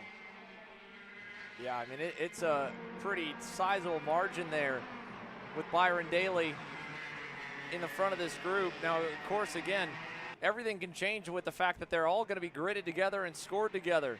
Not to mention the pride point of view, right? The Supermasters, they wanted the subcategory. Oh, incident under review. That's going to be for the incident there involving Paul Elefante in the 408 and Eric Heinig in the 471, undoubtedly. So the officials are quick onto it there to let us know they're taking a look at that incident down at turn number 8. Meanwhile, down the backstretch, Tim Shutt's ready to go back to the front, and he takes the Pantano to the inside. Able to dive his way up, build himself a cushion cart for the time being again. Daly going to have a large gap over everyone else of 3.5 seconds anyway. It's more so the pride factor of you want to be the first car on the racetrack to come away with a victory in these circumstances. And right now, he's looking to try and figure out any way to do that at this point. Falcone, for his measure, still trying to find his way to stay in front. The Falcone machine has been racing a fair bit across the nation as well for his own racing sake. Has been very fast all throughout his career, in particular with the Supermasters here today. But this time around, it's already becoming difficult to keep up with the top 2. The draft's already starting to break them away. Last time by, it was Shutt, who was in the 50.9s last time by, compared to Falcone's 51.1.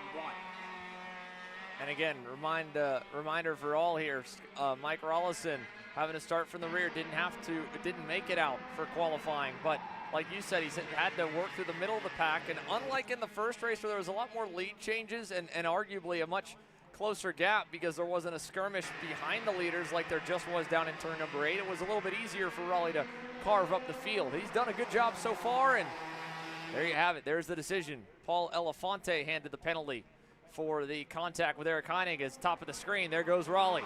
Nice move down the inside. That, I believe, was on Junaid Din on the Orsilon 426. No, Nick Landy. Sorry, Nick Landy.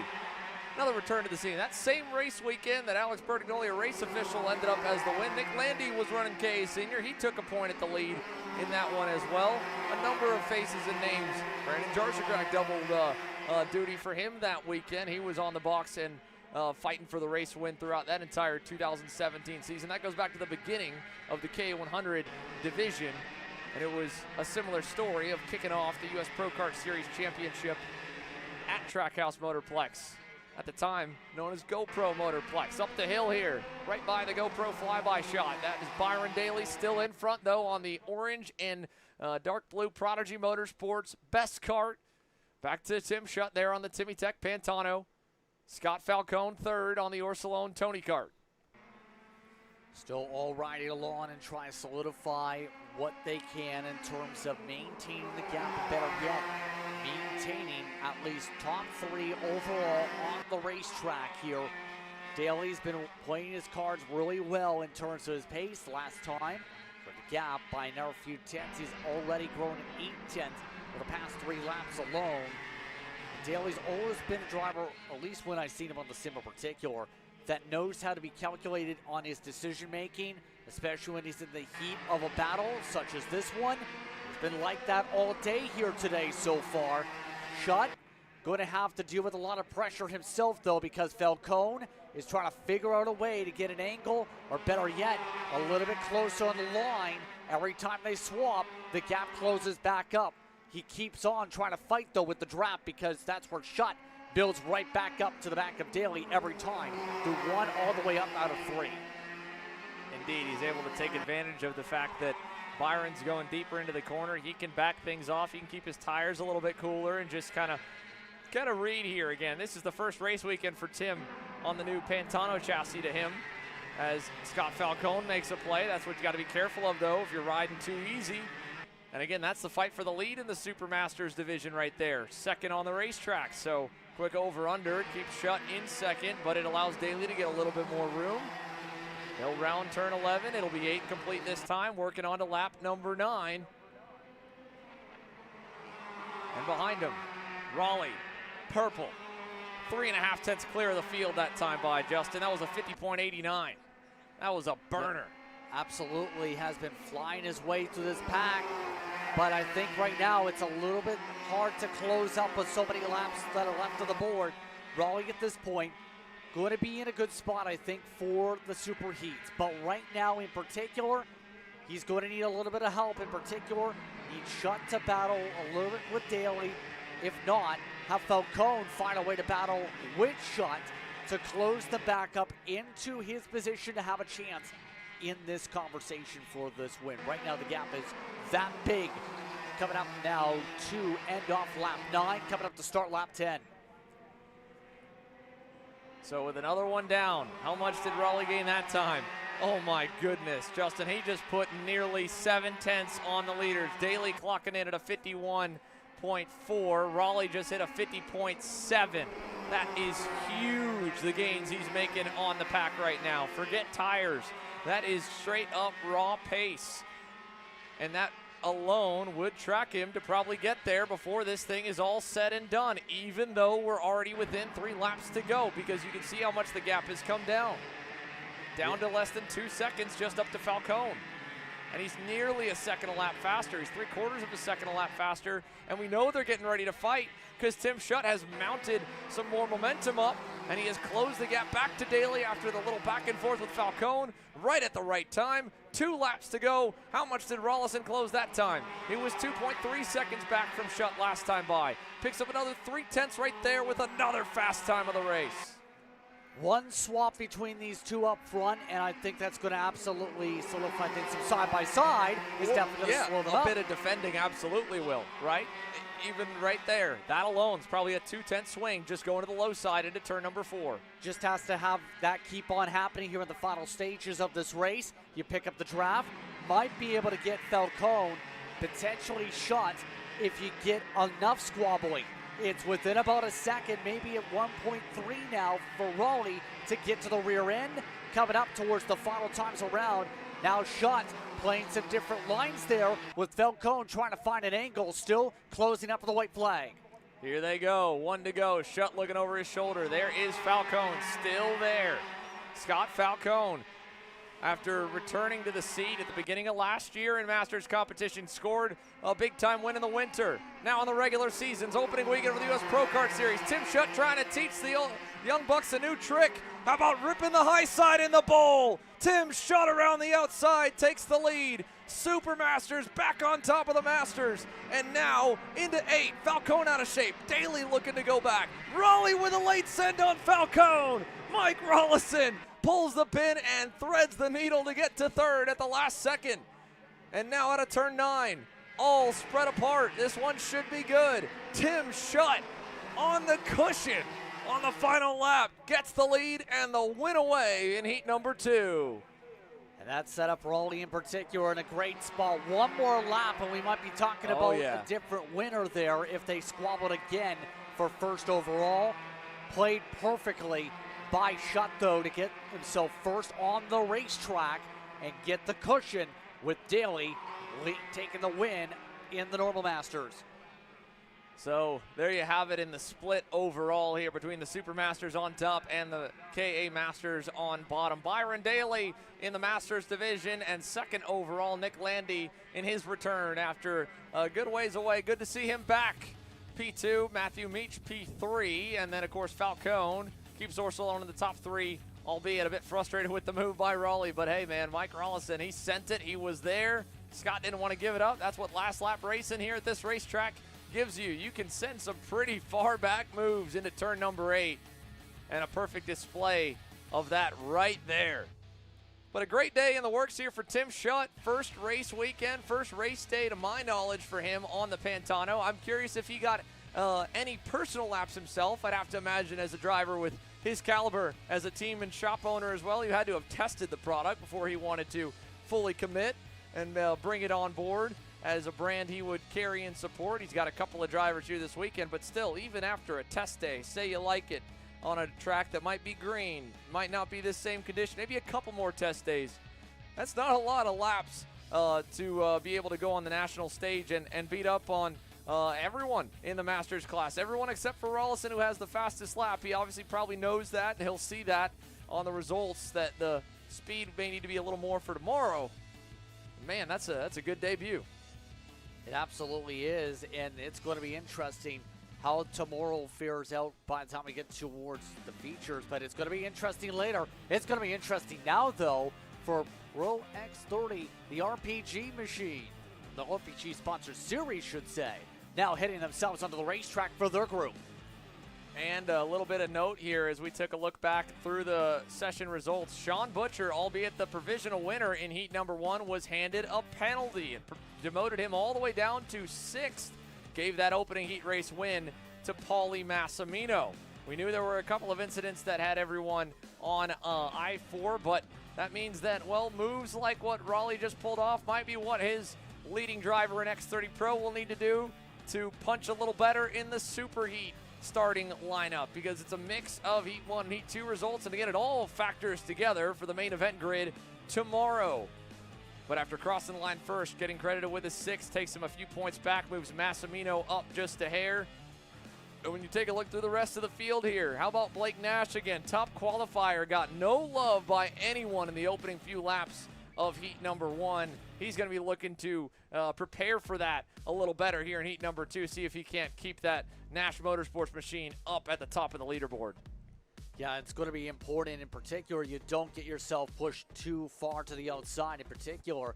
A lot of people, are using the runoff into 3, but that's where, with the side-by-side, he also was bogged down with it. That cost him so much ground in the first place. This is going to be an interesting battle for these drivers as they'll double on up with Butcher, McQueen, Massimino, and Brickley. I want your top 5. Here we go. Ready for action. RPG Pro X30 is green for heat 2.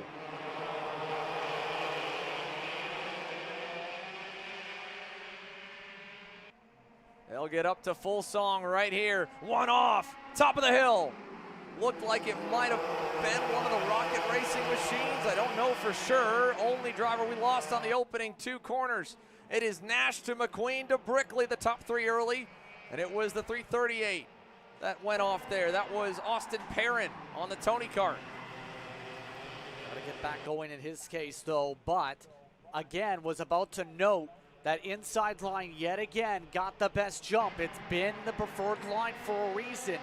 Usually through the tram lines has caused a couple kart lanes. Now McQueen, with that also taking advantage, able to take over the lead. Yet again, Caden McQueen getting right on the offensive. He's been doing this all day off the start.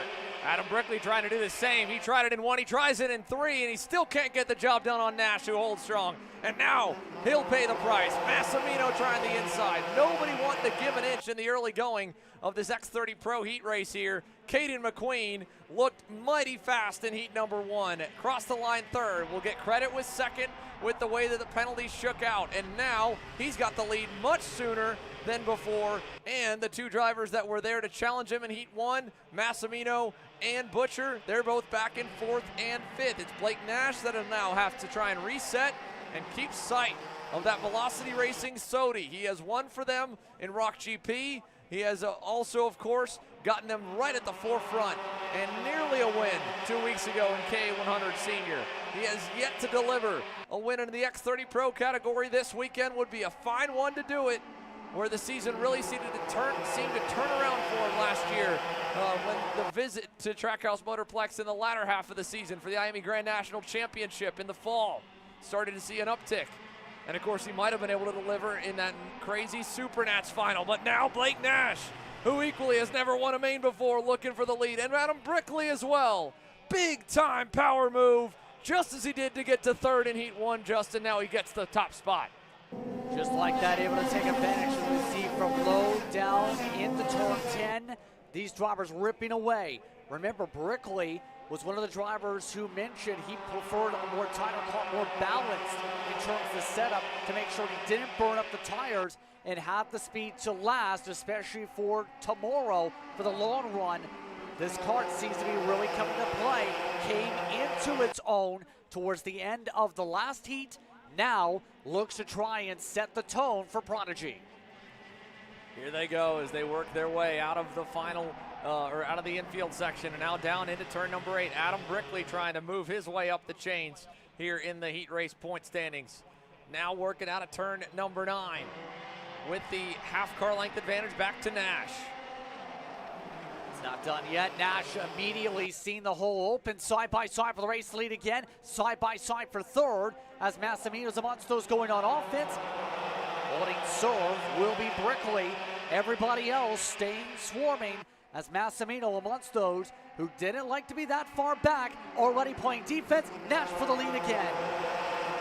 Big time plays here for Blake Nash to get back out in front. Important points in the championship, important points in the heat race standings as well as they run right now. This would be a very close one to call between himself and Brickley and crew. Massimino now lurking as Brickley again tries the crossover, but this time he didn't quite get clear. He's going to try to go to the outside, and he's going to get it done around the outside. 2nd around the outside move, back-to-back sessions to do it.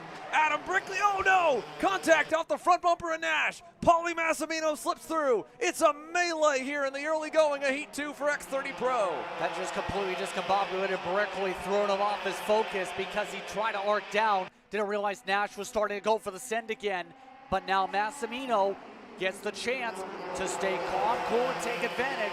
All while Butcher, he's been continuously having to get the elbows out, fighting just to hold on to the main pack. That's right. He's now behind Ryan Raffa and Marcelo Tortato, who have joined the fray. Now looking as those two defend to the inside. So much movement on the pylon here, even in just the 20-driver co-headliner division. Nash now back on Brickley. Davin Roberts and Adam Brickley, 2 North Carolina kids going at it.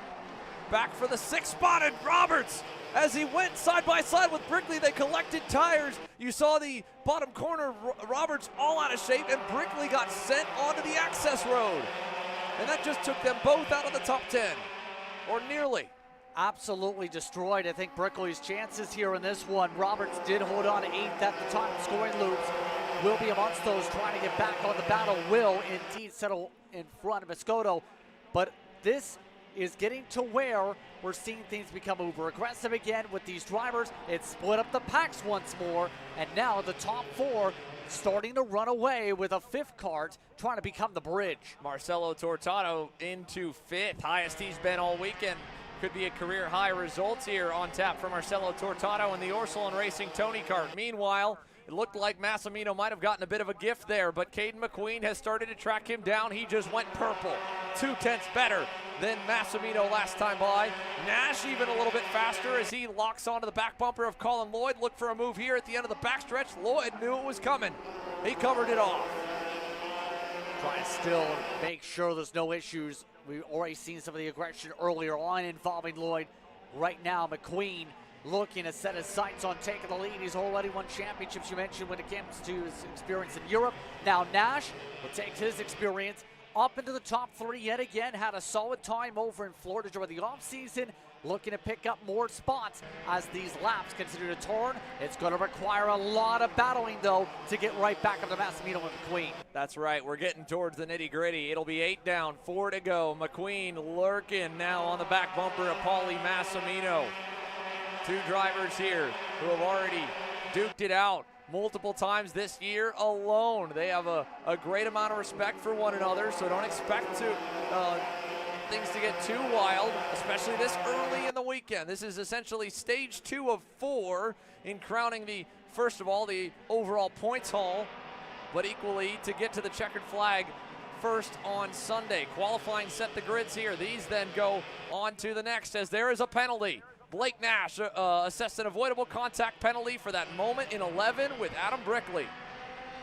That's involving that arc down, remember, trying to go down in terms of that battle with the overlap. Yeah, Brickley was trying to go around the outside, and I think Blake was trying to give it to him. He also had the pack lined up behind him. You could see the crushed-in front nose cone or bumper of Blake Nash, and just barely misjudged it. Again, no different than what we just saw moments earlier in X30 Junior with the likes of Pettit and Parker Ives. Meanwhile, back up front, working lap number 10. 2.5 laps to go. Nash still charging regardless. Contact in the wall. Camp Chambers, turn 4. And up front, McQueen to the lead in 8. Once again, back and forth they go. Massimino yet again gets the slice. Nash trying to follow suit for second. Goes door to door. McQueen tries to hold the outside in 10. We'll try and pass them both. Already a bump to the back of Massimino. Now it's 4 carts under a blanket. Mark it 6. Sean Butcher is there. He has snuck his way to the lead pack right on the heels of Marcelo Tortado. It is Massimino and Nash with a gap. Colin Lloyd now into 3rd with 2 to go. He's going to have a lot of pressure. McQueen wants the spot back. Lloyd will give it to him and play a very nice teammate right there, not forcing the issue to hold on to 3rd and potentially give the race away to the top 2. So McQueen can reset. But it now leaves him vulnerable to Butcher as Massimino covers. Nash high, low, nothing coming from it. Now Butcher gets 4th away from Lloyd. All of them making a bit of contact again, setting up the battle for the velocity. Sony, here comes Butcher in the top 3. Caden McQueen was forceful that time to give the love right back to Blake in turn 9. Now looking back, trying to get some faith from Butcher, but Colin Lloyd's going to send it on him. Sean will pay the price right there. Let's see if he can answer. And either way, the gap to Paulie is huge here on this final lap. Final time around, and it's getting uber aggressive. Nash getting shuffled again late. Oh, wow, Massimino again is saying, thank you very much. I'll build this buffer and pull away from everyone. In the run to turn number 8, Lloyd low, Butcher high, 2x2. Look at Blake Nash to the outside, gets into the, gets fed a side pod from Tortado. Butcher able to get the better of Lloyd still. 2x2 as the whole cavalry's arrived for 5th onwards. And to the final turn, this will get gnarly here. Massimino will score the win. And everyone else, whoa, where do they shake out? One's gonna go into the grass and nearly and into the banner. I thought it was gonna be a barrier impact there, but into the banner for the 325 of Franco Escoto. Well, that was definitely a loud way to end off the race. At the very least, I think mostly cardboard there that went flying from that hit to the sign. Yeah, again, trying to keep his foot in it there as he rode down the edge of the grass. Goodness. X30 Pro delivers again. Paulie Massimino specifically doubling up on the 2 heat races thus far and getting the lion's share of the points haul. Caden McQueen 2nd, Sean Butcher able to snag a 3rd, Colin Lloyd and Marcelo Tortado, your top 5. How about Ryan Raffa sneaking his way into 6th there on the Mike Doty Racing LN Kart? Blake Nash ended up 7th there. Jake Drew, quiet day right now, unfortunately, for the shoe, a driver that was at the forefront of the near 50 driver field 2 weeks ago in Arizona. It's been an uphill fight for him in the Norberg Academy GFC, trying to close the gap to the leaders, but a whole lot of chaos at the end of that one.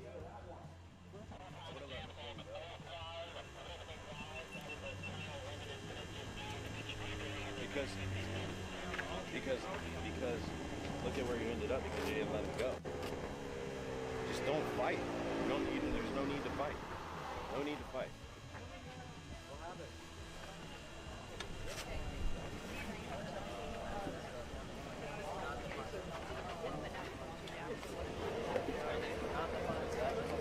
Dude, honestly.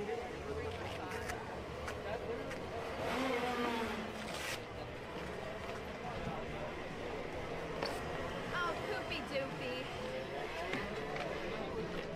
Standing by here with Sean Butcher. Sean, putting down a race for you. Just kind of walk me through it. It looked like it was hard fought to get back up to where you finished. Yeah, I think we struggled for speed a little bit at the start of the race.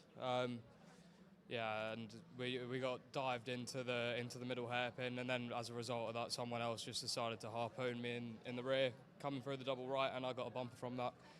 Yeah, managed to claw some positions back at the end, but yeah, the damage was done, unfortunately.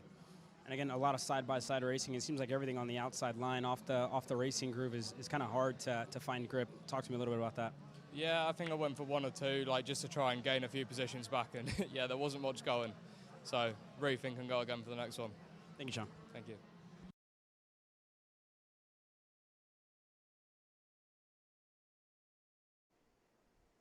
Thank you very much, Caleb, as we are currently working our way around the racetrack for our last group for heat number 2, and you are going to have some exciting shifter racing. Plan and plan 4. We had technical issues during the last race, but again, for those who missed, it was Justin White that was able to power his way off a good jump and hold on majority of the way. But you see that 20. Irwin is going to be one of your karts to watch for again, to have to start from 10th position and make his way up to the front again. He had the same pace as your winner of heat number 1. It's going to be fun with Reddington and White on the front row. Gavin Bailiff will start in 3rd. Will Power was originally scheduled for 4th. Charlie Steins will start in the top 5 with Mateo Pappas amongst your top 6. But again, Bailiff in 7th. Then you throw in one of the others that are looking to try and do well in terms of some of the Masters. That's going to see. We'll have to see Hanenko work his way forward. The rest of the field will shuffle its way forward and come up towards the starting blocks and get ready to go here, Xander. We've seen earlier and talked about this earlier. Impressive what White was able to do. Can he do it again? Well, back to a racetrack with the front straightaway, the outside lane being where you run on every hot lap. That inside lane, that top qualifying spot for Adrian Reddington, it wasn't kind to him in Heat 1. Can he get the whole shot in Heat 2, or can Justin White get his number again? Here they go, and Justin White has the whole shot by a country mile. Big time launch there for the Carblos Racing Engines Maranello driver. And behind him, a great launch equally for Mateo Pappas on the move. He'll get into 4th. Back to 5th we go. Checking in, that's Charlie Steins. New tubes for him in 2026 on the Red Army. 5th for him, and then again, keep your eye on Jay Irwin. He's already up now to the back of Steins into 6th. With the issue in qualifying is Gavin Bailiff. It's a similar story from heat number 1, where he was right on the heels of Adrian Reddington, sent it on him, and then ultimately couldn't hold it. Now out of turn number 9 with another shot as we got one spun around. The 11, Miles Danoff. And the infield hairpin, looping it. Beyond them, here's your leading 6 and senior. Your Masters a little further away as Mateo Pappas tries to cover from Charlie Steins. Really trying to make sure things are coming off Pappas. One of the drivers, remember, that has multiple different Fats Racing karting, Legends experience. Also trying to race in the dirt in the micro midgets in terms of speed there to try and gain some experience in multiple different disciplines. Looking to see if he can get himself a solid run. Yellow flags waving in the middle sector still because of the issue we've seen with the 11, but everybody else will pass on by with no issue. Indeed. All good, all clear for them as they roll out of turn number 9. Pappas now getting away a little bit as they climb up the hill. You can see the 500 numbers for the Masters and Super Masters and Shifter, and the double digits for the pros. Down the front stretch, Steins, Irwin, Pappas all still together. All staying pretty tightly contested as well as a result of that, but we'll say we've seen an impressive start to the weekend again for Justin White. His pace staying 46.7s right now, but the interesting part will be, again, what Renneden's able to do, because remember the point mentioned a little bit earlier, he was expecting long run to be the critical part of today. He also mentioned that the cooler temperatures that you have in Charlotte compared to, say, the desert in Tucson, going to really help with the engine temperatures and be able to help make sure the pace is there. So it's going to get interesting as these drivers work their way through, where the pace really settles in as these tires burn more and more laps on them throughout to tomorrow. Indeed. It's going to get tougher and tougher. Now they'll get a new set of MG tires for the main event. So these tires will just have to last one more session, but that superheat with the added distance will make things tough, right? That'll be the 4th heat cycle on this current set. And then they'll go to a brand new set of tires for the Sunday final. Now in heat number 1, albeit Reneden still covering a little from Gavin Bailiff, the back and forth between the two of them gave Justin White a healthy gap. He did add on to it, but it was gifted probably a good 7/10 or so. So by not having an exchange quite yet for Gavin Bailiff and Adrian Reneden, they've kept him within their sights. And last time by, you could see the lap times relatively even. White still has a small advantage. 46.24 for Justin, a 3-1 for Adrian Reneden, and a 3-0 for Gavin Bailiff. So a half-10 advantage for the current race leader, who has one SCUSA Winter Series win to his name, albeit he probably has a bit of an asterisk by it because he was running phenomenally well, but it came off the back of A.J. Myers and Mateus Morgado tangling. In this one, he's straight up outrunning two of the best, two former pro shifter race winners themselves. Adrian Reneden, multiple-time race winner last year, and a KZ2 European champ, and Gavin Bailiff now getting the better of him in the number 7 and officially slotting himself up to P2. Able to jump up yet again, and it's been impressive what we've seen from Gavin Bailiff. Of course, the Bailiffs, big when it comes to the racing scene, we know with MCC Cincinnati in particular. And right now, we've seen both of them do well, in particular Gavin. But again, for his sake, looking to try and find a way to chip away on the 88 side of things. By the way, just seen right there, Irwin's already in the top 5. He's looking hungry to pass by Pappas pretty soon. Lost a bit of ground through 6 and 7. It's been a busy week for Mateo Pappas, racing at Millbridge Speedway on the dirt track in the weeknights here on Tuesday and Wednesday nights. Quite a bit now back behind the wheel of a shifter kart as well. He's got a limited amount of experience. His father Max here, of course, getting an off weekend. The same way Will Power was able to join us yesterday for practice and qualifying from his duties, in Max's case, in the IndyCar race control booth. Able to enjoy the weekend here with his son and continue to watch him develop into a superstar in pro shifter right now, hanging on over a former race winner and the driver who currently leads the SCUSA Pro Tour standings coming out of Arizona. Justin White, on the other hand, this is just a huge, huge boost for him in the season as he continues to lead. And the gap really is big enough that he should be safe for a moment. And if it continues to build, he'll be safe all the way to the finish. Up to and over a second back to Bailiff and Reneden as we check back in again still with him and with Irwin, who must have just gotten the better of Pappas a moment ago. And Irwin, again, is running the exact same pace as your race leader, if not in the same ballpark as both first and second. Now, last time by, interval was around the 46.1s, just updated through to a 46.3 with the pass. So obviously, Irwin's got the pace for his kart. It was just a matter of course, the engine issue you mentioned that put him in the back foot for track position. We know he's got the ability to get up to the front and win these types of races against especially some of these competitors here with clean space. Going to have a good opportunity to chip away and see how close he can get to second and third in particular. Let's see.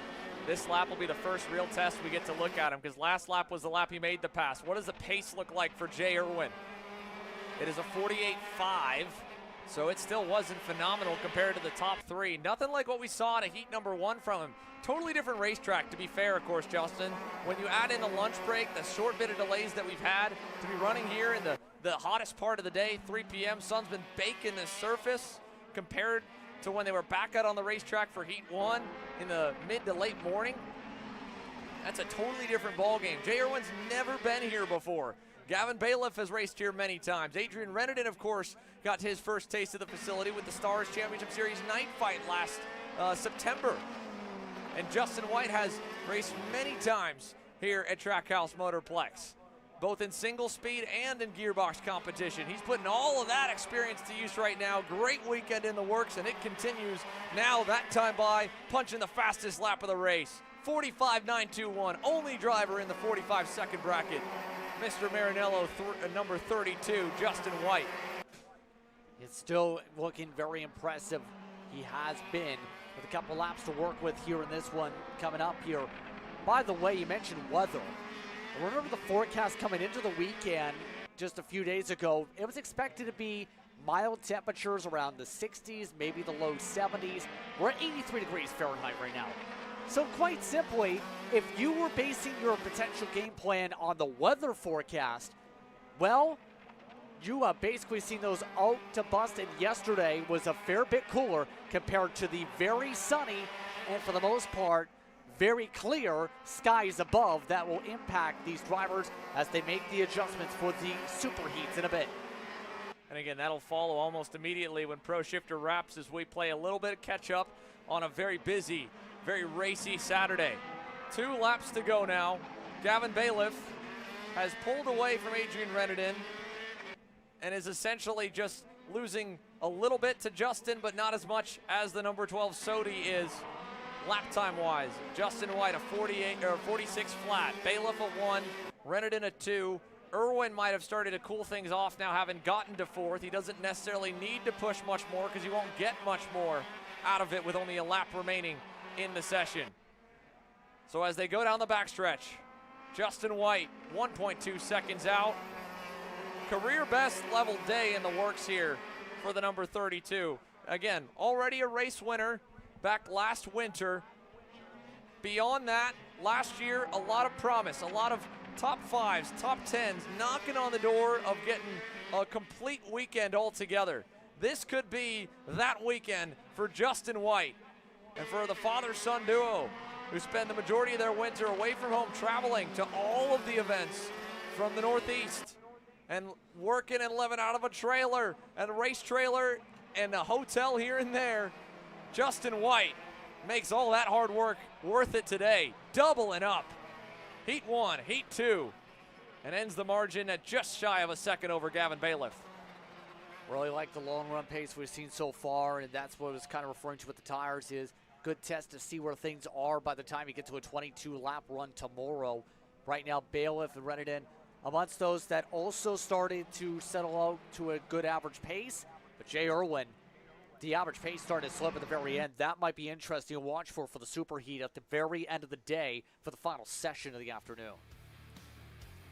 Indeed.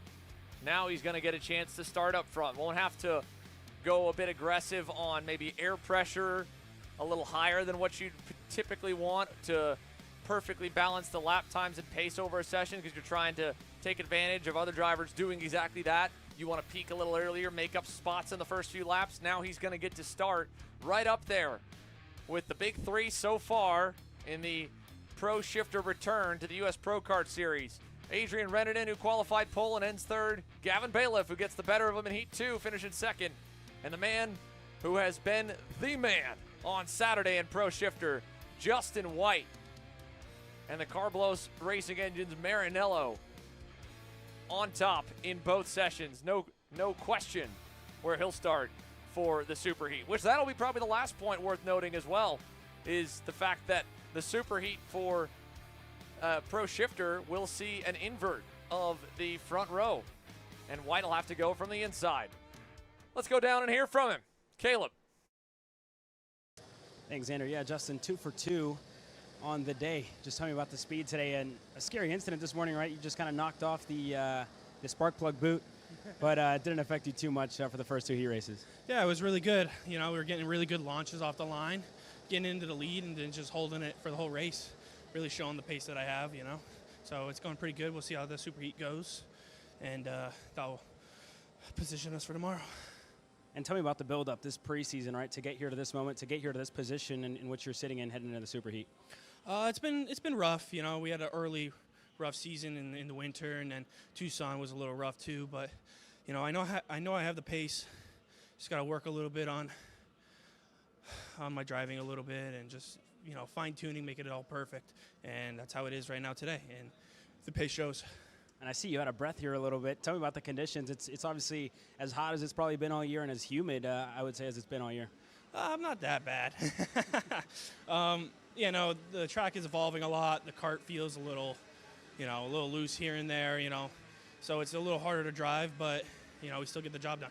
Thank you, Justin. Thank you.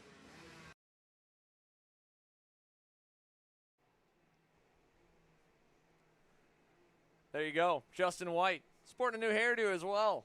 We had quite a few headshots this weekend. I'm sure our director and head photographer Riley Can's probably groaning at me, joking about needing to get another one. But how about that? A little bit of aerodynamic improvement under the helmet for JW. And the 32 machine will lead the field to the boxes for the standing start for Shifter in their SuperHeat. But Micro Swift kicks off the top of the rotation. Jack Katowski and Bo Wyatt splitting the majority of the laps led across the 2 heats thus far, getting ready to lead your field to green. Here's a look at the rest of them as they stack up for the youngest superstars in the U.S. Pro Kart Series structure.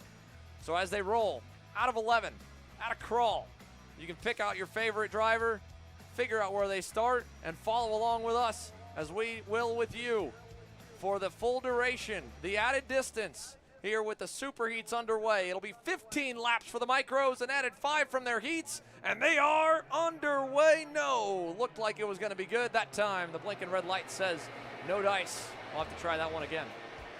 Going to have to regroup and reset as a result of that one. Just a little bit quick. Remember, oh boy, and there goes the blue cone. Everybody eating the cone like it's iRacing. Oh, I think it got another one too. Yep. Quite a bit of contact there, but yeah, iRacing, you can drive through them, right? Some of them? You can drive through some of them, but a majority will go flying and then eventually fade back into place. Yeah. They have been slowly making it drivable, though, because too many people do that. I mean, it's become a meme at this point because some will intentionally hit the cone every lap. But in all seriousness, obviously these drivers do not mean to hit the blue cones. The cones are our friends. Well, that one certainly got no friendly love from the Micro Swift field here, presented by Team Ferris Racing. We're having a good time, Justin and myself, enjoying the action here from Trackhouse Motorplex for the Carolina Grand Prix. And as we try to get these young guns, ages 7 to 10 years old, lined up for another go, it will be the first of the last time of the day for everyone. SuperHeat action concluding a race Saturday that has seen 3 full rotations of races on the lineup for the U.S. Pro Kart Series. Nearly 230 drivers here for round 1. A good chunk of them now headed down the front stretch, looking at attempt number 2. Will we get the green flag for the 15 laps in TFR Micro Swift? We will. We're underway.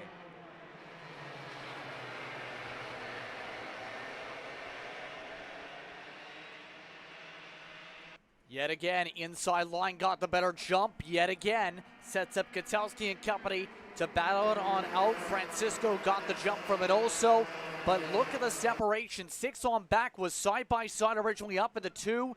That's really broken apart the pack by a significant margin.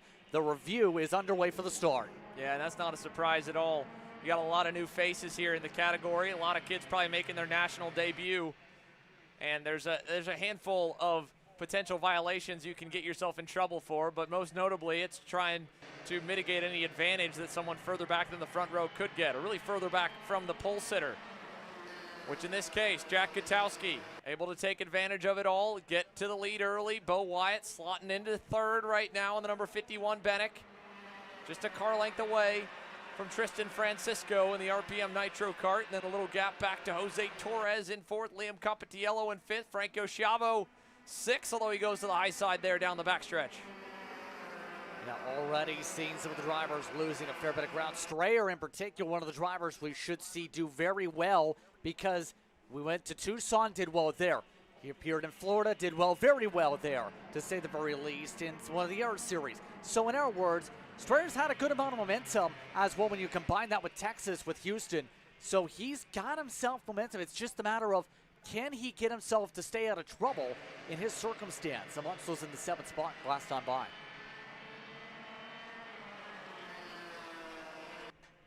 Out of the last turn we go. Jack Kotowski, Tristan Francisco, Bo Wyatt, a gap to Jose Torres, a big gap to Compatiello as they all cross the timing loop there. And as we roll down the back straightaway, looking down to that middle group while the top 3 try to break away. Let's see how many we've got. We've got 6 of them here in this pack. Compatiello at the front of it along with Dusty Strayer, his first race weekend with TKG Bureau Art. It's new colors for us to get used to. It's more red than white compared to his Paralyn from earlier in the year. And he is well inside the top 10, but unfortunately, 2 seconds already and some change. They are back from the leaders. Now they'll have this, Jose Torres in the number 31 TFR machine to kind of connect the dots, Justin, but even catching him and trying to pass him where it's painless, if the top 3 stay lined up the way they are, they'll be tough to reel back in. And the thing is, we've seen the trend as you see some of the squabbling behind them yet again pop up, that involving the 48 looking for some dimes since again, Compatiello again making the move. Was about to say, the top 3, top 4, for the most part have been working together. Now they're starting to fight, if anything, with Strayer and company. Torres and Munsto's getting shuffled back. They aren't working together like the top 3 or 4 have been this entire day. So that's been the trouble spot of Kotowski, Francisco, and Wyatt. All Munstos with a lot of experience, and we've seen them do very well regardless of where we're at across the country. They all know the circumstance if they start fighting. They all know that it's a bit more beneficial to wait for, say, an extra 8 laps and then maybe go for it, get yourself a big breakaway, and make sure you don't let anyone else take away your spots. Indeed. Take your time. There's so many places to pass here, so much time in a race like this, especially the 15-lapper. And I think what we're seeing right now is probably what will be much of the same as the day goes on. With the added distance, 15 laps for the micros and minis, 17 laps for the full-size divisions, that it will calm things down to a certain extent. Again, a full house like in Mini Swift at 40+ will certainly be a barn burner. And any class where they're really competitive and the draft matters a little less, like an X30 Pro and arguably the same in KA100 Senior and X30 Junior, you will still see quite a bit of the action from earlier, but that urgency factor is certainly dialed down when you add 50% distance to what the heat races were. The counter argument to that, of course, is the fact these super heats, well, they pay double in terms of both the championship points. It's 75 championship points to win a heat race, 150 to win a super heat.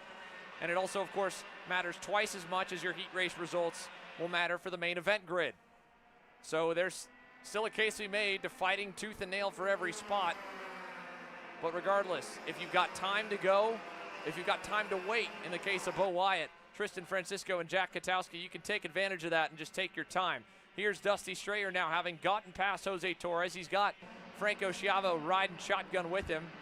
And to their credit, Justin, they have kind of yo-yoed a bit with the delta to the leaders. They were at a 54.2 last time by, but the lap before they were about even. And you can see that the gap now is down to less than what it was in the early going at around 2.3 to 2.4 seconds. So here's the real test. This lap, they've had the opportunity. They've been closely connected. They've been working together. The leaders, they might stop working together now. Bo Wyatt going to split them up with a pass for second. And what does the gap come out to be for Dusty Strayer and Franco Schiavo now as they roll down the back straightaway? It opened back up that lap. Maybe this lap will be back in their favor because that pass for second, of course, meant the leader was getting no help down the long stretch. Exactly, and that's going to be one of the things that will help them out in that second pack in particular here with these two. To chip away, the more they have the argument of who wants to be the leader per se, the more that's going to allow them to close. Some of the other drivers, like Sanders, doing well. And Trey, for his sake, also amongst the drivers that have done well in some of the regional races we've broadcast so far, and as well in the past month or so. Looking pretty steady, coming off some first national wins, in fact, over his time in Tucson a couple weeks ago, I believe. As we have the battle for the lead either way, Wyatt's going for it. Oh, and it should have been such a big moment for Bo Wyatt. He got handed a jump start penalty that just absolutely took away that huge gap he had built up. He still ended up on the podium. That's how far out in front he was. He was wicked fast there.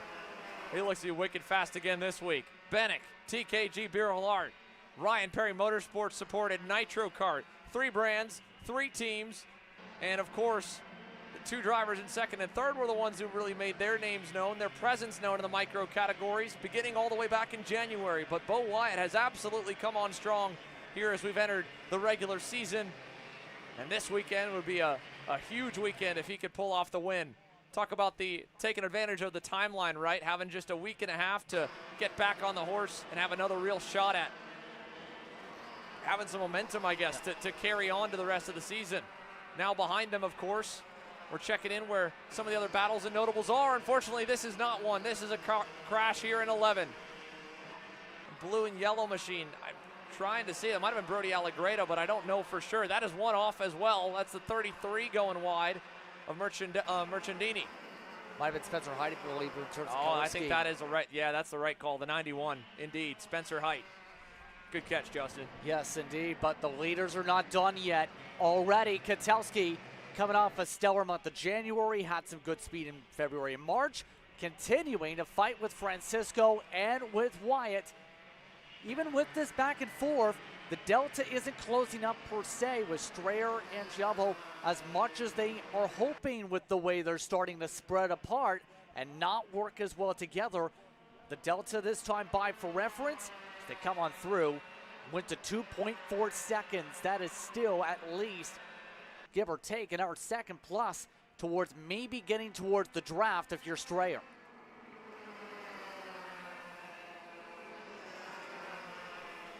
Yeah, I mean, you just need to hold on hope, really, if you're Dusty Strayer. You know at some point they're going to fight. If you can at least maintain this distance right now with 3 of them, they could start battling as soon as 3 or 4 laps to go. So you're going to have plenty of time to get in there and spoil the party and steal a spot or 2 away before the checkered flag.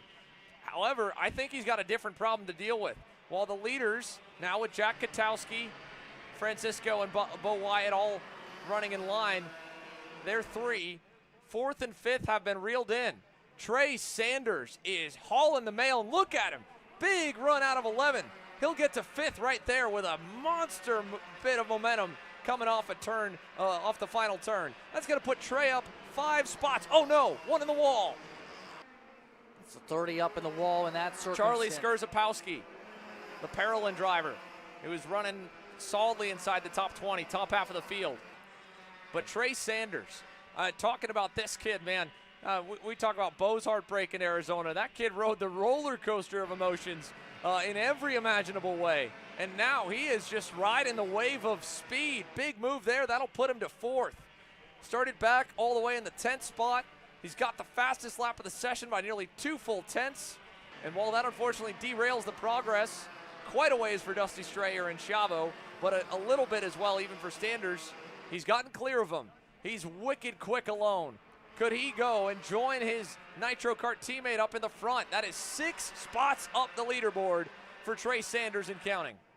Yeah, I'm keeping an eye on the averages right now. His average with the battle over the past 3 laps is only a 10th off of Jack Katowski. If it wasn't for the battle, it'd be even quicker. Strayer, he's having a fight to hold on just for the top 6 or so, top 5 in fact, with the back and forth with the CRG.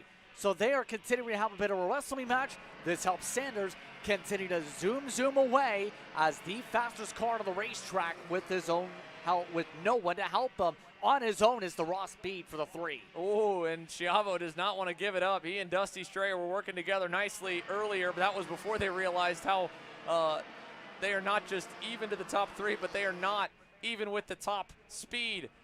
The go-kart that is on the move is still the number 3 at Trace Sanders. And I want to know what the Ryan Perry Motorsport Nitro Kart crew, what Cody Johnson and Ryan Perry fed their kids for lunch, because sure, Tristan Francisco was at the front earlier, but Trace Sanders, and he's not alone, Jackson Reinholtz as well, digging. Reinholtz now up 8 spots on the back of the field in the number 6 machine. He's almost gotten up to the top 10.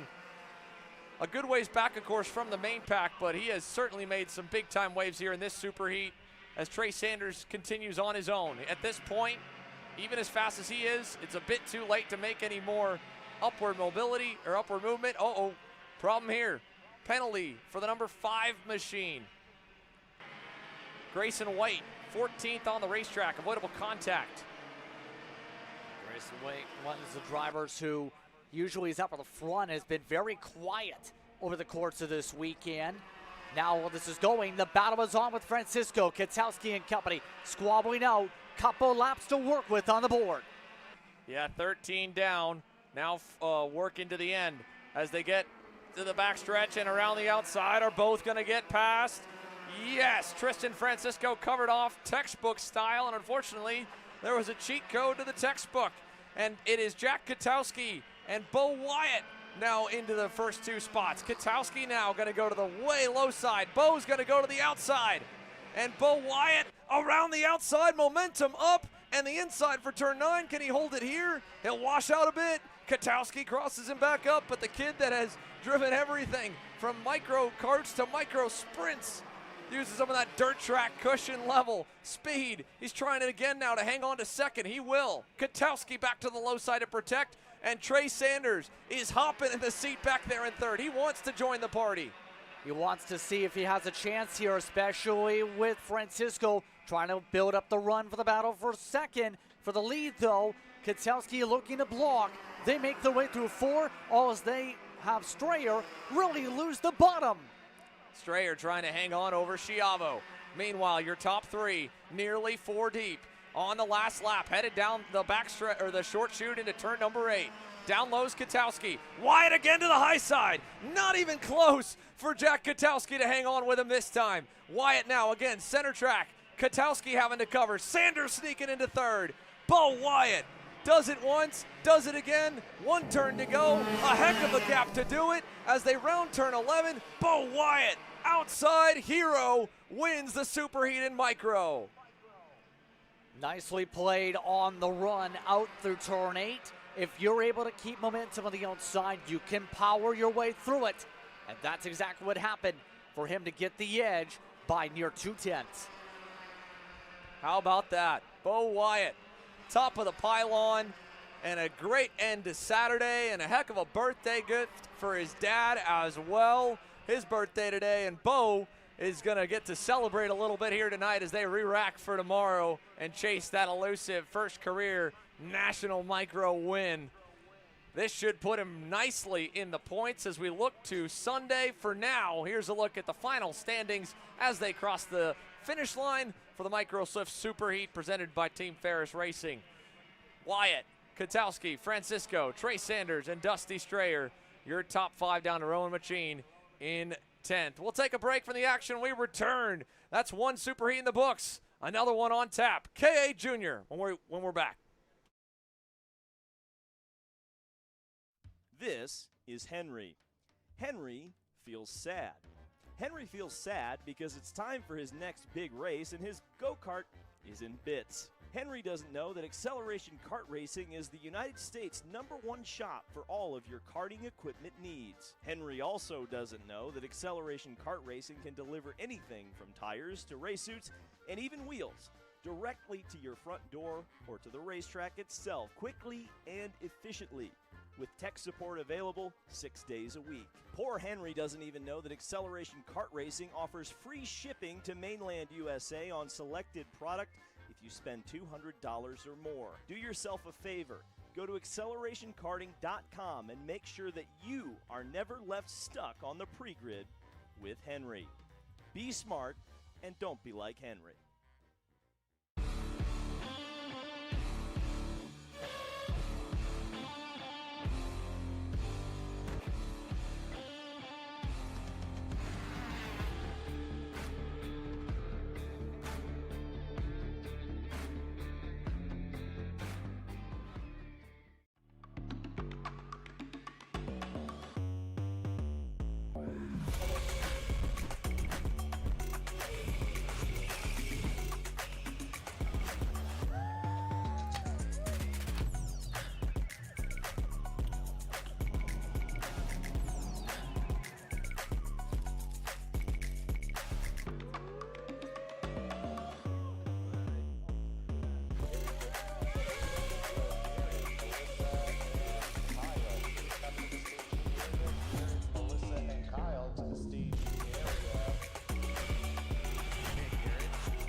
Karts back on the circuit as we get set to go for our next Super Heat.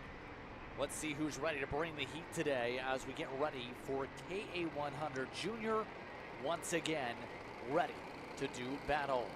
Now leading this field, Travis Pettit, Ashton Woon on the front row, Nathan Goldseth will be in the third spot when we get going in the next moment or so here. Xander, this should be fun for these drivers. Oh yeah, if it was anything like what we saw in that second heat, this one will be wild. Here we go again. KA Junior, green down to 1.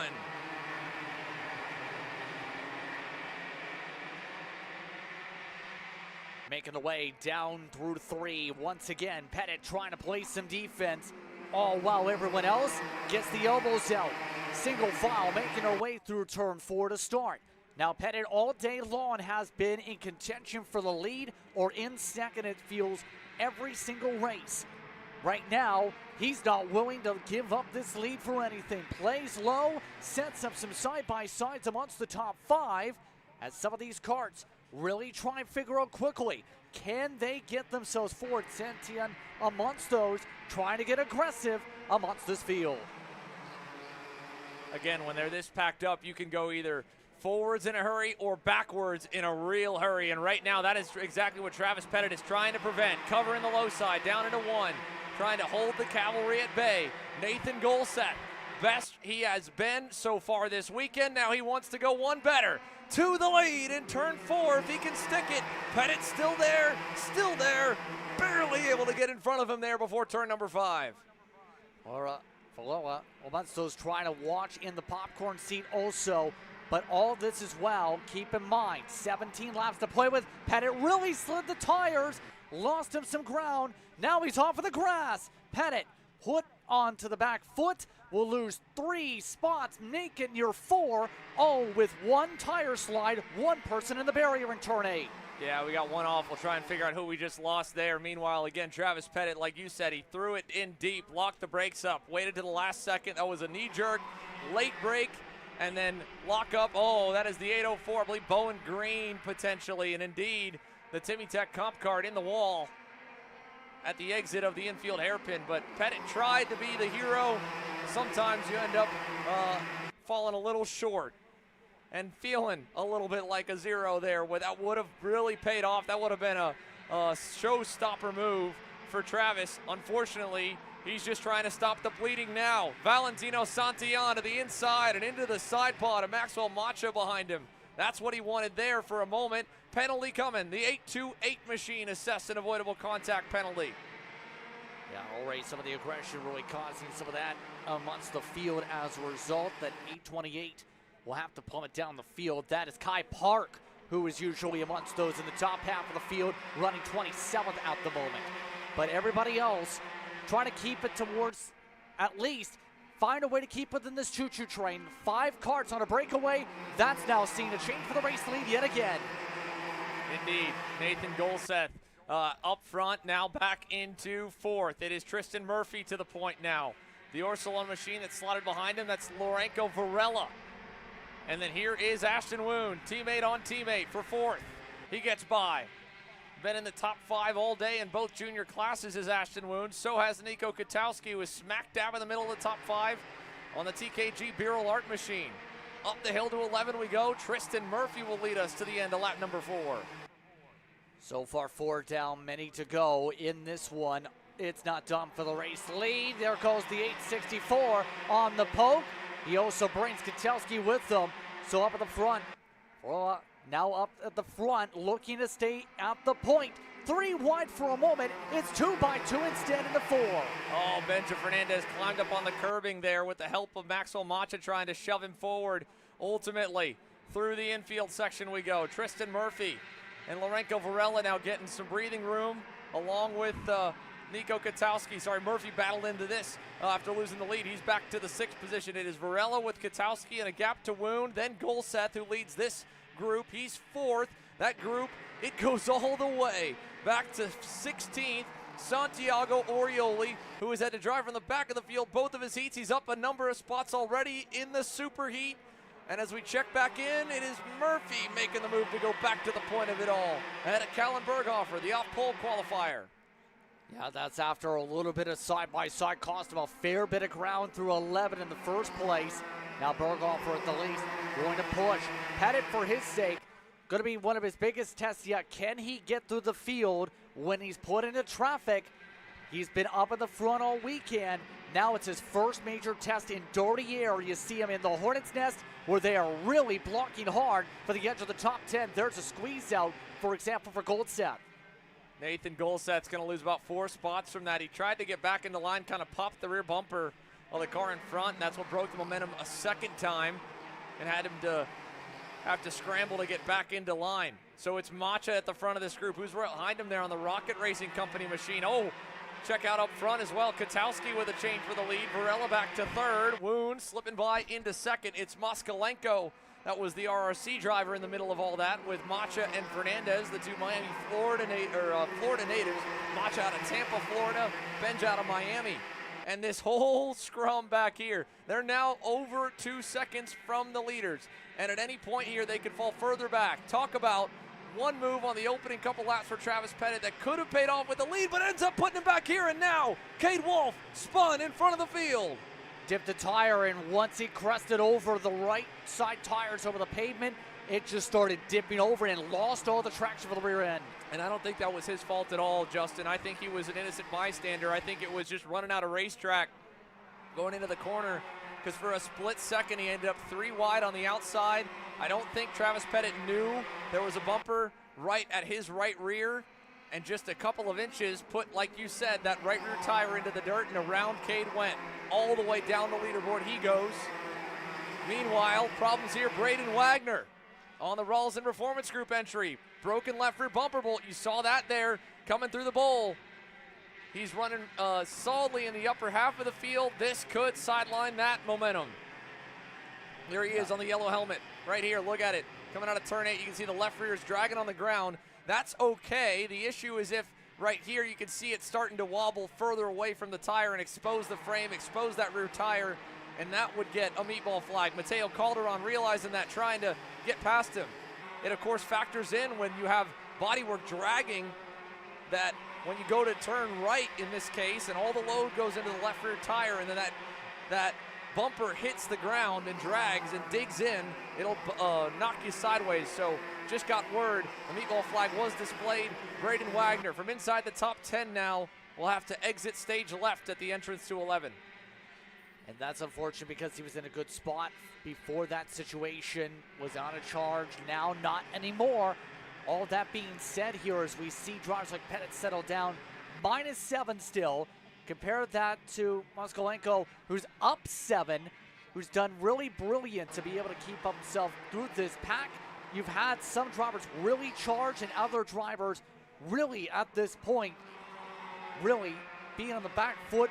Worst case scenario in terms of the points differential in the distribution, in particular for where they set up for the final tomorrow, with it being about 50% weight from the SuperHeat. Indeed. That opening batch of heat races will help save Braden Wagner from going fully to the rear end of the field. It'll put him around the middle, but I mean, you look at all the upwards and downwards shaking up of the field right now. Nico Katowski, of course, up a good chunk, but 5 up for Berghofer to make up for what was still good on paper, but not as good as expectations probably led him to, qualifying on the top 2 spots. That slated him in the 10th position here for this SuperHeat. Now up 5, this will help. Macha the same. And Berghofer's not done either. He's pushing with Tristan Murphy. The 2 of them last time by, right as we got past halfway. Clocking in at a 50.1 for Berghofer, a 3 for Murphy. But if this lap is really good for them, they'll start to make some serious gains on the rest of the field, or specifically the rest of the top 3, because it's Varela, Woon, and Katowski tracking around the same. He just has to find a way to get within the draft, right? That's the major thing we've talked about all day long. As the clouds start to say hello for the first time today. First time we've seen shade over the racetrack for the most part. Now, that being said here, it's going to require a consistent mark of doing so. He's been consistently around the 2s and 3s on the average the past 5 laps. Right now, compare that to the leader as they come across the stripe here yet again. An error. 1 put up by Katowski, where their average is in the low twos. It's going to require a bit more. It's going to quite simply require Woon to say, I want to go ahead and go. Then you have to throw in Varela into the conversation for an air move, make those back and forths, really slow them up, lose those few tenths, allow the rest of the drivers to get back in the draft, then you're right back into the conversation yourself. All it takes, just a couple of movements. For Nico Katowski and Ashton Woon, though, they have not lost the faith whatsoever. They're happy to continue to ride this one out, try to run out the clock, if you will, because Tristan Murphy last time by a 50.1 flat. He and Berghofer are starting to really move some hay. And as of this time by, even better, a 0.3 for them to a 0.9 for the leader. That's another half tenth, and every inch matters as there were a little bit of yellow flags waving. More importantly, that could mean some dirt or debris on the racetrack for the leaders to hit and throw them out of shape just a bit, slow the lap times down, and bring those two even closer. We know they just need to get to within about 9 tenths. There's something orange in the grass. Well, it's blue in terms of the coloring. So something coming off one of the carts potentially, or one of the drivers. As there's the orange I was referring to right at the side of the track as well. Also, hearing that's liquid actually, that they're actually waving that for. You see those splashes across the track. As they roll across the line. Another lap in. What does the gap look like now? Another lap down. Pettit and Fernandez going at it. Golseth on the bumper of the Rocket Racing Company machine. Right now, as they go about, though, Woon's been remaining uber patient in the course of this, and we know Woon in his races, we've seen him, for example, in Tucson with some of the action there, was one of the top contenders all throughout the weekend and really tried to find a way long run to leap himself ahead in those set events, which, of course, was a bit of a challenge in the desert over at that track. Now being said here today, very different track, and we have a spinner. The 888 has gone around, and that was the +7 for Moskolenko going out the window. Oh, man. Heartbreaker there as they roll across the line for another one down. Katowski continues to lead. Just a couple of laps to go between himself and Ashton Woon. Yeah, running out of time to be able to try and get something going here at this point. So if you're any of these contenders, the thought process is simple. Where are you going to stack up in points? Are you going to gain if you try and go for the move? Because we've discussed as well, there's that other side of the coin too. Yes, you want to win. Counterpoint. If you want to win so badly you cost yourself points, do you win at all in terms of the big picture? There's so much in that complex. By the way, all this as well, despite no squabbling, Murphy amongst those who did pick up the pace to get in the draft yet again. Oh, there it is. It was one of the water bags holding the signs on the back straightaway that got blown up. Meanwhile, 2 to go. So that's where the water was coming from. It was holding the USPKS braking markers and signs on the side of the circuit, and the kids further back must have destroyed one of them, just like we saw earlier in the finish of the X30 Pro Heat race. And the water bag busted on the inside of the brake zone to turn number 4. Thankfully, again, it's relatively offline. I don't think even when you're defending, you'll go all the way down and hit it, but it'll be something for the drivers to keep in mind as they defend now. A lap and a half to go. Katowski on the inside. Murphy trying to go to the outside. Varela's going to feed him a wheel, put him in the dirt, and that'll let Berghofer pull to the outside now. Can he do anything in 9? He can. Move Callan up to 4th. Murphy back to 5th. Katowski gets away. All of them, while coming up towards the end of this race, are about to get really wild because now you have the white flag waving. Final time around. Berghofer amongst those that tried some looks for the top 3. Couldn't do it originally out of 11. Now, Katowski has a buffer. Can Woon close up enough to go there? Now he's going to have to focus on second elite move for the 864. Oh, and that one he paid the price on. He loses a spot out of it. It's Berghofer now up to 3rd, and Ashton Woon still 2nd. They both are separated enough. Let's see if they decide to battle into 8. Yes, Woon's going to concede the race here. He's going to try to hold station. And Varela versus Murphy on the exit of the corner. Tristan's got to run. Can he get clear? Not quite. Into the side of him a little bit's Varela, but he will get the job done for 4th. And that'll seal it. The fight will be on for 2nd. Woon and Berghofer and Murphy with a big over-under. Katowski wins it to the line, and oh no! Callan Berghofer spun in front of the field. trying to refire. As the engine's bogged down, he's losing spots with every thousandth. And Callan Berghofer from third. Where will he cross? All the way down in the early teens.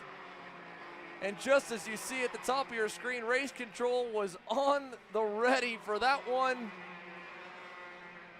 And they will certainly take a moment to scrub the footage of the aftermath there in KA Junior. Let's take a look at it here with our instant replay. This is the second half of the moment here. Tristan Murphy was crossing them both up as he gets underneath Berghofer. I think he expected them both to rinse out further wide, and Callan was already at the limit alongside Ashton Woon. So right as Tristan Murphy was crossing up the two in front of him, they just didn't go far enough into the runoff of 11 like he thought they would.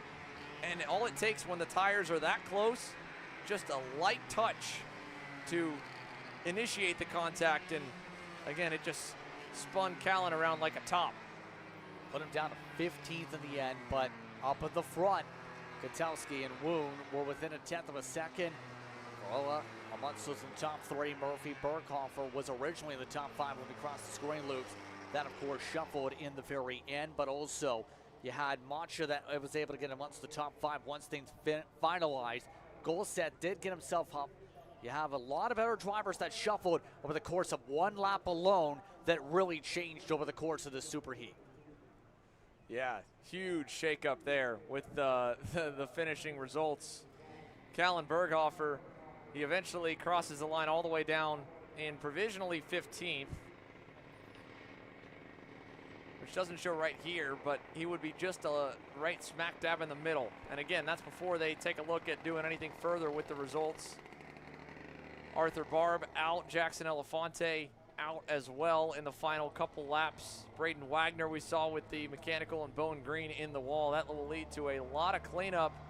By the way, Nico Katowski, your heat race winner, and a nice job to get it done as well. Ends up with a healthy margin because of it, but it was a close run to the line for him. And we switch up from KA Junior now to KA 100 Senior. Aiden Levy's been perfect so far. Pole in qualifying and doubling up on heat race wins, including a last lap move on Cade McQueen in Heat 2 to get it done. They'll both line up again side by side with the groups re-racked, as first and third in the overall standings puts them right next door to each other.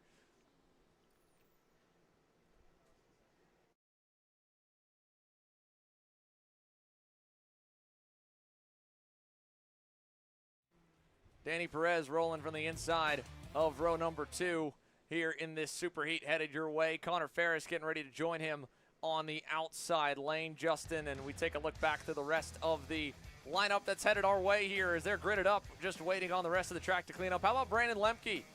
Weekend where he's been knocking on the door of that top spot on the leaderboard. He starts on the inside of the third row. Should be a pretty safe spot to be. He's certainly gotten the eye and the spotlight of the cameras, as has the driver on his outside there, Mick Gabriel. Yes, and Gabriel, amongst the drivers that each of the heat races seem to have a fight in the short run, but seem to solidify a decent point spot with the second heat in particular. But then you move a row back. That's where you find Cash Perkins. He was a rocket, remember, over the course of Heat 2. Was the fastest car on a racetrack in the final stages. Can he do it again is the big question, I think, on his and some of the others' minds here. You also throw back to where it's all thumbs up when it comes to Gafera. He's ready to pump his way up amongst your top 8. Mateo Pappas has had a busy Saturday here at Trackhouse. Double duty, Pro Shifter, KA 100 Senior. He's in the top half of both. Starting 9th here in this upcoming SuperHeat race. Joining him on the outside, the best card, Prodigy Motorsports entry, Matt Landers completes row number 5. Christia, amongst those in the top 11, you have Vanegas who are going to be alongside, but those two in particular. Okay. Indeed, Sebastian Vanegas on the Rocket Racing Company LN card here, rolling from 12th on the grid as the engines are just about ready to get set loose with the command to fire them up. So KA 100 Senior, first of 2 groups here for the SuperHeat. Groups A versus C, first and third from the overall standings. Levy and McQueen taking them out onto the racetrack for the outlap.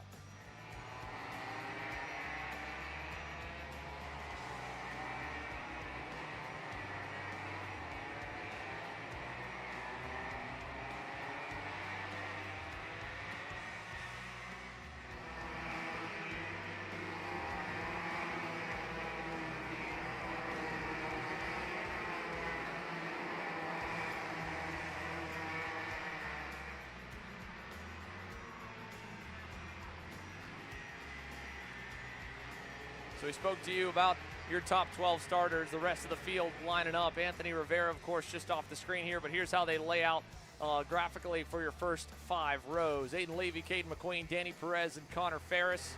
Lemke, Gabriel, Perkins, Gaffera, Mateo Pappas, and Matt Landers starting in your top 10. And then beyond them, of course, we touched on Max Christia, Sebastian Venegas. It'll be Anthony Rivera and Derek Wargo, row 7. McKeithen back on the inside with an up and down run through the heats thus far. Max Barron, Drew James, Anthony Lewis. Sebastian Garzone had a moment in Heat 2. It puts him pretty far back. We'll see how far he can climb. He's not alone in drivers right near the danger zone. The top 20 or better is where you want to be to punch your ticket to Sunday afternoon's main event directly. KA Senior SuperHeat A&C is green.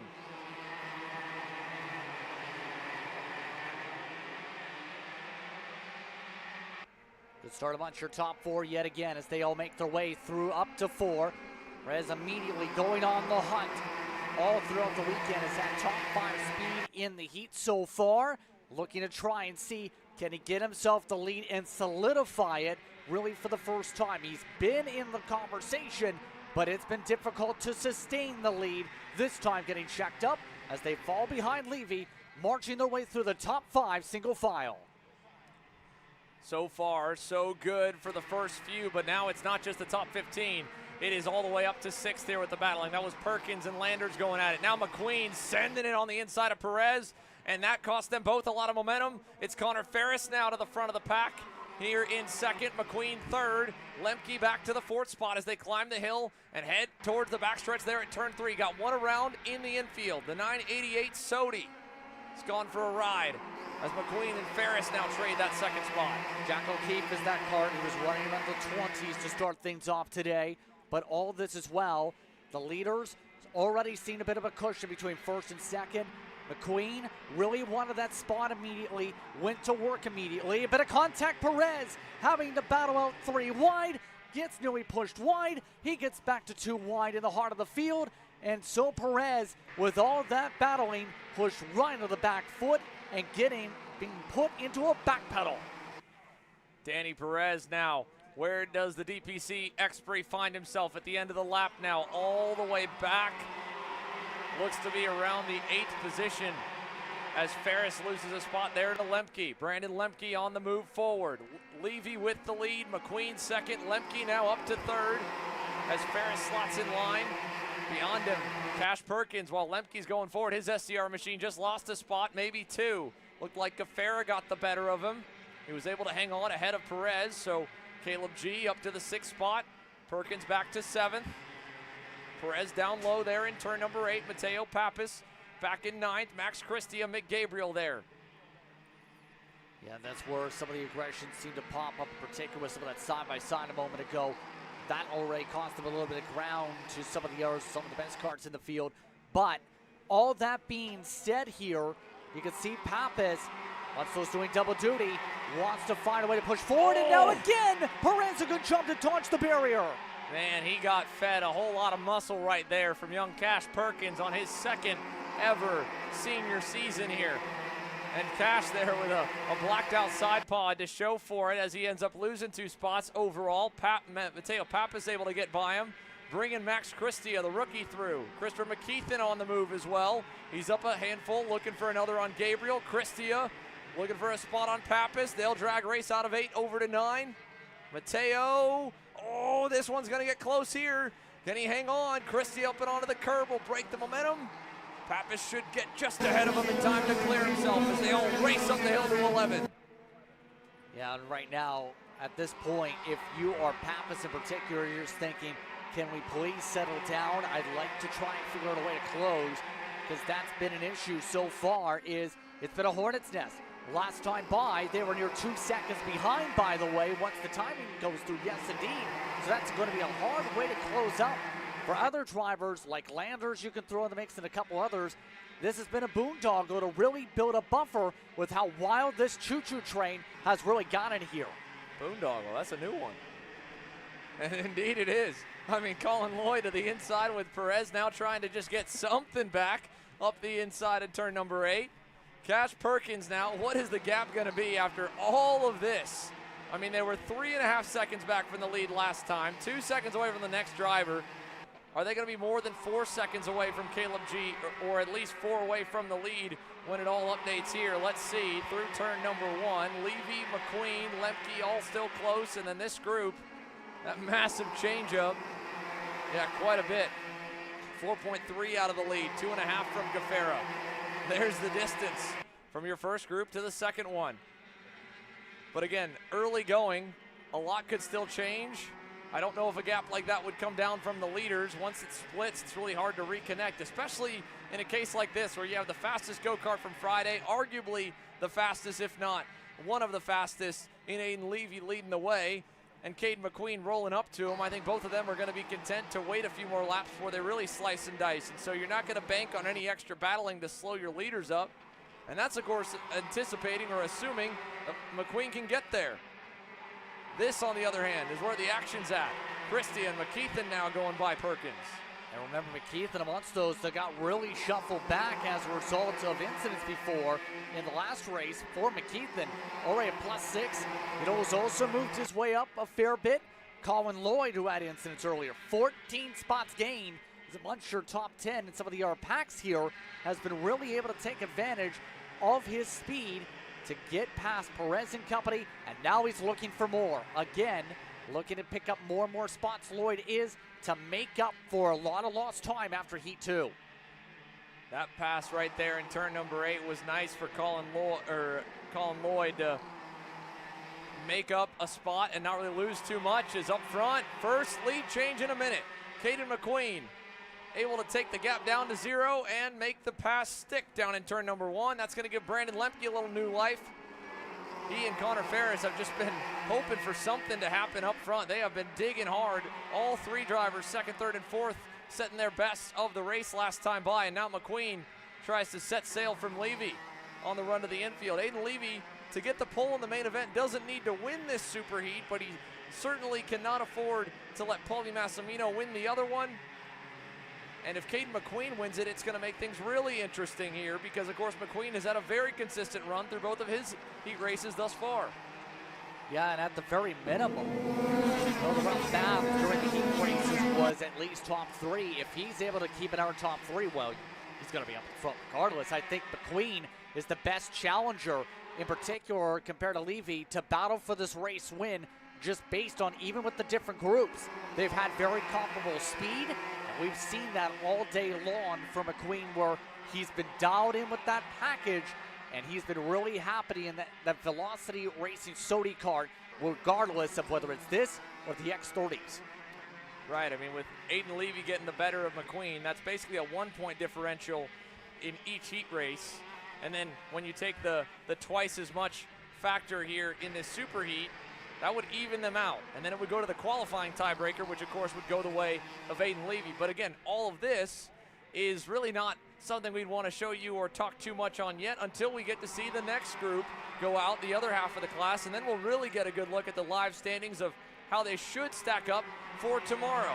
Further back, well, it's a hornet's nest and anyone's guess as to what the rest of the field could look like because this has changed every single lap, it seems like.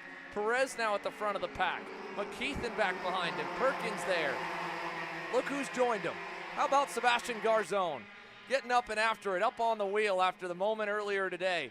He's up a couple of spots, not a ton. Oh no, McKeithen off. As I was checking back in on there, oh man, blew that one, Justin. I missed that completely. Christopher McKeithen way off the racetrack at turn number 6 and down about 10 positions. And that's kind of solidified McKeithen's luck the past 2 races, you could almost argue, because this is one of the tracks that he felt like he had a good experience with in particular, and had talked about watching even our broadcast for the film to know what to do in this package this weekend. And now, since the second heat race start, it's been adversity after adversity for someone that's raced here since he was 7. Yeah, he has grown up here. He's a really cool story, and I'm hoping that we'll get to tell it in a much more positive light with a better run tomorrow. Maybe a comeback drive here to end off this heat race as we watch them now work their way to the infield. Christie on the bumper of Perkins. Big move there. That's Anthony Rivera trying to make up for lost ground. He's finally back to a net positive after going way back on the start of this race. He and Mick Gabriel both were down a number of spots, and Gabriel still finds himself buried back there with the rest of them, but that'll be now 2 spots net improved for Anthony Rivera. And meanwhile, up front, Caden McQueen continues to lead. Aiden Levy's not letting him out of his sights whatsoever. All of it about 4 seconds up the road from this group here in the middle that we've been following for quite some time. Lemke and Ferris still there as well. But either way, whether it was the first half or the second half of this SuperHeat, we've just been having arguably the fastest go-kart show the way around, and it has certainly robbed us of a lot of the on-track action. Let's go down to pit lane here and get a little bit more of the inside of what's going on trackside. Yeah, thank you, Xander. Christopher McKeithen with a brake failure going out on the exit of turn 6, sorry. There you go. Brake failure for Christopher McKeithen on the run into turn number 6. That explains it there on the moment that we showed you. And another look at it sure would be able to break that down, and you could see it probably in slow motion, still him looking at warp speed, because while it doesn't look overly tight here to get through, this is still a good bit of braking time. Once you pop that curb there in turn 5, you then land, brush the brake pedal, and even with the added runoff, still need to slow the car down to make the corner. So that will take McKeithen, like you said, the great luck to start the day, then the woes of Heat 2, and now a mechanical taking him out of the SuperHeat. It's going to put him on the back foot with a lot to fight through tomorrow, and hopefully, but again, who knows what the points will do. He doesn't have to fight his way into the main event, because mind you, there's 57 drivers on the entry list. Only the top 40 will automatically transfer to the final. It'll be 17 drivers fighting for the final 4 spots on the grid tomorrow morning in the B main. And we know how wild those B mains can absolutely get. Oh, yeah. Absolutely. Remember the last couple that got the chance to call with some of the races here on Car Chaser. They were absolutely wild, especially with the contact where it was the question on who was going to be able to keep it clean while also maintaining at the front of the field. And it was interesting to hear some of the storylines from those drivers back then. But these drivers today, for now with a couple laps to go, more importantly, are ready to see. Will Levy try and go for the win, or will he keep the points? If he goes for a battle and doesn't get the job done, Lemke could easily steal at least a spot or two here in the SuperHeat. Further back, these two have just kind of been in no man's land for the majority of this race. Matt Landers on the Prodigy Best Kart and Caleb G. I mean, they have just been riding alone for a long time now in 5th and 6th. They're not fast enough to get to the leaders. They're not necessarily slow by any means either. They're only a couple of tenths off. But how about the driver that's finally gotten to the forefront of that pack behind him? Colin Lloyd is up 17 positions as the leaders are headed to the double sticks this time. 15 complete, 2 laps to go.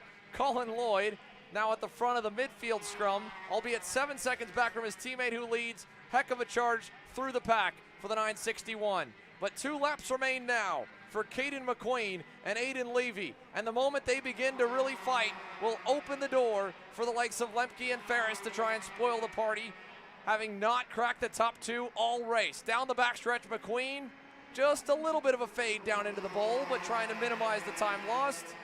It still wasn't enough. Lemke eating up the car lengths. Continuing to ride in the popcorn seat. Ferris, give him huge credit all throughout the course this weekend. It's looked pretty solid in his respective groups here in the blue machine. But right now, isn't in the prime position to attack. Will stay with Lemke. All it takes is the thought of a move. And right now, if anything, it's very much so more on for second than it is for the lead, because McQueen in the middle sector was so precise to build a gap for the white flag.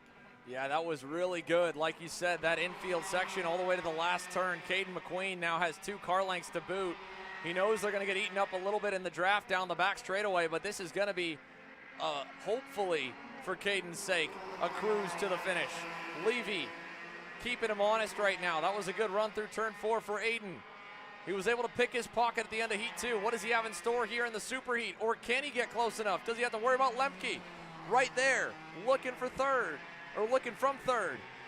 Here he goes, outside of 8, now to the outside of 9, and an over-under. Lemke, bumper, trying, not there. Ferris will draw alongside the challenge, and up the hill for the final time. Caden McQueen scores the SuperHeat win in Groups A and C. Levy second, and Lemke drag racing with Ferris. at the stripe.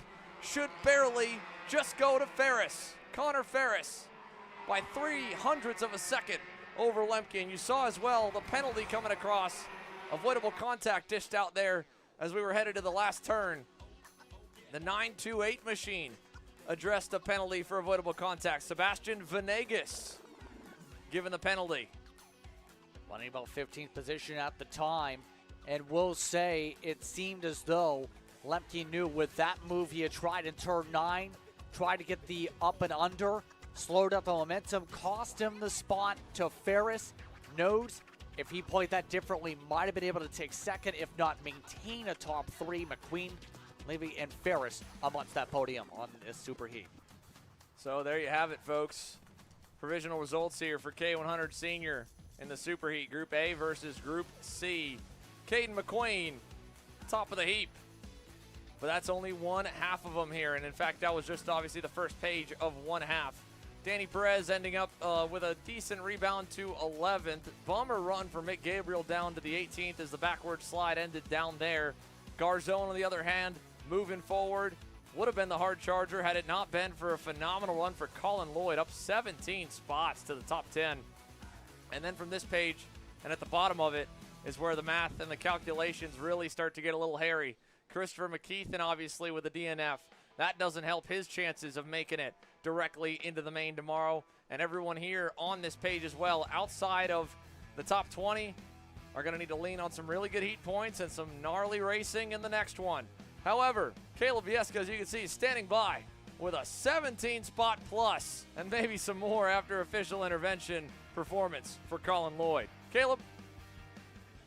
Thank you, Xander. Colin, just tell me about that race, right? We kind of spoke a little bit before, and you talked to me about how hard the day's been on you. 17 spots gained in that SuperHeat. Tell me about it. Yeah, we got a really good start at the beginning. I think by the first lap, we were up like 7 or 8 spots, so that was amazing. Just kind of kept my head down, kept going forward, even though when I was getting passed back, just keep going, and unfortunately we couldn't catch the leaders, but I think we were pretty fast and pretty close. So for the next one, we got it.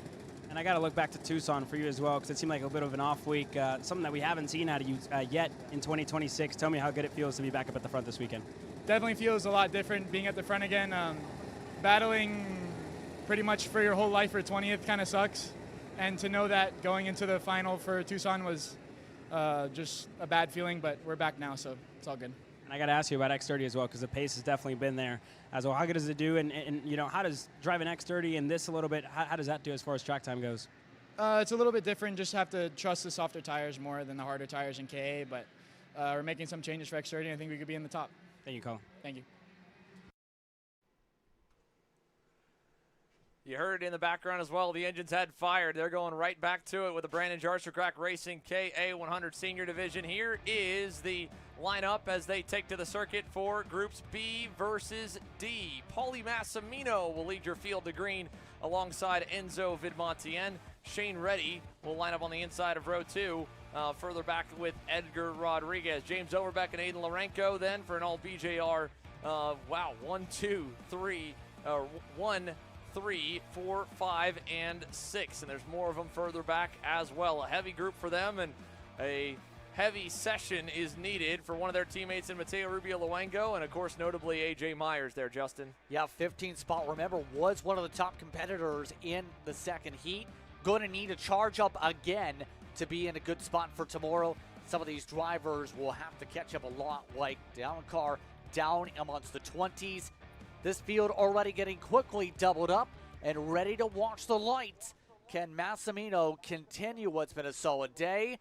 And can they use team power in the BJRs to find the way to the front? Here we go, looking for it. Massimino, Vidmontien, heat number 2, 6 on the day, SuperHeat B&D is green. And Enzo Vidmontien was wasting no time there up the hill to get back to the lead. He gets the top spot from Massimino, and there's contact in the back. Spencer Smith among the many involved. Vidmontien, though, with the early jump there into 5. Everyone else was about to say, kind of getting lined up. Vidmontien kind of had to go for it, though, Xander, because you have so many teammates behind, somebody losing a piece of their card. In the background, Vidmontien going a little bit too far to the outside runoff, setting things up easily for Massimino and company to take things back. And Vin Montien, it's a wash for his initial start. Yeah, back to second, and now as he tries to protect in 11, that slows it up a little bit, but they're really slowing up behind him. Isambard and company all going at it. Shane Reddy under pressure, trying to hold off the cavalry there. Right ahead of his teammate Aiden Lorenko, who cuts him a break and lets him get down into line, but all three of them are lined up as Massimino leads the train down the back straightaway to Vin Montien and Overbeck. See, everyone just choo-choo train for the most part to start things up per se. Don't expect that to last with how things have gone in particular in the heat races as of late.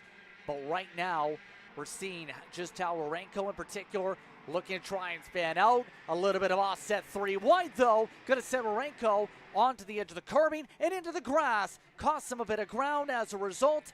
Everybody wanted to get by fast, and Lorenko was the one who was caught off balance with it. Indeed. Aiden Lorenko just trying to hang on now as they roll on down the front straightaway. Another lap in the books, this time 2 down now. Working towards turn number 1. Caleb G on the inside of Brayton Zerves, who makes the move stick. And the teammates behind him side by side. Lorenko alongside what looked to be Forrest Adams there. Eli Warren lurking on. There's the 998, of Forrest up the road with the moves and changes here. And remember, with Forrest Adams in particular, we've called his name usually in the West Coast races, one of the top drivers usually out at tracks out in California, for example. Usually does pretty solid when he makes the trek out to the East Coast, though. And today has been really stepping it up, I've noticed, to be able to contend for top 10 spots. Well, Forrest Adams grew up out west, but he moved over here a couple of years ago. They've got a garage down by turn number 1. This is a return to the scene for them after not getting to see Forrest behind the wheel nationally in 2026. But he has certainly been a North Carolina resident and native, if you will, local, if you will, to the circuit. He knows this place pretty well, and they are hoping for some good momentum to end the Saturday on. This might bring them a little closer to getting more of it. Vin Montien back and forth again with Massimino for the race lead here in BJR KA Senior. Trying to cover back after getting the spot from him. Overback third. Rodriguez with an over-under now. Alongside and back in line, and here comes Alan Isambard. See, Isambard at the very least looking to pick up the pieces here already. +2 for his race so far. Once again, though, race lead up for grabs. Yet again, Massimino going for it. It's not been so much as all the teammates unite. They've been really split apart for the BJRs. They're even having fighting with Rodriguez going for the spot on Overbeck.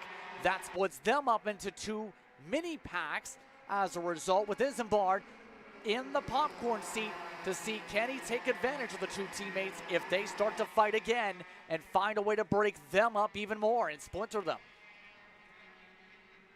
Indeed. All he's got to do is just one move or two to really spur up the fighting here in this lead group, as Overbeck now makes a move back on Rodriguez right there in turn number 8. That'll put him back up to third. Paulie Massimino and Enzo Vidmontien out of turn number 9. Get a little bit of a gap further back. Shane Reddy, Forrest Adams. They were 1.8 seconds away last time by the loop. We'll see what it looks like this time by as they come off and down the hill. AJ Myers, by the way, we mentioned he needed a big race. Started 15th. He's up to the 8th spot and digging on the MPG Kart Republic now. 2.5 seconds back from the lead, but by himself. Now you see that right there. He was amongst the drivers that got some of the elbows out with Lorenko initially during the opening laps. He's been able to at least get some pace together. His pace in the 49.9s. That's quicker than the leader without drafting help, by the way. So he's got a rocket. He'll get even faster in a moment when he gets fully in the sniff of the draft. It's going to get difficult, though, when he has to start passing what is now 5 different BJRs. Speaking of one of the BJRs, Edgar Rodriguez handed a penalty there as he makes the pass back on Overbeck again for third. Edgar with avoidable contact penalty, or with an avoidable contact penalty. However, one thing to note further back right here at the front of that group, the driver in 9th on the Hopes Driver Development green and chrome machine, Eli Warren, we believe may have had the chain guard come off. It'll be tough to see from this angle on the outside. As we see behind him here, the fighting continues. That's the likes of Braden Zerves and Aiden Lorenko trading spots. But we'll see this time here through turn 6. It looks like the end of the motor seems a little bit barren. We'll get a really good look right here coming out of turn number 8. And indeed, there, yeah. You can see compared to the carts behind, no plastic sprocket guard or chain guard on the top cover in that. That must have flown off earlier on in the session. That would have been the part that would have gone flying, I think, in turn 7. Remember when we were seeing the leaders initially fight? So it's somewhere, if you wants to find it, around the front straightaway or turn 7. Not going to help him in this case, though, on the track. No, definitely not. And unfortunately, it's an item no different than losing any other piece of bodywork that it could trigger a meatball flag in post-race tech. So for Eli Warren, heartbreaker here, gut punch for sure. Solid race he's got in the works right now, just holding station inside the top 10. Meanwhile, just ahead of him, Shane Reddy to the inside of Forrest Adams down in turn number 8. That was back for the 6th position. Those two have been in lockstep most of the way as they round turn 9. And so far, it's been interesting to see where some of these battles have gone out, especially with what it seems like the BJRs really populating the top pylon if you look around the left side of your screen. But for the teams that are not in that certain camp, well, we've seen how Vin Montien's been very strong. Myers has been a rocket throughout that course of the run, and some of the others have been able to split things up, like even with that Warren, despite his situation in that circumstance. So it's not been necessarily, I know there's definitely the high numbers here, but Vin Montien's been really finding a way to set things up well to contend and try and out-battle all of the teammates and basically make it to where there's been no help for Massimino to get to just break things up with Vin Montien. But again, Paulie hasn't needed it. I mean, he has already pulled a gap again here, just coming out of turn number 9 to a car length or so, and Enzo will get the draft. He'll close up to him a little bit down to 1. He'll get a little bit more with a good exit out of 1 and 2 to bring the fight back to Paulie at the end of the back straightaway, but still, he needs a lot to be able to close up the margin. Further back again, there's Adams and Reddy on by. There's AJ Myers. Myers has been stuck at about 2.5 seconds away, and that time by it looked like, again, the transponder didn't click for AJ, I think, but he's still running and has, at the moment, tentatively, one of the faster, well, no, I think they had been manually scoring him, realizing once again he had clocked a few times, but not all of them. Yeah, and that's going to be something to look forward to towards the end. But despite that here, the big thing is you're seeing some of the battles break out amongst this field. Some of the elbows continuing to go flying in amongst this pack and really setting things up, setting amongst those in the side-by-side of the 17th spot and back. So that mid-pack going to get interesting, especially as we talked about, to see where things fare out for the top 40 or so in the points. Indeed. What is going to happen here as the session continues right now in the fight to stay above that transfer zone to get, not have to go to the last chance qualifier, right? That's going to be key. Yeah, and this is going to be, if you're towards someone's the back, you're sweating a little bit in terms of where you're going to be positioned. We know a lot of these drivers are going to be in that need to figure out where they're going to be tomorrow's situation.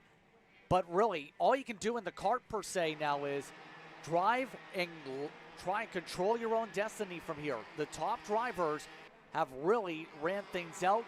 You're seeing Lorenko amongst those working with Warren still. Zerv's also in this conversation on screen. Lorenko's done a very solid job after initially getting a few spots kicked back to recover some of those spots in his battle pack. Indeed. Here he is now. A little further back from him. Eli Warren, that is, as he continues to go at it with the likes of Braden Zerves. There's Myers again showing a net gain of 6, and up front, things just got wild. Looked like a moment ago they were tame. They are not. Isambard into the side pod. There are James Overbeck, Enzo Vidmontien as well in the SLA kart racing machine. Duking it out. Up the hill they go. And out of the last turn, Paulie Massimino, big time lead, big time gift with 5 to go. Overbeck hanging on for second with for his life here as they're 5 deep and about to be 6 deep. As here comes Forrest Adams. Vidmontien even into the dirt there out of 3. Yet again, trying to play defense, defense, defense. Vidmontien in this circumstance. We've seen this movie before, haven't we, though? Because every race, it seems second heats up quickly, And Massimino in the final stages normally so far today has pulled away. Bit of a slide for Isambard's tires. Doesn't matter, a little bit of a slide, and Isambard has an avoidable contact penalty. Oh, Alan Isambard, and that must have came from the infield hairpin a lap ago when things really got out of shape. So penalty looming for Alan Isambard. Meanwhile, Vidmontien, Rodriguez and crew all going at it. Enzo's frustrated, Rodriguez frustrated. A quick conversation down the front straightaway. And Enzo, into the wall. Vidmontien hard into the outside barriers at turn number 2. Well, that worked out as well as I thought it would when you have a conversation mid-straightaway. Yeah. Yeah, that was about that potentially could happen, and that destroys what was a solid race for his sake. Yeah, that would have been a really good run in the works for sure, and now instead it's Enzo Vidmontien dropping down the leaderboard. Meanwhile, Alan Isambard still duking it out at the end of the top 5 with a penalty on the way. Paulie Massimino trying to punch his ticket to the pole for the main event tomorrow. Nearly 3 seconds to boot back to Overbeck. Then it was Vidmontien. It is now Rodriguez. It is then Shane Reddy. It is BJR. 1, 2, 3, 4. Alan Isambard all showing there. He's under the Rocket Racing Company banner in 5th. And then Forrest Adams repping the crew as well back in 6th. AJ Myers up to 7th now as Reddy goes by his teammate there in the bowl. Will slip by yet again, and Reddy has been one of the drivers in a Monster crew that's saying, don't forget about him. He's got good speed in both the classes we've seen today. He's got long run speed. So Reddy, if he gets himself good positioning in terms of the metric, might absolutely be in a spot where we see him maybe contending with the Massimino or a Levy and potentially McQueen and company. Just based on long run, it's been the issue of he's had to make up a fair bit of ground up in the course of this race. 2 to go. Yeah, 2 laps remaining, folks, here as they work their way. 1 lap to go. No, indeed, 2 to go there. 15 down, 2 more laps remaining. Here's a look at the live running order. Again, it'd be a tie for Levy and McQueen that leave you to win on the tiebreaker there. But Paulie Massimino tracking nicely towards the race win, towards the pole for the main tomorrow. A slim lead in the heat points, a slightly bigger one in the championship. This is a picture-perfect Saturday at Trackhouse Motorplex. And as he rounds turn 10, turn number 11, headed down the front straightaway, Paulie Massimino to the white flag, 1 more lap around, and this is just a cruise at this point with a huge, huge gap, up to 3 seconds and counting back to James Overbeck. I try to make this reference in Tucson. I think this reference comes in more so here today. Paulie Massimino really wants to add on to the Paulie Massimino wins at blank series of calls, and he has been dominant over the course of this weekend. He's been a driver favorite. He's been a fan favorite. He has been a rocket ship. His kart is perfectly dialed in so far in KA100. It is. It is locked, loaded, and ready to go out of the last turn for the final time. Paulie reigns supreme at Paulie's house, and he'll dominate the day in KA Senior SuperHeat. B&D goes the way of the 943 ahead of 3 of his teammates, Overbeck, Rodriguez, as well as Shane Reddy. And Alan Isambard completes the top 5 on the Rocket Racing Company. Alen Kart, then Forrest Adams, Eli Warren. I believe just beyond AJ Myers, who will get shuffled back up to the 7th spot there. That'll put the MPG driver back up the board. Put Warren to the 8th spot, Aiden Lorenko 9th. And then Braden Zers would round off your top 10. But look at that, folks. Quite a bit of the white and red BJR logo there. One additional that isn't accurate, but the rest of them are. And that is how good they have been, and just luck of the draw with the way that SuperHeat loaded. And probably a breath of fresh air for Brandon himself, knowing that he had at least all of them that close together and nobody tangled. Yeah, going to have a lot of smiles in the tent that's set up here in the garage area nearby us. But it's going to get interesting when they all have to compete on the real estate. AJ Myers looks like getting hand scored amongst the top 10 per se on the pylon now. We'll have to find out how things go, though, in the points metric after today. You have drivers like Lewis, the Allen car went up 8 positions on the second tap that you'll see coming up in the moment. So a lot of drivers in particular really finding their way ahead here today. Indeed. Yeah, we've got, we'll have a tally on both here in a couple of moments. But first, though, how about it? What a day it was for these boys. Paulie Massimino, James Overbeck, 1-2. They ended this way here in the first 2 rounds of the championship back when this race was round number 2 last year. They're 1-2 here to end the day on Saturday. Caleb? Yeah, thank you, Xander. James, we've spoken to Paulie, I think, quite a bit so far today. We'll talk to you here. A second-place finish and a return to KE Senior for you as well. How good does it feel to be in the mix going into Sunday? Yeah, it definitely feels good. I feel like I redeemed myself a little bit. I feel like so far this weekend I've been best or made the best decisions, especially in the second heat. But I feel like I redeemed myself a little bit that time and getting a little bit of the mojo back. You know, it's good to be back in the K for sure. You know, being so used to a different tire, a different speed, it's taking me a little bit to get used to. But I feel right back at home, and it's awesome to see we have so many of the VJR carts up here running up front. So we've got a lot of teammates we can work with, a lot of data points, and yeah, it's been good so far.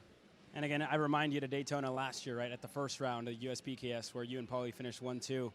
This time you guys could go 1, 2, 3, 4, 5 with how you guys have been. What would that mean to you and to the team to kind of get to that point tomorrow? Oh, that would be so awesome. I mean, that'd be almost as good as when we went 1 through 4 at the CKNA Grands. But no, we've this is Brandon's house. You know, he always wants us to do good here, and he puts in a lot of effort, and he's figured this place out a lot, and he's given us the tools to go get it done. So I can't thank Brandon enough, everyone at BBS, my parents, everyone watching at home. Can't thank all of them enough. Thank you, James. Thank you. So again, good stuff for him as the field rounds out of turn number 9 for our next division. Ready for action, Parolin USA Mini Swift at a crawl, getting ready to go for their Super Heat. And of course, we'll take a look through the starting lineup. Mason Brody on row number 1. Brody Stoffel on the outside of him for Ryan Perry Motorsport, populating a lot of the pylon here. All of them on the front row. Hudson Howard on the inside of another one of them with Jaden Francisco, Aiden Go, Vincente Aguilar, Camila Canache, Slate Harrell, and more. And as the rest of the pack files around, it is 40 deep in Mini Swift. There's a lot of them. And we're ready to bring them down to the line, but this one looks a little bit fast. Let's see if it does get the green. It does. Green flag in the air for Mini Swift, presented by Parolin. Oh, 2 in the wall, right off the rip. One of them is the 1-2-1 machine. A little bit of chaos again, striking at the back of the field as some of the others get shuffled side by side. Big slide up for one of the Bennicks, nearly up into marbles. All of this as well. Race leads really pulled away, hasn't it, to start off what's been a busy lap 1 and a bit of a surprising gap for some. Howard at least in second spot. Indeed. Now as they roll out of over to turn number 9, Camila Canache now on the inside of Austin Taylor. They're duking it out through that double right-hander. 15 laps for the Minis. And we'll wait and see how everything shakes apart.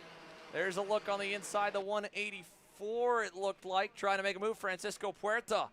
1 lap complete, 14 to go. Jaden Francisco making a move with help from teammate Slate Harrell down into 1. Darrell, remember, was one of the drivers you referred to was involved in the barrier situation. They have been able to get going, believe so, from that situation.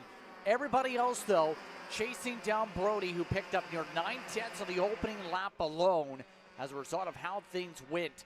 And we've seen, though, gaps close up pretty quickly in this type of racing.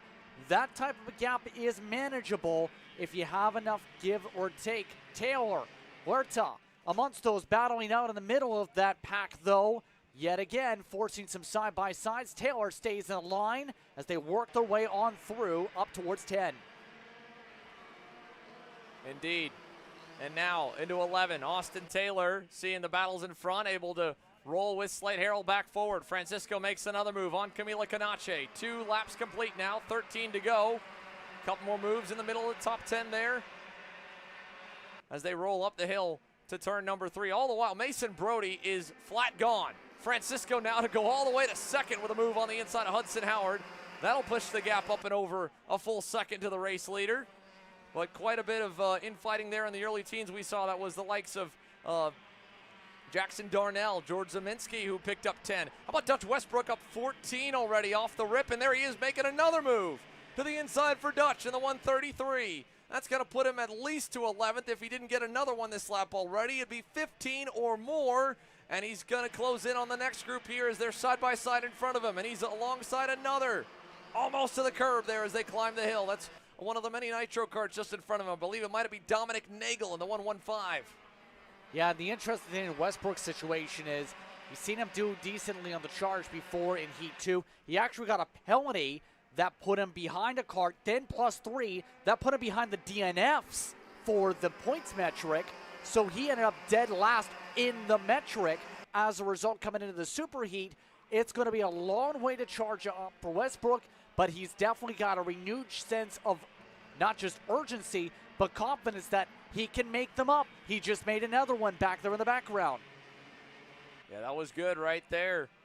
Another spot up the board. That should put him into the top 10 if he was able to get that done without too much issue. And look at this as they fly by us here in turn 10. Mason Brody, that lead was at a second. And it is coming down. What is it down to at the end of this lap? Should be about a half second, if that. Jaden Francisco is moving on the racetrack here. Cuts it down to less than 0.5. Could see that coming, though, with the way the gap was formed up. They eventually started to work together here, and now you have teammates 1, 2, 3, as we have one driver off. That's the 120 going off and around. Go amongst those, having some issues pop up. That loses them. Colton Bruck should say, as more drivers hit the barrier. Oh, boy. Big impact to the wall there in turn 11. That'll be something to note for the leaders when they get back to it. Here's Brody Stoffel with a pass on Austin Taylor's MPG machine, down in 8. Change for 6th. Will we see a change for the lead here at the end of this lap, or maybe before it's done? Jaden Francisco's eyeing up his teammate, looking to the inside. Got him. Jaden Francisco to the point here in the 130 down the front stretch for the first time today. And the big question, I think, now is how does Brody respond now that he's lost the lead and has to deal with some dirty air? Keep in mind, Slade Harrell, this is best drive of the 3, where he's had to charge from the outside the top 10 spots all day. One of the competitors that raced a fair bit a couple weeks ago, part of doubleheaders, got good runs in every single race he took part in over the course of a weekend back in March. So this, for him, is a very familiar track like so many of the others here. Slade Harrell taking advantage of that, all while Westbrook, yet again, marching ahead, up 19, believe now. Indeed, Dutch Westbrook is digging. And again, he already has done this not once but twice, having to start at the back of the field in both the heats. This one probably feels a little bit easier, getting to start a few spots ahead than before. Now, he's not the only one, though, to keep an eye on for movers. George Zeminski is up 10 and back, way back, but way up the board. Liam Francisco, if this is right, had to start tail end Charlie. He's up 26 now into the 16th position. Yeah, that's one of the error charges, absolutely, that's done pretty well here as a result of things. There he is right there, just flurrying by. Yeah, and keep in mind, it's not easy to pass by 26, but we know the Franciscos in both of their classes, whatever Francisco pops up, has a lot of momentum to be able to charge up. The Franciscos usually like to work together in packs. They haven't been able to do that over the course of this weekend. And his teammate a little further down the board, starting all the way at the rear with him, Jake Manolio, as there you see Francisco getting in the mix of it all in that pink and chrome machine. But Jake Manolio started back tail end. He's up 14 to the 25th spot, a little ways back from this battle here that Liam's involved in. This is the upper teens. Now he'll get the upper hand down into 1. And the fighting continues. He's around the likes of Thomas Pretel, Polo Santos, Cristobal Ritchie, Thomas Montalvo, Jackson Darnell, and Dalton Sears there as well in the 145. Yeah, and again, Sears, one of the drivers that's been almost stuck in place around that 20th spot or so here today. That was originally a starting spot in the course of this one. Still seeing, though, the race leaders really trying to fight things out.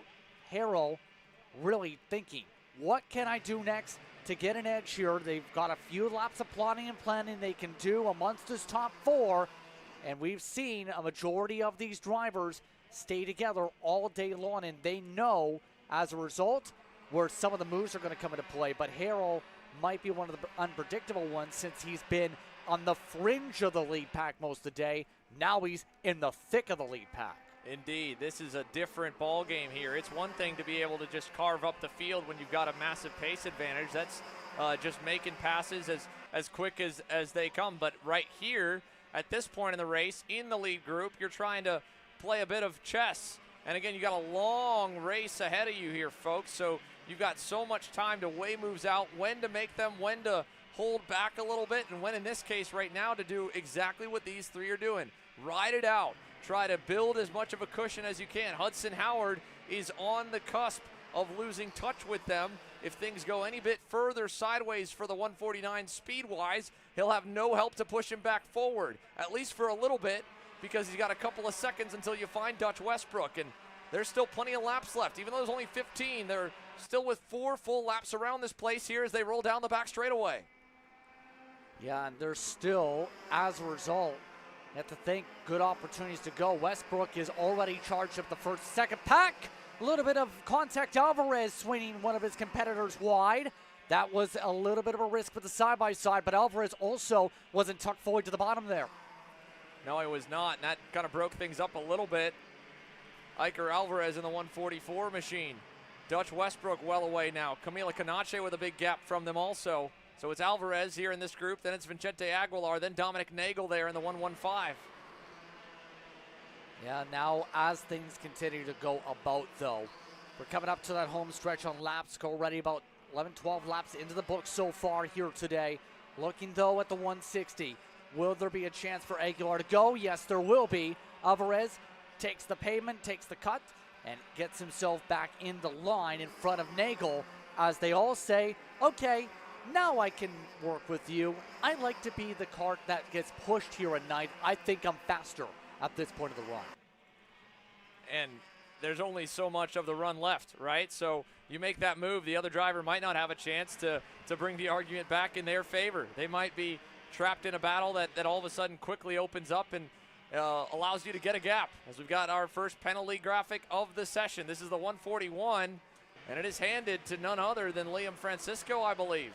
Yes, indeed, and he was up 27 at the time of that call, so that is going to be a gut punch for his sake after being the hard charger of the day. The other Francisco continues to hold on in front, and Jaden, all well, they continue to rumble their way up front. 3 karts under a blanket on lap 13 here. Yeah, not a lot of time left whatsoever here, folks. We're getting right down to the last bit of the SuperHeat for the Mini Swifts, working their way through the infield section down to turn 8. Jaden Francisco has not yet seen a counterattack or truly an attack yet from Slate Harrell. Both drivers having to charge up the leaderboard from a not-so-great qualifying session.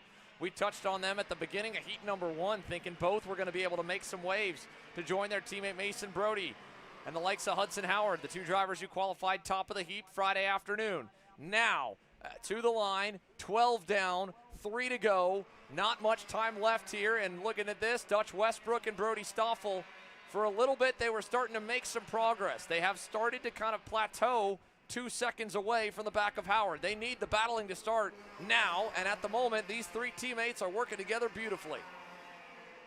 Yeah, and that's the hard thing, right? This is exactly what was talked about the last race, where if you have teammates working together, it becomes so much harder to make the move because you pass by one teammate, the next teammate will likely either make the pass back on you if there's someone behind, or you end up getting defended in that certain circumstance. So there is that kind of a battle against that, if you will. Westbrook, by the way, driver of the race, you can argue as well, because he had to essentially come from the back also. 21 spots picked up. If this was the full distance, might have had the chance to pick up the lead draft. But as we circulate a couple moments to go in this race, right now it's all RPM, 1, 2, 3, and none of them are willing to risk that track position to give it up to Howard. Equally, too, I mean, when you talk about the teammates working together or not, right, the fact they're working together here has made it basically impossible for Dutch Westbrook and Brody Stoffel, one of their teammates, to get up to him. Now, again, we're working the very end of this session, and here is Mason Brody making the pass on Harrell. First bit of breaking up the lockout, although Hudson Howard tried to join in, and then he kind of got boxed out there in the run to 9. Now he'll pick up the pieces as Stoffel even got out of shape and gets to third. Up the hill we go. Hudson will cover low. Coming down to the line, you can see lap traffic looming as well. 1 to go for Jaden Francisco with a hefty gap to Mason Brody. Howard begins the fight now with Slade Harrell. Harrell trying to find a way back around Howard after the initial aggression. Howard try and go to the inside of the background. Francisco looking steady up front. Howard crosses over. Harrell tries to cross over back. Coming out of 4, gets to the number plates. Side by side, have to single file out, throw it to 5. That will see Harrell have to reset, and here comes Westbrook and Stoffel. Oh, they're almost there, licking their chops, and they can see it. Howard trying to keep Harrell on the inside. They're both going to get bogged down. Dutch Westbrook, a monster run. 3 wide to the inside with help from Brody Stoffel. They'll get by both of them. And Dutch Westbrook, double-digit gains again. That'll be 23 spots. As to the line, Jaden Francisco seals off Saturday with a win in the SuperHeat. Brody second, and Dutch Westbrook, have yourself a day. Over 60 passes for position net over the course of just 35 laps of racing. Had to do the quick math there. 10 laps for the Heats, 15 for the SuperHeats. 35 laps. That is an average of nearly 2 positions gained per lap for Dutch Westbrook. And that one ends 23 spots forward to third. Huge, huge day for Dutch Westbrook. And that's going to send him with probably a lot more positivity to go back to the hotel before tomorrow than Friday afternoon probably did.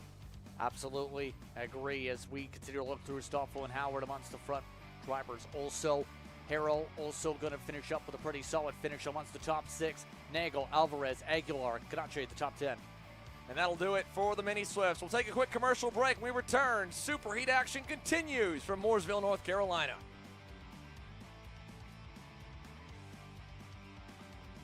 Hey guys, I'm Chris G. I'm Kart Chaser's driver fitness coach, and today I'm going to give you 3 tips on how to strengthen your shoulders for more endurance and better stability in the cart.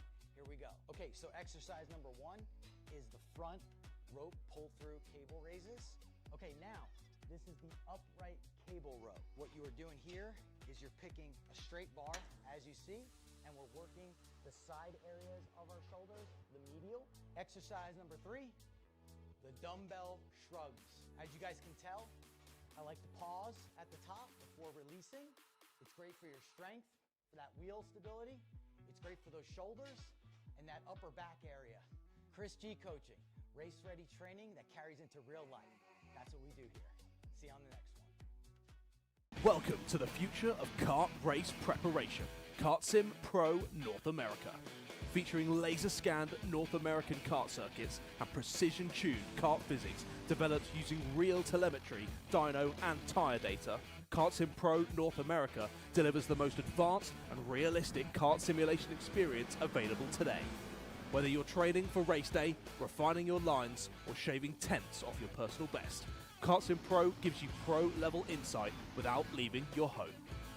Trusted by world champions, coaches, and karting enthusiasts alike, this is where virtual practice translates into real-world performance. Experience the thrill, the challenge, and the edge. Kart Sim Pro North America. Use code CHASER20 to get 20% off today.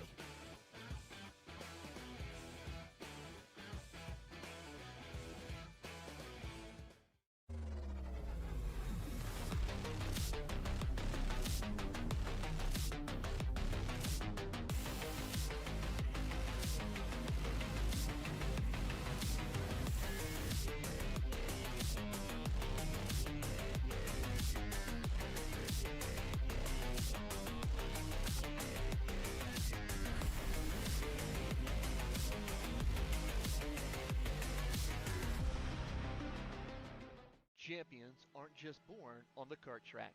At SimShop, we deliver professional-grade simulators with the best performance-to-price ratio in the industry. Founded by racers who understand what you need, our Sim Magic and Moza equipment is powerful enough for the pros, yet affordable for everyone. With unmatched customer support and a thriving community, we're your racing partner. Visit simshop.com today.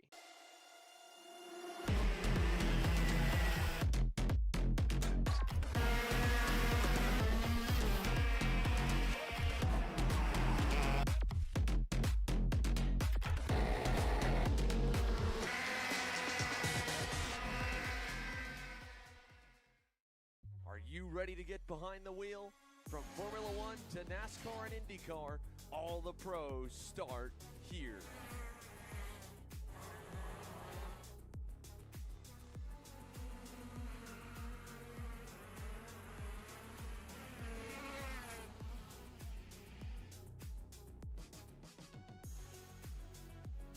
For more information, check us out online at mcckarting.com or call us and go racing today.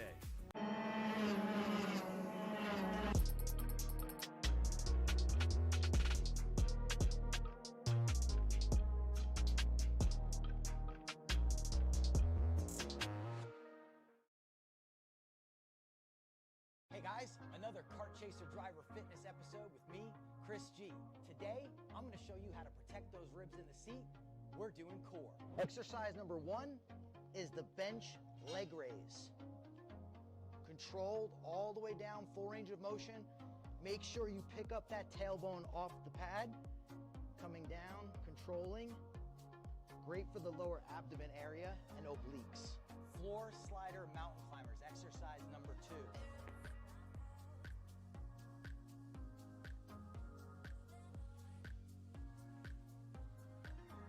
Exercise number 3, the plate-loaded decline bench sit-up.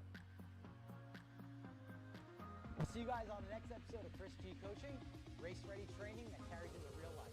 That's what we do. Welcome back, ladies and gentlemen, to Trackhouse Motorplex for the Carolina Grand Prix. X30 Junior SuperHeat action getting set to go.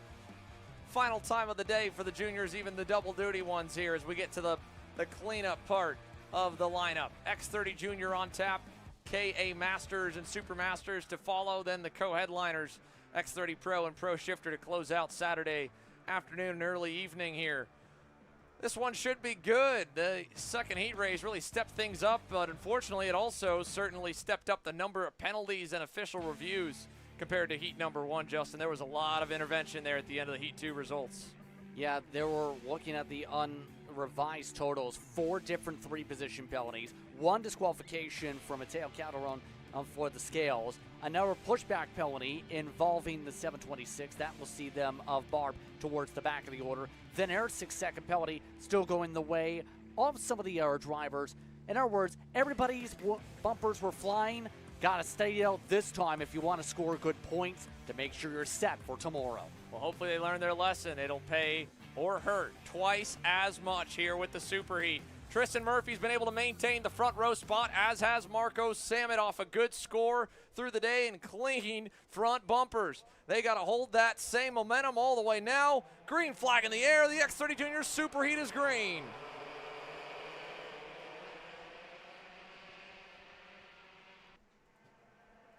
Look at some of the side-by-side of the back of the field already. Ives having to go defensive, though, amongst those in the top 3. Slid the tires, though. Lost him some ground. Ives lost momentum and falls down to 5th. Breaks up the top 2 with Pettit with a good start. So Parker Ives, we saw him slowly make some improvements from heat 1 to heat 2 in terms of raw speed now. That was a good opening lap for him to gain a spot as well. Ashton Woon able to get one right there on Marco Samet. And as they round turn 9, Travis Pettit buried back in the second heat. Then got to the lead, then got a penalty. It hurt him. He's already making quick work of that. Back to the front here before the first lap's even done. Travis Pettit leads at the end of lap number 1 to Murphy, to the likes of Ashton Woon and Samet and Ives. With all the penalty situations from last race, Pettit still ended up in the top 4 on the revised totals. So, was able to still overcome things, still get a top 3 in the metric, right? So he's got the speed. We know that. Now, it's going to be with everyone going to be hotly contesting him, will we see some swap backs to take him back into a pressure spot that puts him back into the aggressor? We see some of the others, like Vega, getting pushed a little bit wide on the side-by-side. Indeed, Royce Vega shuffled back in the second heat race. He was closing up to be the front of the second group that were all chasing Travis Pettit for a lot of it. He's quickly gone to the front here, but this will be a much different kind of race, or maybe not. I thought we were going to spread them out, but we're going right back to battling. Tristan Murphy wasting no time to take back the lead. Woon following. Let's see if Ashton's going to continue the momentum. He will. He'll roll from second to third, or third to second, and now second to first through 4. And again, not surprising because they already know with the notepad, you've got to put Pettit into a pressure position, force him to make mistakes. If you let him just log laps, or better yet, just stay in second, he's just going to keep calm, take the lead with a few laps to go, and go from there. You force him to have to think. It puts a little bit more urgency on the mind, and it forces him to drive a little bit more aggressively than he's usually comfortable with. And again, it just kind of changes, you know, his thought process. If he's able to find a rhythm and focus on hitting his marks, that's one thing. If he's having to think about what to do, like in a situation like right there where Ashton Woon had to make a quick split-second choice of whether or not to fight the pass for second or to live to fight another day and fall back to third, and that was the right call ultimately. He's still well in the pack. That could have gone very sideways, as we saw just earlier for Enzo Vidmontien slamming the wall in the chicane, because you do not want to give all the hard work that you did today a run into the dumpster by crashing out early here in the Super. It's a long race. You got a lot of time to rebound, and he's already starting to reset himself right there nicely in third with a chance to roll back up to the top 2 as they flurry on by us here. Continuing to zip on by in a rapid way, and we know from how things have gone in these races, some of the drivers like Woon really going to find a way to swoon his way up at the front. Woon, after all, double-digit national podiums in his career already. Right now, just trying to play things well, play things cautious. The BJRs, as Sam and Jimenez, looking to try and work together a bit as they march their way up through 6 and 7, staying bumper to bumper.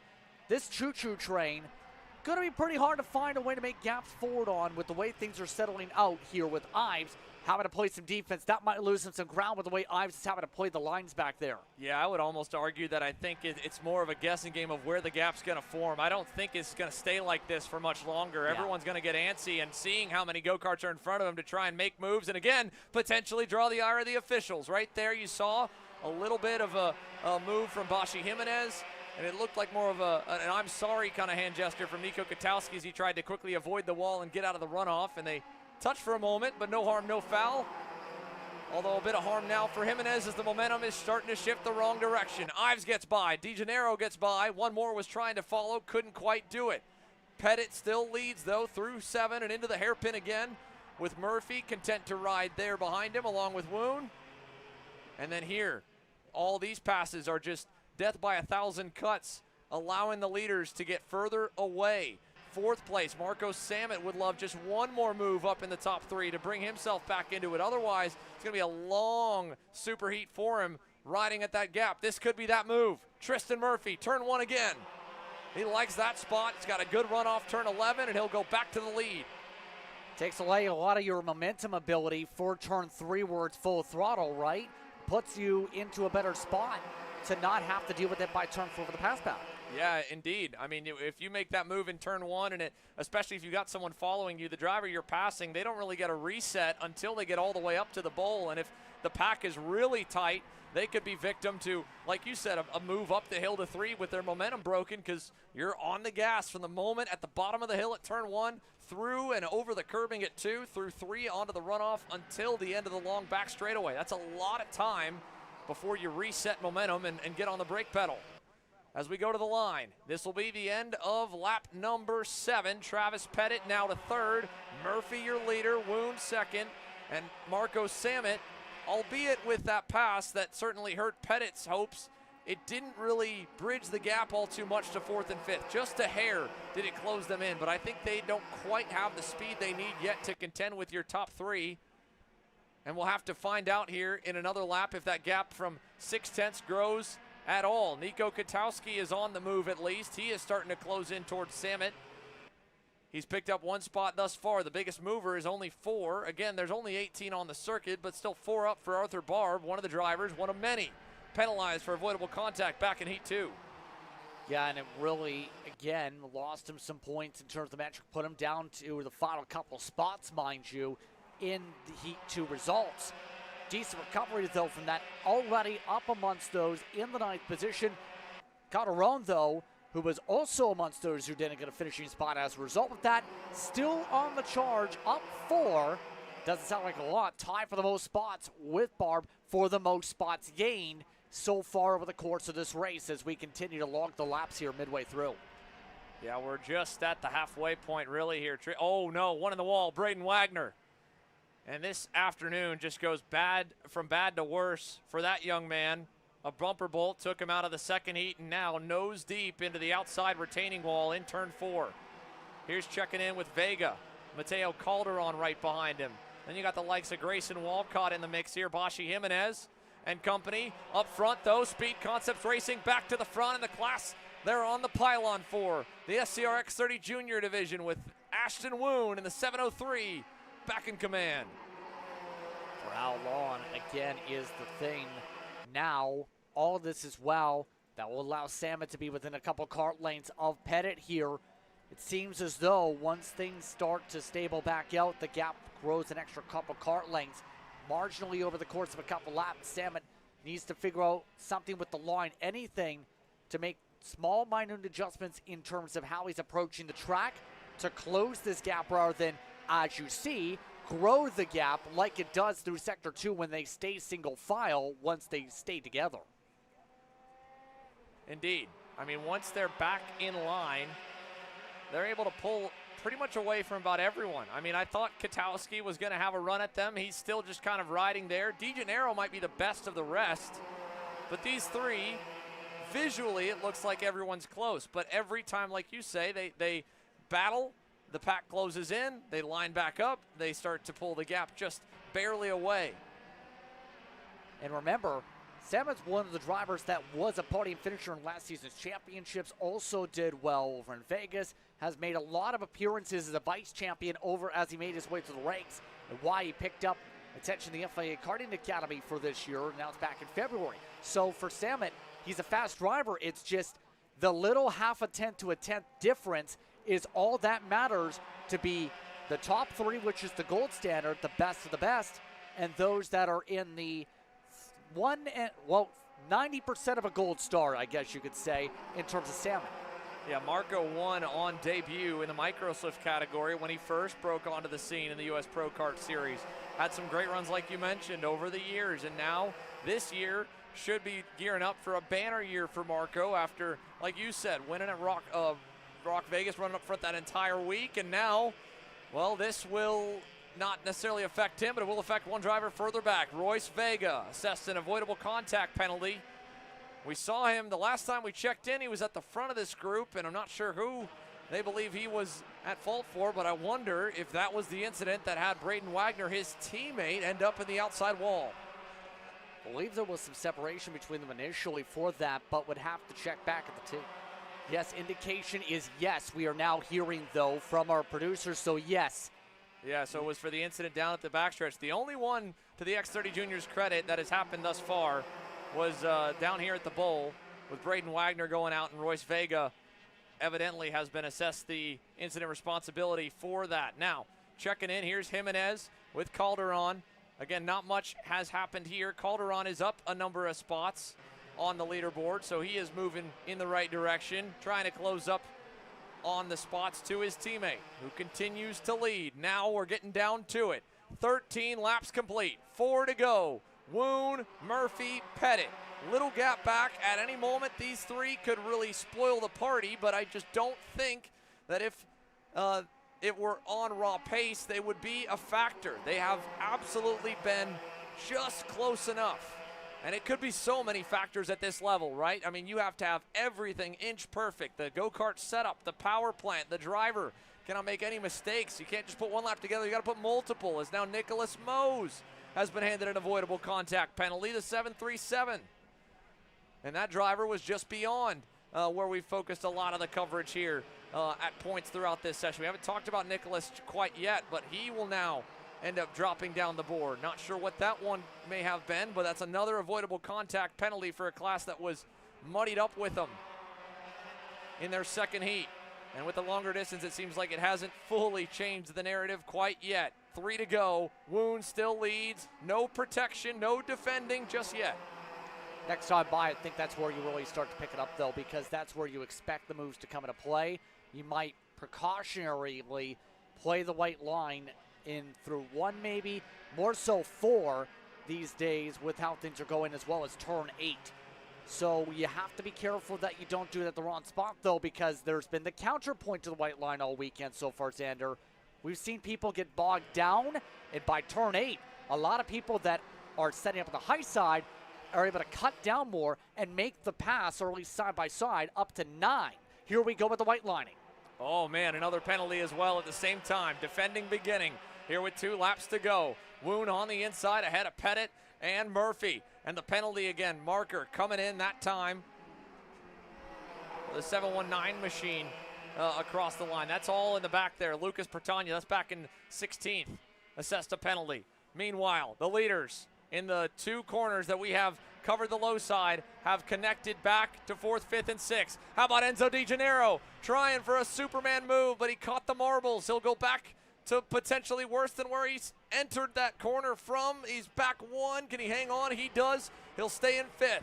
Joining now is Nathan Golseth as well. Further back, Parker Ives could make some hay. Katowski down the inside. All fanning out. 2 wide. Murphy with a nose down low and momentum on his side. Tristan Murphy with a power move down the front stretch. Woon to 2nd. Look at Pettit back to 3rd. Samet to 4th as they rocket into turn number 4. Making their way up through the straightaway. Some huge blocking for Salmon and company. Checks them all up. Goal set. Will also get bogged down. All of this as well. Woon looks to try and set up something on Murphy quickly. Watch for the defense up through 8. There's the blend down. Here comes the block. Here comes the move for 2nd. And oh man, Tristan Murphy, if he hangs on to this, it'll keep a perfect streak alive in terms of staying atop the overall rankings. Behind him, Marco Salmon has a frenzy on his hands. Goal sets crack the top 5. Final turn, Woon looking for a crossover for the win. Pettit the same, drag race to the line. Tristan Murphy hangs on. SuperHeat winner in X30 Junior. Pettit 2nd, Woon 3rd, Samet 4th. 66 thousandths of a second separating your top 3. And Samet ahead of Golseth, who gets that 5th spot away from Di Gennaro and Ives, and Nico Katowski ends up as the biggest loser out of that whole bunch, sliding down the board to 8th at the end of it. What a wild one, and look how close they were crossing the line. 8 go-karts separated by less than a second and a half in X30 Junior. Now Murphy yet again continuing what's been a solid weekend. Pettit able to bounce himself into the 2nd spot. Woon, Samet, Goldseth, Di Gennaro amongst that close battle for 6th. Ives and Katowski doing well also. Here's a look at the final few drivers on the page. That'll conclude it for X30 Junior for the day. KA Master and KA Supermaster headed your way, folks. 3 more Super Heats remain from Saturday at opening weekend for the U.S. Pro Kart Series, the 2026 season, and an X30 Junior today. And it's been all about fighting to stay up front. And for at least Tristan Murphy, he's not getting graphics like that one. He'll be headed to the pole tomorrow morning for the first main event of the year. We'll be back with more from Mooresville, North Carolina. Karting isn't just speed.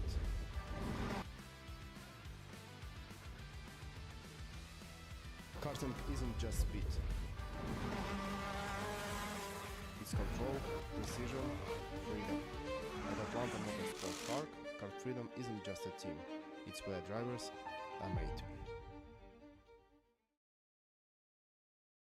You know, I'm really starting to like this go-karting thing. Yeah, me too. Oh my gosh, can I show you this cute dress I just got? Yes, of course. Oh my goodness, it's so cute. I just love shopping. I love shopping too. Oh my gosh. Wait, did you guys say you like shopping? Of course. Well, dude, I have the perfect place to do that at. ShopPayCarrot.com. At ShopPayCarrot.com, you can get free shipping on orders $200 or more. You can get anything you want. Like MXC rims, gloves, rib vests, shoes, anything that you need, all at shop@kr.com.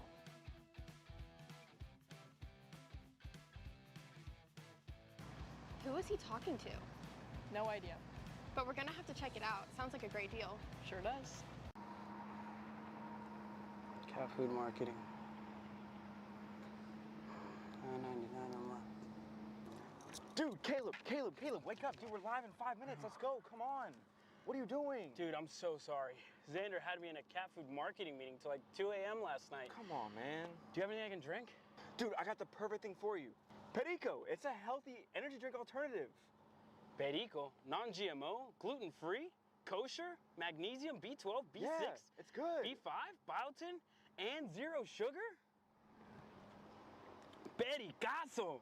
Try Perico, made with natural ingredients, organic caffeine, and supports your metabolism. Try the new official energy drink of Kart Chaser.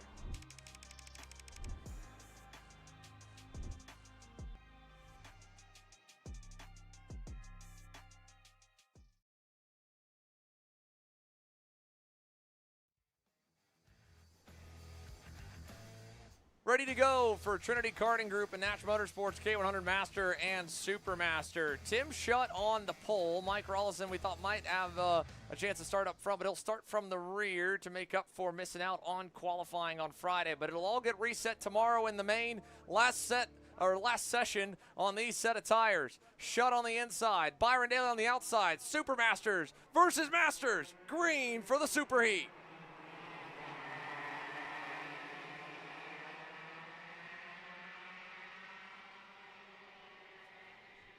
Seeing that squeeze out from Falcone there to immediately get himself up to second and attack Schutt. Daly had to check up to avoid the barrier, and that's immediately put the top Masters driver on the back foot, with some of these other competitors going to have a chance right at him with the lowest spot he's been all day as a result. So this could certainly make this race look a whole lot different than Heats 1 and 2, where it was either a 2 or 3 driver breakaway with Byron Daly further back. And again, Nick Landy and Daly are fighting inside the Masters class, but it has been a Super Masters Saturday as Daly goes right back down the inside on Landy. Schutt the leader back to Falcone. Super Masters 1 and 2 in the overall division as they roll through turn number 1. Working the way through once again. The separation for the Supermasters builds on up for now. But you see that separation on your pylon for those tuning in for the first time. Bottom of your pylon, 8th on down are your Masters. Your Supermasters are 1st through 7th, essentially, up on the board here today. As they make their way on through, Schutt has had to work a little bit back and forth, but has remained relative strong pace. Raleigh, though, as we've seen today, making his way from the back already towards the mid-pack already. Yeah, it hasn't taken long for Mike Rollison to do this. He's already done it again 2 times over and gotten all the way to the end of the lead train in Heat 2. He was able to win Heat number 1. Now, with extra laps, plenty of time, and the field still nice and close. This is for a move on Miguel Mir. Mark it done, and down the inside goes Raleigh in the 4.28. And for those also joining us for the first time with this new split of the divisions, the Masters are the younger drivers of the two, the lower minimum age. The Supermasters, again, are technically still eligible to enter as a Masters driver, or they can enter as the Supermasters division. And part of the idea, right, is not having to go up against drivers that have a little bit less soreness on Monday from wrestling these machines. But here, the Supermasters have been mostly on top, although that was the first bobble we've seen from any of them. Scott Falcone, a little wide, made a mistake, looked back, saw Byron Daly, said, dude, you got it. Take the spot. Keep Tim Schutt nice and close for me. And Byron gave him a little thumbs up there and a thank you on the run up to 11. Lots of respect shown early. Further back, though, maybe a little bit less. You're seeing some aggression right there. That was out of one of the Orsolone machines. Looked to be Meach, I think. Either way, they will continue to go. It's Mir and Meach side by side. Schutt the leader, working lap number 4 of 17. Let's go down and hear from a driver who has gotten it done in his SuperHeat just recently, Tristan Murphy. Great way to end the day here in X30 Junior, provisionally on the pole for tomorrow's main. Caleb?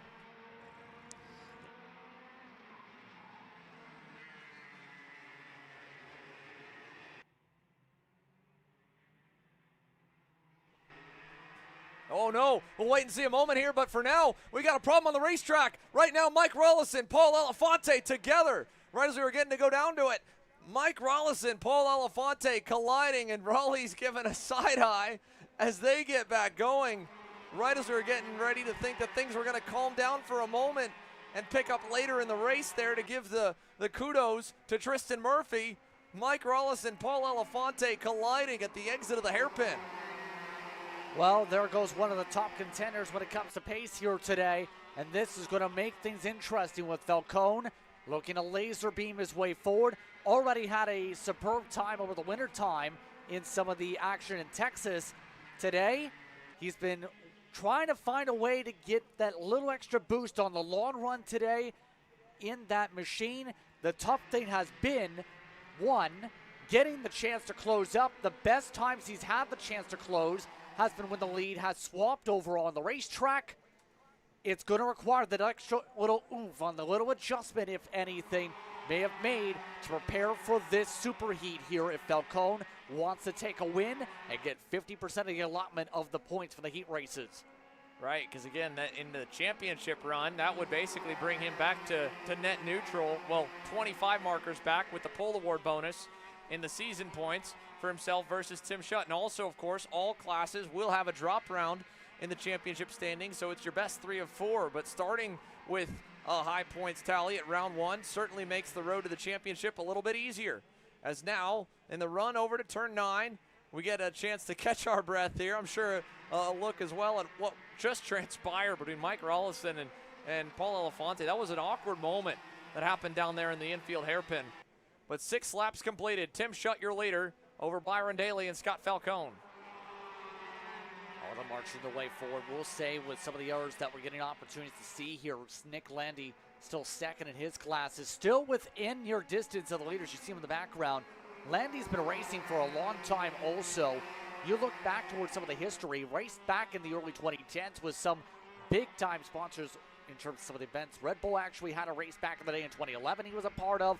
Raced in terms of some of the events over in Vegas, to say the very least. The big races there, to say the least. Landy's done a lot in his racing career. Yeah, I was his teammate for a couple of races, Justin, and I didn't know that stuff. How about that? And indeed, I knew, of course, Nick Landy, he's had a lengthy career in karting. It's great to see him back racing again. Good to see him for a split second earlier today and running around and bringing all the action for this full, long day of lots of races. And now, in the final bit of it, KA Masters and Super Masters, they put on some pretty solid battles, and it was a heck of a send-off with Tim Schutt putting a lesson on for the kids he's got under his tent of how to make an outside pass work to win the second heat race. He's now showing them how to control a race from the front. Here at the halfway mark, he has not yet been challenged, albeit Byron Daly, as mentioned there on the opening lap. Justin, you called it as he got swallowed up that this might change what the picture will look like towards the final few stages, but ultimately the length of this race and the undeniable speed of that best kart has led us to a very similar framework up at the front of the field. Schutt to Daly to Falcone, and then back beyond there to Nick Landy, who, like you said, is closing the gap over the course of the day and returning to form. You know, it's like riding a bike. They say you never quite forget, but it still takes a minute to get all those muscles to do what you want to do. He certainly knows how to get the job done. It's just getting everything back in shape. And there's nothing more frustrating than being a bit rusty and jumping back behind the wheel, because you know what you should be doing and you just can't get your hands and your feet and your body to do it exactly the way that you know it's supposed to go. Well, in terms of that too, keep in mind, a lot of these drivers at the national level especially do this not just for fun, but also want to be able to build upon their success to prove as they get older they have that ability, on top of, in a lot of cases, working with some of the other drivers and help their development as they improve in the racing career. Some go on to become race officials, you said, like we've seen USPKS. Others go in the coaching route and try and help with the various team side to build their own destiny to the next generation. Which just makes that voice that much louder in your head when you blow a corner. Absolutely. Every professional karting driver we're about to see, an X30 Pro and Pro Shifter, that race for a living, they equally are coaches for a living when they're not holding the helmet. And, of course, like you said, there's many in the kids divisions that you'll see racing big cars throughout the world as the years go on. But equally here in the sport, you've got a lot of professionals. You don't have that so much in terms of professionals still driving in the Masters classes, but you do have business professionals, right? Of course, Tim Schutt, a team owner, showing the way. Mike Rollison as well. Paul Elefante as well, the captain of the Rocket Racing Company group. But two team owners colliding right there that have done business together and have worked together nicely. That'll have a different kind of conversation than normal probably between the two of them after this day is done and they go back and look at how they got stuck together coming out of turn number 8. But for Tim Schutt, back to Byron Daly, who is taking just enough time away from the day job to be able to be with us here this weekend and compete in KA Masters. Both drivers, top of their individual divisions, looking for the sense of pride, but take the pride aside, the advantage of starting on the inside lane, especially if you're on the front couple rows, is huge here at Trackhouse Motorplex with the bottleneck that naturally occurs at turn 2 with a packed up start, and equally the fact the first 3 real corners all go to the inside to the right. Turn 1, turn 3, and turn 4. So Daly having to start on the outside lane for all 3 starts today. Would love to flip that around. Now again, unfortunately, the tiebreaker would still go the way of overall qualifying. So even if he did get the better of Tim right here and flip the spots from where they sit, he would still go to the outside lane for tomorrow. But it would give him probably a bit more confidence in that main event, knowing he had gotten the better of the Pantano at least once on Saturday. He's certainly got the speed to match him right now as they remain just in lockstep, about 3 car lengths apart with 6 laps to go. X30 Pro on deck and Pro Shifter to cap things off. We'll say one thing, though, that I've noticed as we keep an eye. Prodigy has, as a team, done pretty well in all of their races, would you say, so far, because they've had representation in multiple different classes. We've seen them be amongst them, the karts in the top 5 or so in 2-3 different classes today across the spectrum of different karts they have. Yeah, for a very new chassis brand, for a very small operation, the development of that go-kart goes back only the last 3 years. It debuted really stateside at the 2023 SuperNats, made a number of starts east and west coast over 2024 and 2025, and indeed, I mean, this year they have gotten a whole lot better in the results column. And like you said, if you want to go percentage of top results, that 10th's probably looking pretty good. Now, of course, Prodigy Motorsports, one of many race teams that is based here at Trackhouse Motorplex. They're regulars at the Trackhouse Karting Challenge. That helps a little bit, but from full size, and again, from even just a senior category to a Masters division with the extra weight, it really is a different animal. A lot of manufacturers will run a slightly stiffer tubing model. They'll market to the Masters and heavier weight divisions from what they'll push for the marquee single speed classes. The shifter chassis, of course, different. I wouldn't be surprised if Adam Brickley was on a slightly different package, or at a minimum, just a setup difference than Byron Daly. With Brickley on the grid here for X30 Pro to go in a few moments. And of course, Byron, heavier weight, lower horsepower in the Masters class. But I agree. They have had a strong showing here at day 1 of the U.S. Pro Kart Series coverage with us. And Byron would love to give them an extra boost if he could get the better of Tim Schutt here in the closing stages. Beyond them, there's a little bit of a pack that has certainly formed in the Super Masters class for 4th with Miguel Mir, Junaid Din, and Scott Carapolati. And Mike Rollison has continued going. In fact, he might catch them before it's all said and done. Here's a second group on the racetrack. This is Eric Heinig. We saw him collected in the incident in Heat 2. He's now caught the back of Nick Landy. So this is the fight for position right now for second in Standard Masters. They're reeling in Scott Falcone in the overall division. But beyond them, the last pack on the racetrack is going to have to deal with a fiery Mike Rollison. And I say fiery because I would be fired up too to be having the performances that he had in those 2 heat races and then having to charge through the pack. We'll have a lot to keep tabs on here as we finally get a change in the lead. Byron Daly stuck in his prey for the last 10 laps or so. Tim Schutt now makes the move with a huge gap and a lot of real estate behind him. This is going to be like racing on an island between these two. 1-on-1, 2 laps to decide it in the Masters division. Only a few laps to decide what's going to happen amongst these two. Daly so far willing to ride on behind much the way, but now Schutt Does he try and find a way to rip away the overall win in this race? Slide to the tires.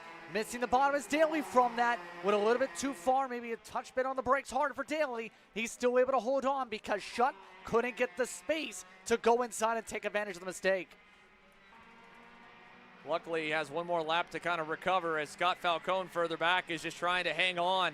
I'm sure he was hoping to see the white flag last time by, not this time. So now, as they roll out at turn number 9, still with a lap in the chamber, he's going to have to worry about 2 drivers bearing down. His teammate in Nick Landy, who's got Eric Heinig right behind him to get that inside second row spot. That's a coveted starting spot when you look at how these starts have shaken out. How many times today have we seen the man in third jump to second at a minimum, if not to the lead, by turn 3?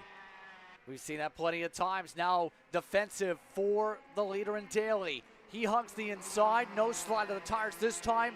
Shutt tries to get the angle on the diamond. Gets at least alongside for a moment. Single files for 5 and 6. Daly looking comfortable, but Shutt looking to see if he can go for a surprise late. Not quite close enough behind him there. They are going at it for third. You can see at the corner of the screen as well. Here's Daly and Shutt through turn 9. One last heave here for Tim. Let's see if he can get it up the hill through 10. Not quite. It'll be Byron Daly striking back to win the SuperHeat in the overall Masters division. And Nick Landy on the last lap able to get the better of his teammate Scott Falcone for third. And where does Rollison end up? He was catching this group at the end. It looks like he's gotten through most of them. He'll pick off a few, and that'll help his starting spot for tomorrow, jumping up a spot in class.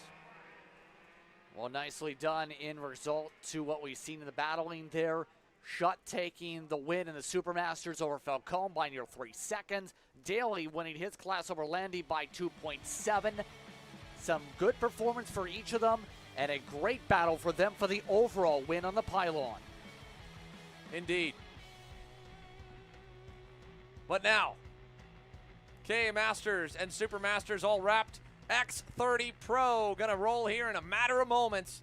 And there was a lot more than I expected that changed the leaderboard up at the end of heat number 2. I want to make sure that I got all of that right as well. Because if so, well, for one, Paulie Massimino, he's still sitting pretty. Sean Butcher did get his spot reinstated. He actually had a penalty looming, was able to get that back, and that's put him in a great spot on the outside of row number 1, here for this SuperHeat. Put Caden McQueen back down to third. I think he's still fine, all right with that. He can certainly get to the front from there, from the inside of the second row. That could definitely be said, especially with the speed we've seen. But Colin Lloyd, he had a rocket earlier in some of the races. Can he keep the rocket up here with the pink helmet and rally his way forward amongst the top spots here? Said it was a breath of fresh air to be able to fight at the front again. Blake Nash entered today, starting on the pole. He's on the inside lane, but 2 rows back here for 5th on the SuperHeat. Still plenty of room to go as he tries to roll alongside Ryan Raffa and that Full Tilt Racing, Mike Doty Racing Kart.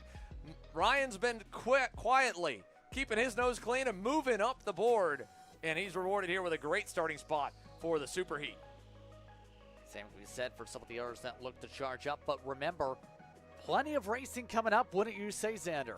Got quite a bit. It's a packed April here for us, folks. As you can see, the coverage is coming to a close today. It'll continue tomorrow and then next weekend and the following one. A back-to-back doubleheaders for us here in North Carolina, with one over on the West Coast as well, and then continuing with the regional championships like the Florida Karting Championship second round at Monticello Karting, a circuit that hasn't seen a major touring championship in over a decade, and the kickoff of the MCC Pro-Am Club Championship all at the end of the month. It's a packed month for us, keeps us busy, keeps us honest, but we're fired up and we love it because some of this racing that we're about to see will show you why. X30 Pro, they delivered in heat number 2, Justin. There was no question of entertainment value there. I'm curious with the added distance what this one will look like, as they'll have to really be more mindful of the tires being on the softer compound equally as the Pro Shifters. And at this point in the weekend, having quite a bit of laps on them, quite a few heat cycles here. This is the 4th time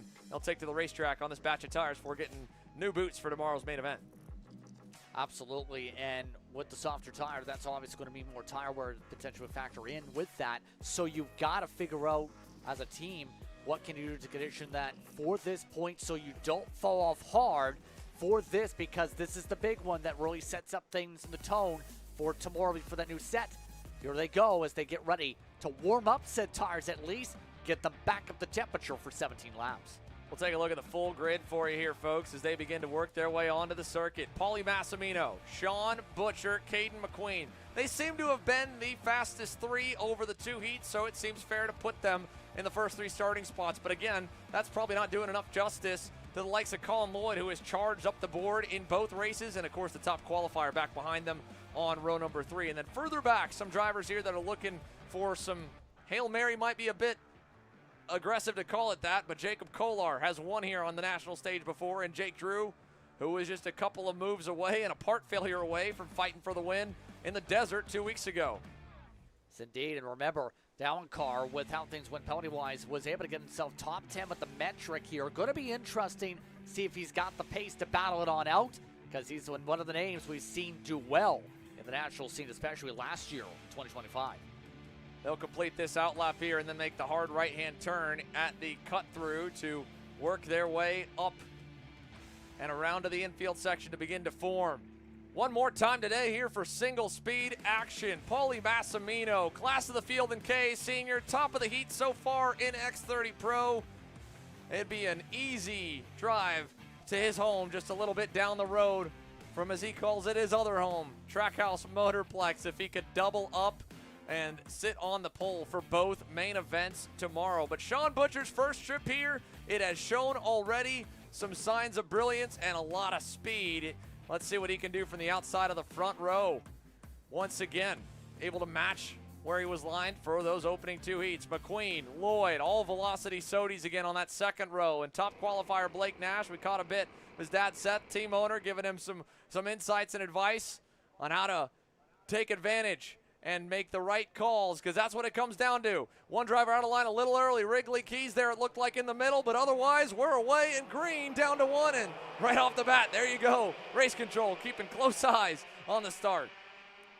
Yeah, not a surprise when you have so many jet up before they even hit the gas pedal there. But Massimino, in his sake, defending some of those velocity racing Sodi carts immediately going on the offensive, including McQueen. They single back out, though. They rumble the way off to 6. Things have looked very wild so far here today. Butcher in particular looking to try and slice and dice. Will have to defend a flurry of orange carts behind him, though. They will. They are lined up already, and now Blake Nash, as he slots into line, then looked a little bit low on Colin Lloyd, kind of got into the back of him, ultimately all good. And as we round turn number 10, one lap going in the books. Massimino trying to stack him up behind him and then get away as they exit the corner and run down the hill. They're side by side for fourth, and it's a whole train trying to go past Colin Lloyd. He'll hang on the outside, but Ryan Raffa got way out of shape there. I don't know if he was able to get back in line before the barriers. There's dust coming up further back. One or two really tripped up, and it was up front as well. Chaos now. Sean Butcher, your new leader. Just heard over our ears that they did just make it, Ralph, in that circumstance. That was where we seen the dirt pop up. But right now, it's Butcher playing things up at the front. Here comes the Sen McQueen, yet again able to charge up. McQueen every package today. He's looked comfortable, and now will look to try and reset as the European driver looks to control things up at the front, coming off the national podium just a couple weeks ago. He has podiumed at 2 out of his 3 American weekend starts thus far. And outside of just really what seemed to be an off-character kind of weekend results-wise for Sean Butcher, he has impressed. 2 laps in the books here. He leads the way, top of the leaderboard over McQueen, Massimino, Nash, Lloyd, Roberts, Brickley, and then the great start for Jacob Kolar just a little bit further back. He has clawed his way up to P8 on the pylon. Victor De Alencar back to 9th. Austin Perrin back in 10th as Massimino slides back to 4th now. Yeah, that's with Nash able to slot his way on through yet again. Nash playing things pretty solidly in terms of his choices so far. That being said here, we've seen how much some of these adjustments critical. You see a small adjustment there involving your leader in Butcher, making sure the temps stay balanced here. Air temps starting to drop a bit, but remember, It reached up to the mid-80s by the early parts of this afternoon. These drivers really having to make sure they keep these karts cool late. Yeah, it certainly baked the racetrack and baked the surface. You mentioned it. We had cloud cover for all of about maybe 5 minutes earlier in the day. Other than that, it's been just sunny skies and slowly bringing temperatures back up to what the springtime in North Carolina should be. And for the two Brits up front here, they are loving these conditions, at least here, closing in on sunset hour. Sean Butcher over McQueen, Nash, Massimino, Lloyd, and then Adam Brickley, who lives a little bit further away, but still the closest racetrack to him that he has cut his teeth on over the years. Finding himself really doing a great job representing the best kart boys against some of the best in the business. Sean Butcher, multi-time Grand Finals appearance, multi-time Grand Finals podium finisher, and of course the Rotax Euromax Championship as well. But the X30 package, he spent more time on the wrenches for various drivers than he has behind the wheel. He has quickly gotten accustomed to the differences and nuances of it all. He, in his first weekend, was tracking for what could have been a potential win before a part failure forced him to have to settle for second. Again, still second with losing water from the radiator and have the engine temps skyrocket. Brickley down the inside now on Colin Lloyd. That's for fifth. And as we settle in, Massimino able to reset. Blake Nash able to still go even better than him, though, after getting past him. He goes purple, 47.867 for Blake Nash. Paulie Massimino right behind him, though, on that average. So both of them really able to pick up with the draft and close up a little bit more here. All that being said right now, they still have to figure out a good way to get by McQueen, who on raw speed has been good on his average so far, keeping an eye so far on what he's done. He stayed within the same tenth of a second, mind you, this entire run so far. 342 has. You know how difficult it is to stay consistently 4 laps straight in the same markers, one of which was while you made a pass? We're seeing that right now. And so with another lap in the books, how does the consistency hold here? It holds really good for the 2 and 3rd and 4th. They're tracking closer. Now, this is the classic course, this one in Pro Shifter, where you really think that the draft matters a little bit less. And carrying more speed up the hill through 3, that slight bit of understeer you get, getting close to another driver, kind of balances out. So you've got to really make up for it in the infield section on raw pace, and aggressive moves like that. Blake Nash with a send and a half, up and over the curbing. Massimino now trying to capitalize. He'll go to the outside of 9. McQueen will counter. He'll get back to 3rd. It'll give a huge lead for Sean Butcher now as we come to the end of lap 7. 10 to go. Big time gap. Biggest we've seen all weekend so far in the X30 Pro class, and McQueen is going to waste no time going back in on Nash. Massimino will follow. Well, Nash immediately wanted to say, you know what, I don't want to just ride. I want to try and be the aggressor, pressurize Butcher. But now that's put him completely into a rough spot here, right back where he started. And now they all have to figure out a way to close up 1 second. It's going to take a few laps to get right back up to Butcher, and that's only if they do not burn up time trying to battle it out. Brickley, by the way, holding back Roberts and Kolar. With that is just about back in their grasp, too. Yeah, Jacob Kolar from his rocket ship start has just continued to build on it. I mean, he has now almost gotten to the back of Davin Roberts. Now, this is still the second group. They're still a little ways back from Butcher. The only hope here is the fact of any other battling beyond the main group or even within it that could drag some dirt on the track. Problems for Colin Lloyd into the pit lane for the 361. The Velocity Sodi is out off of what was such a great building day here in his return to the X30 Pro class. It had been quite some time since we got to see him, and especially to see him having such a great run in the works. But now his teammates under fire as well. Massimino to the inside in turn 8. He'll make this one stick on McQueen. And he gave him a chance to try and lead the cavalry back up to Sean Butcher, who went purple last time by. Now he's going to try and take command. Right now, try and find a way to slip his way on the close-up.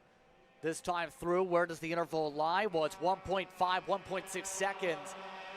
Once again, lost a lot of ground with the battling, lost 2/10 alone with the change of position on that spot. Now, it's the question, can Massimino do it again? find a way to chip away and do the Massimino special at a track he's very familiar with. At right now, second on the road would still be enough for Paulie to get the pole and try to rebound tomorrow as Nash again tries the move in 8. This time it was a little closer and probably too close for how deep he got on the brakes there. Caden McQueen with a nice crossover. He'll send Blake right to the front bumper of Adam Brickley to keep it net the same, but the gap closing, and now Brickley takes advantage and gets the better of the 364. And that's what it comes down to. At the end of the day here, these guys are not going to make a lot of mistakes when you want to make that kind of pass. You've got to stick it, because otherwise the drivers behind have been waiting for that one slip up, and they won't make one themselves. Down on pit lane, though, Caleb Vieska, what do you have for us? Thank you, Xander. Just reporting here on the DNF out of Colin Lloyd. A loose rear axle has put him out of contention here in the Superheat. And again, an axle change for them in between sessions and just left it a little bit loose. Oh, that's a tough one. A tough pill to swallow here, especially, again, you knew you had some time, but running both classes, that's a busy day, Justin, between KA Senior and X30 Pro. By the time you get through the scale line, get back to the tent, the cart cools off, you can work on it. He's probably got no more than a handful of minutes to make any adjustments before he's got to go back out to the grid for the next division. We've already seen some teams today, and believe Lloyd actually amongst those that had some of the axles to work on in the first place. So it's been about trying to make sure the axle's right. In that case, that's going to put him at the back of the field, and going to be a long day tomorrow for 22 laps of racing. All that being said here as we go, last time through, the interval increased because Butcher is flying. He's faster than Massimino. McQueen's closed up a little bit with the draft to the back of Massimino. Butcher in the clean space and clean air is looking to really thrive here and has looked comfortable compared to the last race where he wasn't as comfortable. And again, I don't know if this is a consolation at all for Paulie Massimino and Caden McQueen, or if it's something to be fearful of, as once again the sun finds just a couple of moments here to hide behind the clouds, and we get cloud cover for only the second time really today. The fact that if they didn't end up battling amongst themselves and with Blake Nash and Adam Brickley and kept Butcher close, that he still could have driven away, because now for the last few laps that gap has gone from 1 second to 1.7. Or again, if it makes you feel like it was nothing lost because there wasn't anything to be gained had they stuck in line, you take that and you say, okay, well, now I'm worried about tomorrow's main event. In a long run for Sean Butcher to continuously be showing this level of pace, that has got to be frightening for the field, because he is lap after lap a good half-tenth to tenth better than these two who are just in lockstep. They're not battling, they're not defending, they're not going offline. They're not even the first ones to any given corner, because they're, again, close enough to Butcher that he's clearing a path for him. And still, Sean is pulling away. Perfectly done from Butcher so far. Coming up to a few laps to go, coming up here in a moment or so. At this point, you could say he's looked steady in each of his American starts. He's doing so here today. All that being said here, though, give credit to Jake Drew. He's also moved up a few spots here. Quietly was just outside the top 10 for the starting spots. He's amongst those that have battled it out in the other pack. You see him with the 375, the 357, some of the numbers, really trying to at least find that little extra oomph in pack number 2 that's formed up here in this one. Yeah, I mean, just kind of the story of the weekend right now for Jake Drew and the Nordberg Academy GFC.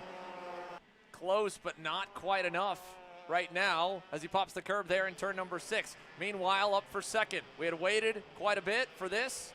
There's the pass and penalty. That is for the 332 of Remy Andriatos, avoidable contact. And he's been running in the group with Austin Perrin and Franco Escoto. And I wonder if that could have been a penalty for contact with the likes of Wrigley Keys if he was nearby them as well. I don't think so. That being said here, you mentioned heat points. With the way Butcher is running, you see on screen, 1 spot difference, 1 point, I should say, over McQueen. Good position potentially for the 327. Remember, McQueen has thrived when he's had the inside line all weekend. where he's been third, immediately takes second. So that's going to be a thing. There's the update again. That switches back to McQueen. Yeah, so that was with the position change that happened just a couple of moments ago. So now with Caden McQueen in second, he leapfrogs Butcher to go to the front row, to the outside of Paulie Massimino for tomorrow, even with Sean Butcher on track to win this SuperHeat. But one lap remains, and Paulie will go to the pole no matter what here as things ride. But he has the chance to affect who gets to join him on that front row. Will it be the man well out in front, Sean Butcher, or does he put the moves on McQueen and thinks more about maximizing his home race in the 4-round championship and getting some valuable championship points? Because again, 150 up for grabs for the win compared to the 75 in the heats. That means that second versus third equally is double the difference. So as they roll out of turn number 8 and over to 9 here on this final lap with Adam Brickley and Blake Nash looking on. Paulie is close. Butcher to the final turn will head to the line. He'll score the SuperHeat win, and there'll be nothing behind him. It's Sean Butcher dominating the end of the day here in X30 Pro over Caden McQueen and Paulie Massimino. Adam Brickley, Blake Nash, Jacob Kolar to Davin Roberts and Jake Drew in the final few laps, able to get the better of Marcelo Tortado and company. That'll put him 8th ahead of Tortado, I believe, and then Ryan Raffa, a solid day still to end things off in the 3-1-5. Now the question was going to be, based on the unofficial totals, how will McQueen fare out from the outside tomorrow is the huge thing. He's been on the inside for just about every single start this weekend, and now he's going to have a test. Had a great run, but he's going to have to see, is he up for the task of battling for what's going to be a wild one with him and Massimino up for the launch. It's going to be exciting. There certainly has been different players that have looked to be the class of the field over the course of the 3 race sessions, but there's no question about who looked to be the best out there in that one. Here's the overall look at how we believe they should stack up tomorrow. Paulie Massimino, top of the heap here in the points with the full calculations. Again, this obviously before penalties would be factored in for the X30 Pro Division. McQueen on the outside of row 1. Sean Butcher, Blake Nash, Adam Brickley, your first 5, with row 3 joined by Davin Roberts and crew. This one for Sean Butcher, probably a great way to end Saturday, and I would say the most momentum we've seen yet before a main event gets underway for the 327. Let's go down to Caleb. Well, thank you, Xander. Sitting by here with Adam Brickley. Adam, a home race for you. We don't get to see you all too much on the national scene, but when we do, we know that you're fast. And this weekend on the best card, you've definitely shown that. Just tell me about the weekend up to this point for you. Yeah, I mean, this best card thing, it's been going pretty well. I think everyone's kind of doubting it because it's not an OTK, it's not a KR, it's not one of those big main carts. But we're tweaking it, we're making it fast, and I think it's working. And again, going into tomorrow, you put yourself 4th at the end of that SuperHeat. Good points tally at the end of it all. How are you feeling for Sunday and, looking to put up an upset on the rest of the field? I think we have a good card. I think as long as the field stays smart, I mean, Heat 1 or Heat 2, I mean, it was complete, carnage, bro. Like, everyone was giving bumpers and no one was giving mercy. But, I mean, that time I think was a little bit better, and I think if the final goes like that, I think we'll have a good chance. Thank you, Adam. Best of luck. Thank you. Great to hear from Adam Brickley. Solid bit of points, as Caleb mentioned here, both in the heat points and the championship, putting him in a good place to fight from tomorrow. And like you said, it's a matter of keeping the leader within sights here, because you're not going to bank on a massive drop-off in pace or mistakes from the class here, one of the 2 headline divisions. The other one is down on the grid. Pro Shifter today, and what a day it has been for Justin White and the Carlos Marinello crew. Dominant performances in both Heat 1 and Heat 2, but now the test will really come for him in that upcoming session, having to go from the inside lane where he's gotten the whole shot from the cleaner side on the outside.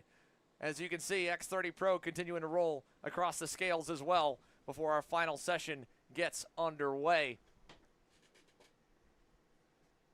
In general, though, it's been a great day of activity for us here. We'll kick things off tomorrow with a batch of warm-up sessions, and then we'll go right back into on-track action with the B main for K100 Senior. One other cool note, especially for those here in the paddock listening in, the National Guard will be joining us for tomorrow's opening ceremonies during the national anthem, presenting our nation's colors. We, of course, for those still here in the paddock, would love to encourage you to make sure that you're down on the grid to join all of us as we pay respect to our great nation that allows us to come out here and race and have a heck of a weekend in Mooresville, North Carolina. One more session to go on the day. Justin White getting to lead the field around for the opening lap here and to line up on the inside of row number 1 on the number 32 Marinello machine.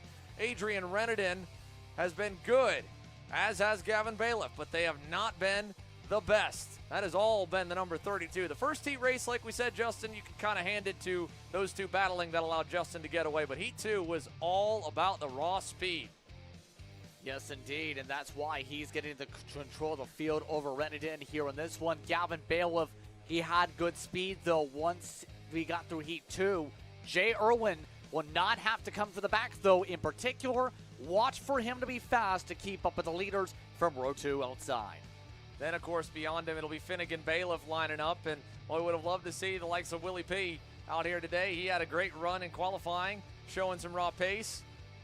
However, it is your 9 pro shifters and a couple of masters that will join them. Yevgeny Panenko had a DNF in the last session. Bradley Danoff, Miles Danoff's father, out there on the circuit. He had made all the laps. Miles, unfortunately, had a spin at the beginning that took him out. So 9 pro shifters here, a couple of shifter masters to join them in their super heat. 17 laps on the board. This one should be a slugfest on speed with a slightly lighter field. The dynamics and conversation we were hearing from those X30 drivers throughout the day and even there just now from Adam Brickley about having to be smart to keep everyone within range. That's not so much the case here. You've really got to have speed to be able to contend. Jay Irwin's speed's taking him all the way up to the second row now. He's going to need a little more, though, to get further up than that. It is White on the inside. Adrian Reneden on the outside. For the final time today, the U.S. Pro Kart Series is ready to bring the action. Pro shifter style, and we're away. Great start for Adrian Reneden. He'll get his first whole shot of the day. And Jay Irwin around the outside joins him and leaves up to second. Both the drivers on the outside immediately propelling to the front of the field. Irwin immediately looking to see what's going on because one of the bailiffs once again battles it out for third. White to fourth. That was a rough start for the driver who's dominated the day. Yeah, not good at all here for Justin White to kick things off for the superheat. It's a long one, and again, you can see the track temp starting to cool, and the drivers are all out of shape in the first run to turn 7. But the top qualifier from Friday afternoon in conditions similar to these, Adrian Reneden now gets to lead us out of turn number 9 to bring the first lap to a close as they rocket up the hill to 11. 1 lap complete, 16 to go. Reneden, your leader, to Irwin, Bailiff, White, and Charlie Steins there in the 5th spot just ahead of Mateo Pappas and Finnegan Bailiff. This is going to be the big test, I think, for what we may see over the course of the feature tomorrow from Reneden, because remember the conversation where he was thinking we're going to be really good on the long run. Well, with all the amount of heat cycles, this is essentially going to be the long run for how much the laps you put on the tires so far here today. So this is going to be the important part for Reneden. We're already going to shape up in speed, but we know Irwin, looking aggressive, just cost himself a spot. Oh, Jay wanted to get after it, and now back to third he goes, right into the clutches of Justin White. As with 1 lap in the books, we rocket up the hill again. 1 down, now 2 down, 15 to go, and the Frenchman leads. Back to the kid from Ohio, to the New Zealander in 3rd, and Justin White right there at 4th. Charlie Steins in 5th. All under about a 1.5 seconds, even back to Mateo Pappas and Finn Bailiff, who are keeping things close just beyond the top 4. But these 4 have been the story of the weekend thus far, and they have all looked strong at different points. This is the weakest we've seen Justin White here on Saturday, but again, it's still early. He's got plenty of time to work his way back up, as Irwin seemed to be a little better than Bailiff in the roll through turn number 8 and kind of got tripped up that he had to hesitate to get onto the power, trying to time the run to get back around him, up to second and bring the fight to Adrian. It's his first time again racing at this circuit and first time racing around these guys because he's been passing the rest of the pack to get to him in the earlier heats. Irwin back up to second now. My question is going to be for Irwin, where's his pace going to be in about 5 laps? Because remember, at the tail end of Heat 2, his pace had fallen off a couple tenths a lap compared to the others. So it's the question, once the tires get up to the optimal tire temperature window, where is the raw pace going to be? Is he going to plummet, or is that going to plateau a bit at least to try and maintain where he's at, or if not, try and catch up to Renenden, who's pulling away here? Yeah, Adrian getting off of those two passes, the swap first and then the swap again. A gap. And what a great speed shot here from GoPro down on the inside of turn number 8 to show you how fast these 6-speed gearbox machines are rolling up the hill to 11. But with 4 laps now in the books for Adrian Renenden and company, Jay Irwin last time by lost a little bit still as he tries to get his bearings, but more importantly, he's still pulled away from Gavin Bailiff, who has Justin White on his heels, but not yet showing the dominant speed that he had in the earlier sessions. Justin's going to need to find a way to probably get aggressive on the brakes to make the pass, because this racetrack, it's tough to be able to ride right behind someone when you're going up and down the gearbox as much as you are, and you have so many high roll speed corners. You can see it even right there. He entered turn 9 on the rear of Bailiff, exited about a car length away. So it's different of how you have to attack the place in traffic. It was a storyline that, again, a number of the drivers, including Adrian Renenden, along with AJ Myers and Mateus Morgado, told us about. And we last saw a big gearbox field here in September last year, that this place is tricky to make moves at. And we're seeing that in play right now for the driver that led almost every lap of both heats. Did lead every lap of both heats. Yeah, I was about to say and jump in with that circumstance, absolutely.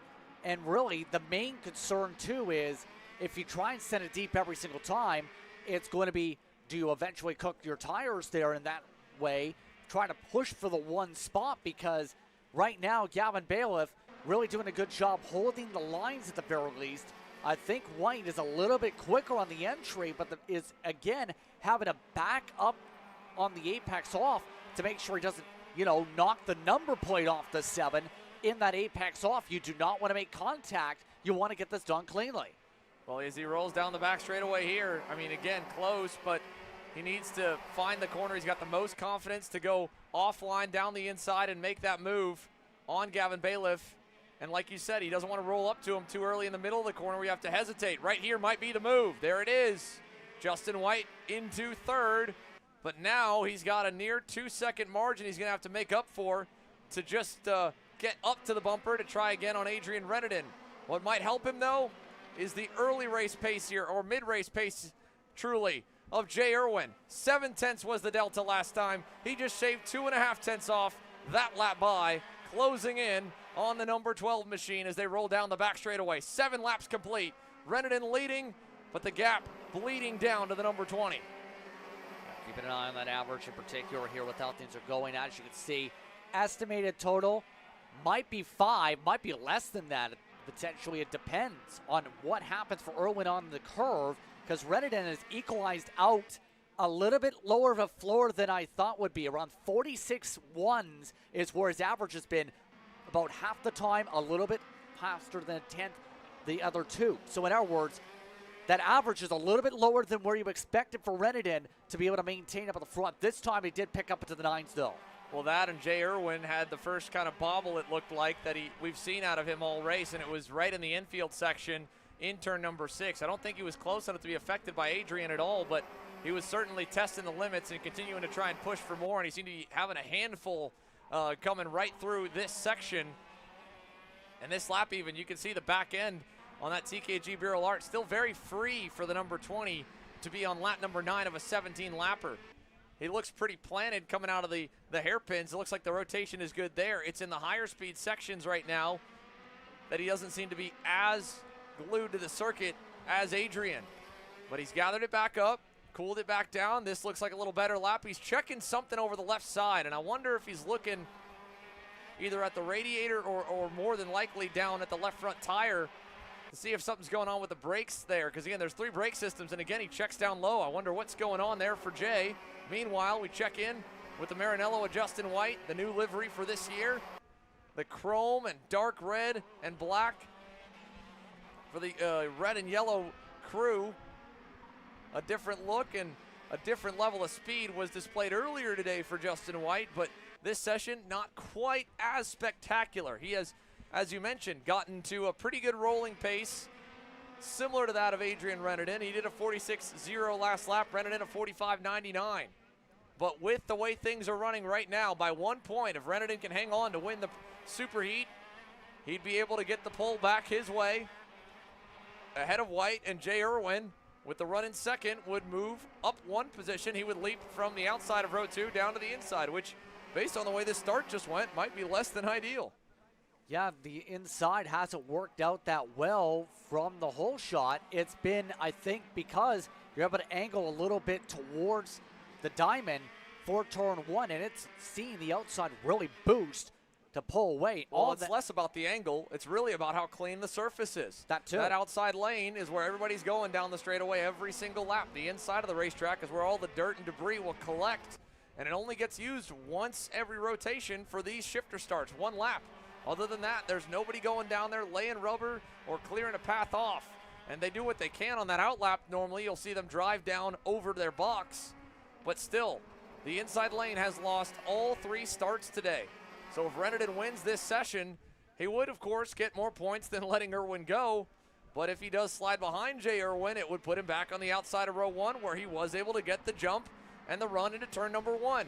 And who knows if he'll be in the catbird seat to make that decision, because Jay has once again turned up the afterburners. He's closed the gap back down, made some adjustments to his lines a little bit. This could get good here in the closing stages. 12 laps complete this time by. 5 to go. Irwin versus Renardin, 2 car lengths apart, headed down to turn number 1.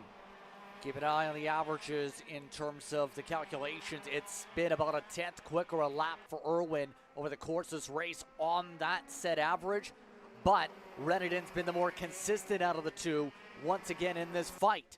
So it's the matter of, can you find a way to break up the focus of Renardin, or will Renardin stay to the course, stay within the marks? Irwin, every time in 8, has been going a lot deeper, and the time sometimes is stuck, but these days is starting to slide back a bit, especially out of 9 right there. Well, you can see through turn number 9, that's the other key part where it's tough to follow someone at really high speeds. And you saw the back end of the 20 really start to dance and try to get ahead of the front of the go-kart, and even a little bit through turn number 1. But he's pushing the tires for sure to try and close the gap and bring the fight to Adrian as they roll down the back straightaway here. Into turn number 4, clip the curb a little bit, looking to, again, go where Adrian's not. And equally tough here through turn number 6. This has been kind of hit or miss for Jay. He's been finding his marks over the last few laps. Now he's closer than he's been. Dirt on the racetrack for the leaders through 7. And Adrian, realizing that, wanted to back up the corner, wanted to also make sure it was covered off. He went low for the first time all race. And that's all that you need to do if you're in second in this case, is you need to get the leader to feel the pressure, to feel the nerves a little bit, that he's going to come under fire for that top spot. And there's no reason for either of these drivers to hold anything back at this point, because the tires will be going to the practice section or to the dumpster after this pre-final. They'll get a new set of boots for the main tomorrow. 3 to go. Renardin versus Irwin down to turn number 4.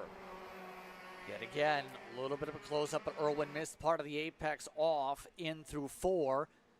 Just again, the difficulty with the aero, trying to fight in the higher speeds, try and march his way ahead. By the way, White has stabilized in terms of his interval. He's running the same pace as the leaders at the moment. Problem is not close enough to really have an opportunity with all that battling with Bailiff.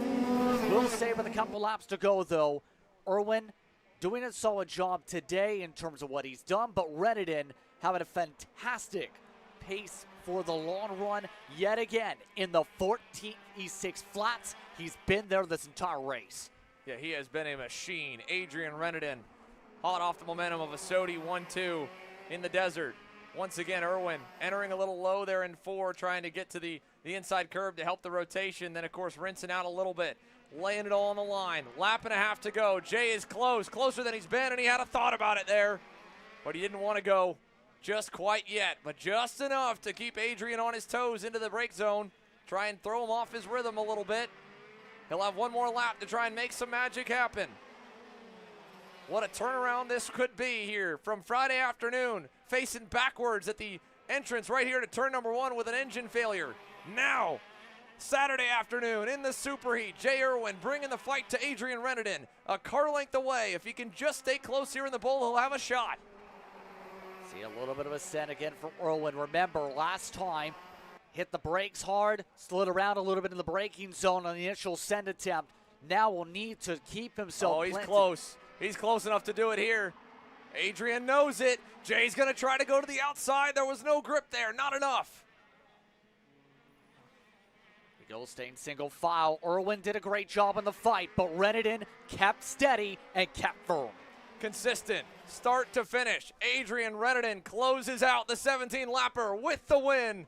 He holds off the hard-charging Jay Irwin. Justin White third, Gavin Bailiff fourth, Mateo Pappas will end in fifth. Charlie Steins and Finnegan Bailiff sixth, seventh for them with a close run and an improvement in both cases on the pace to the front runners. No sign, unfortunately, for Bradley Danoff and Yevgeny Panenko, but still up front. A good bit of keeping it close here between two of the heavyweights in American shifter kart action, Jay Irwin and Adrian Reneden. But it's Reneden who reigns supreme here with the day coming to a close. A solid and under pressure for a good chunk of that drive. He didn't waver once, Justin. He was just perfect. Yet again, if you get a good launch off the start of the run, it puts you in a prime position with the clean air, and we've seen that with Reneden.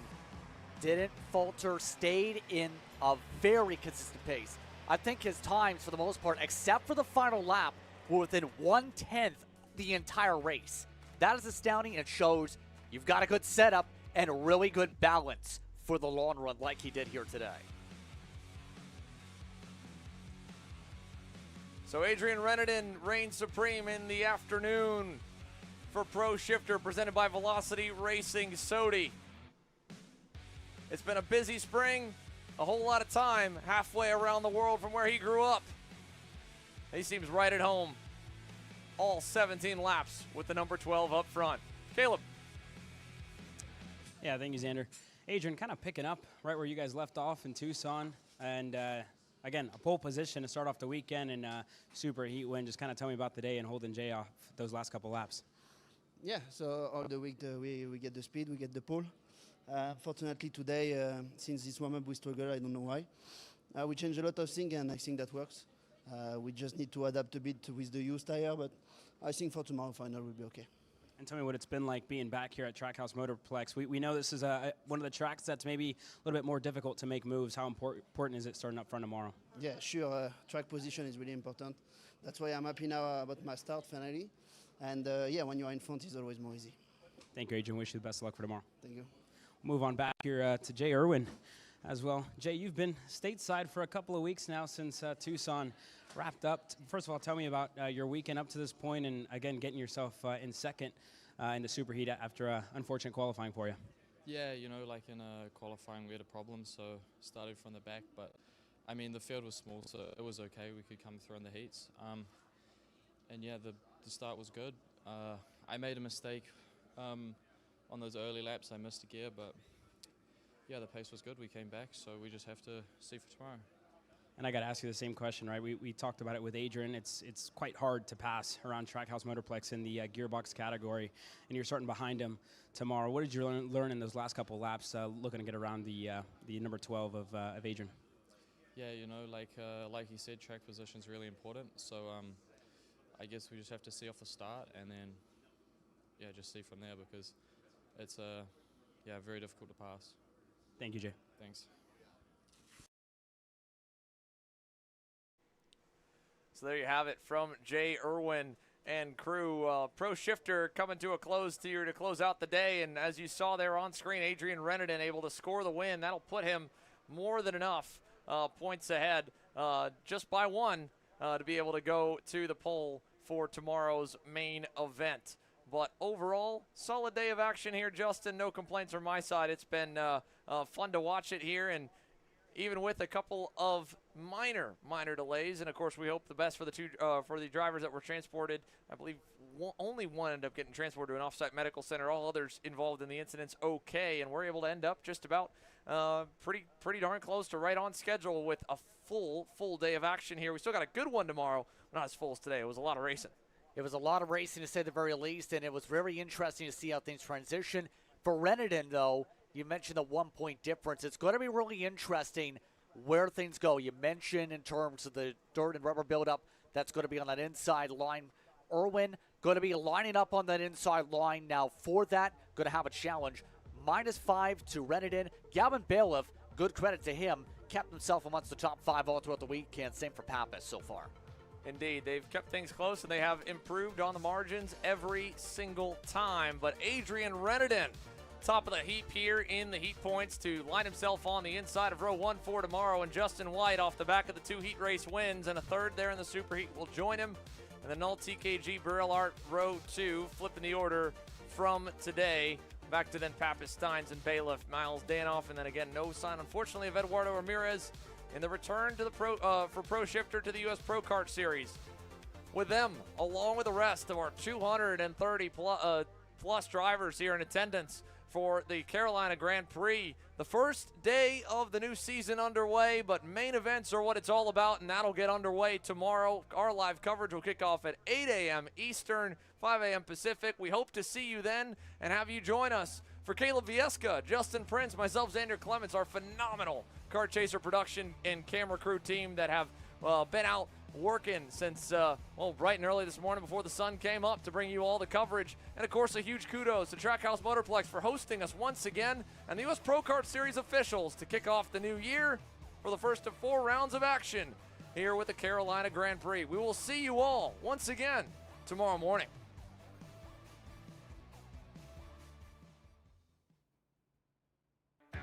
This broadcast is the sole property of Kart Chaser Group, LLC. Any rebroadcast, reproduction, or other use of the images, audio, or accounts of this event, in whole or in part, without the expressed written consent of Kart Chaser Group, LLC is strictly prohibited. Thanks for watching.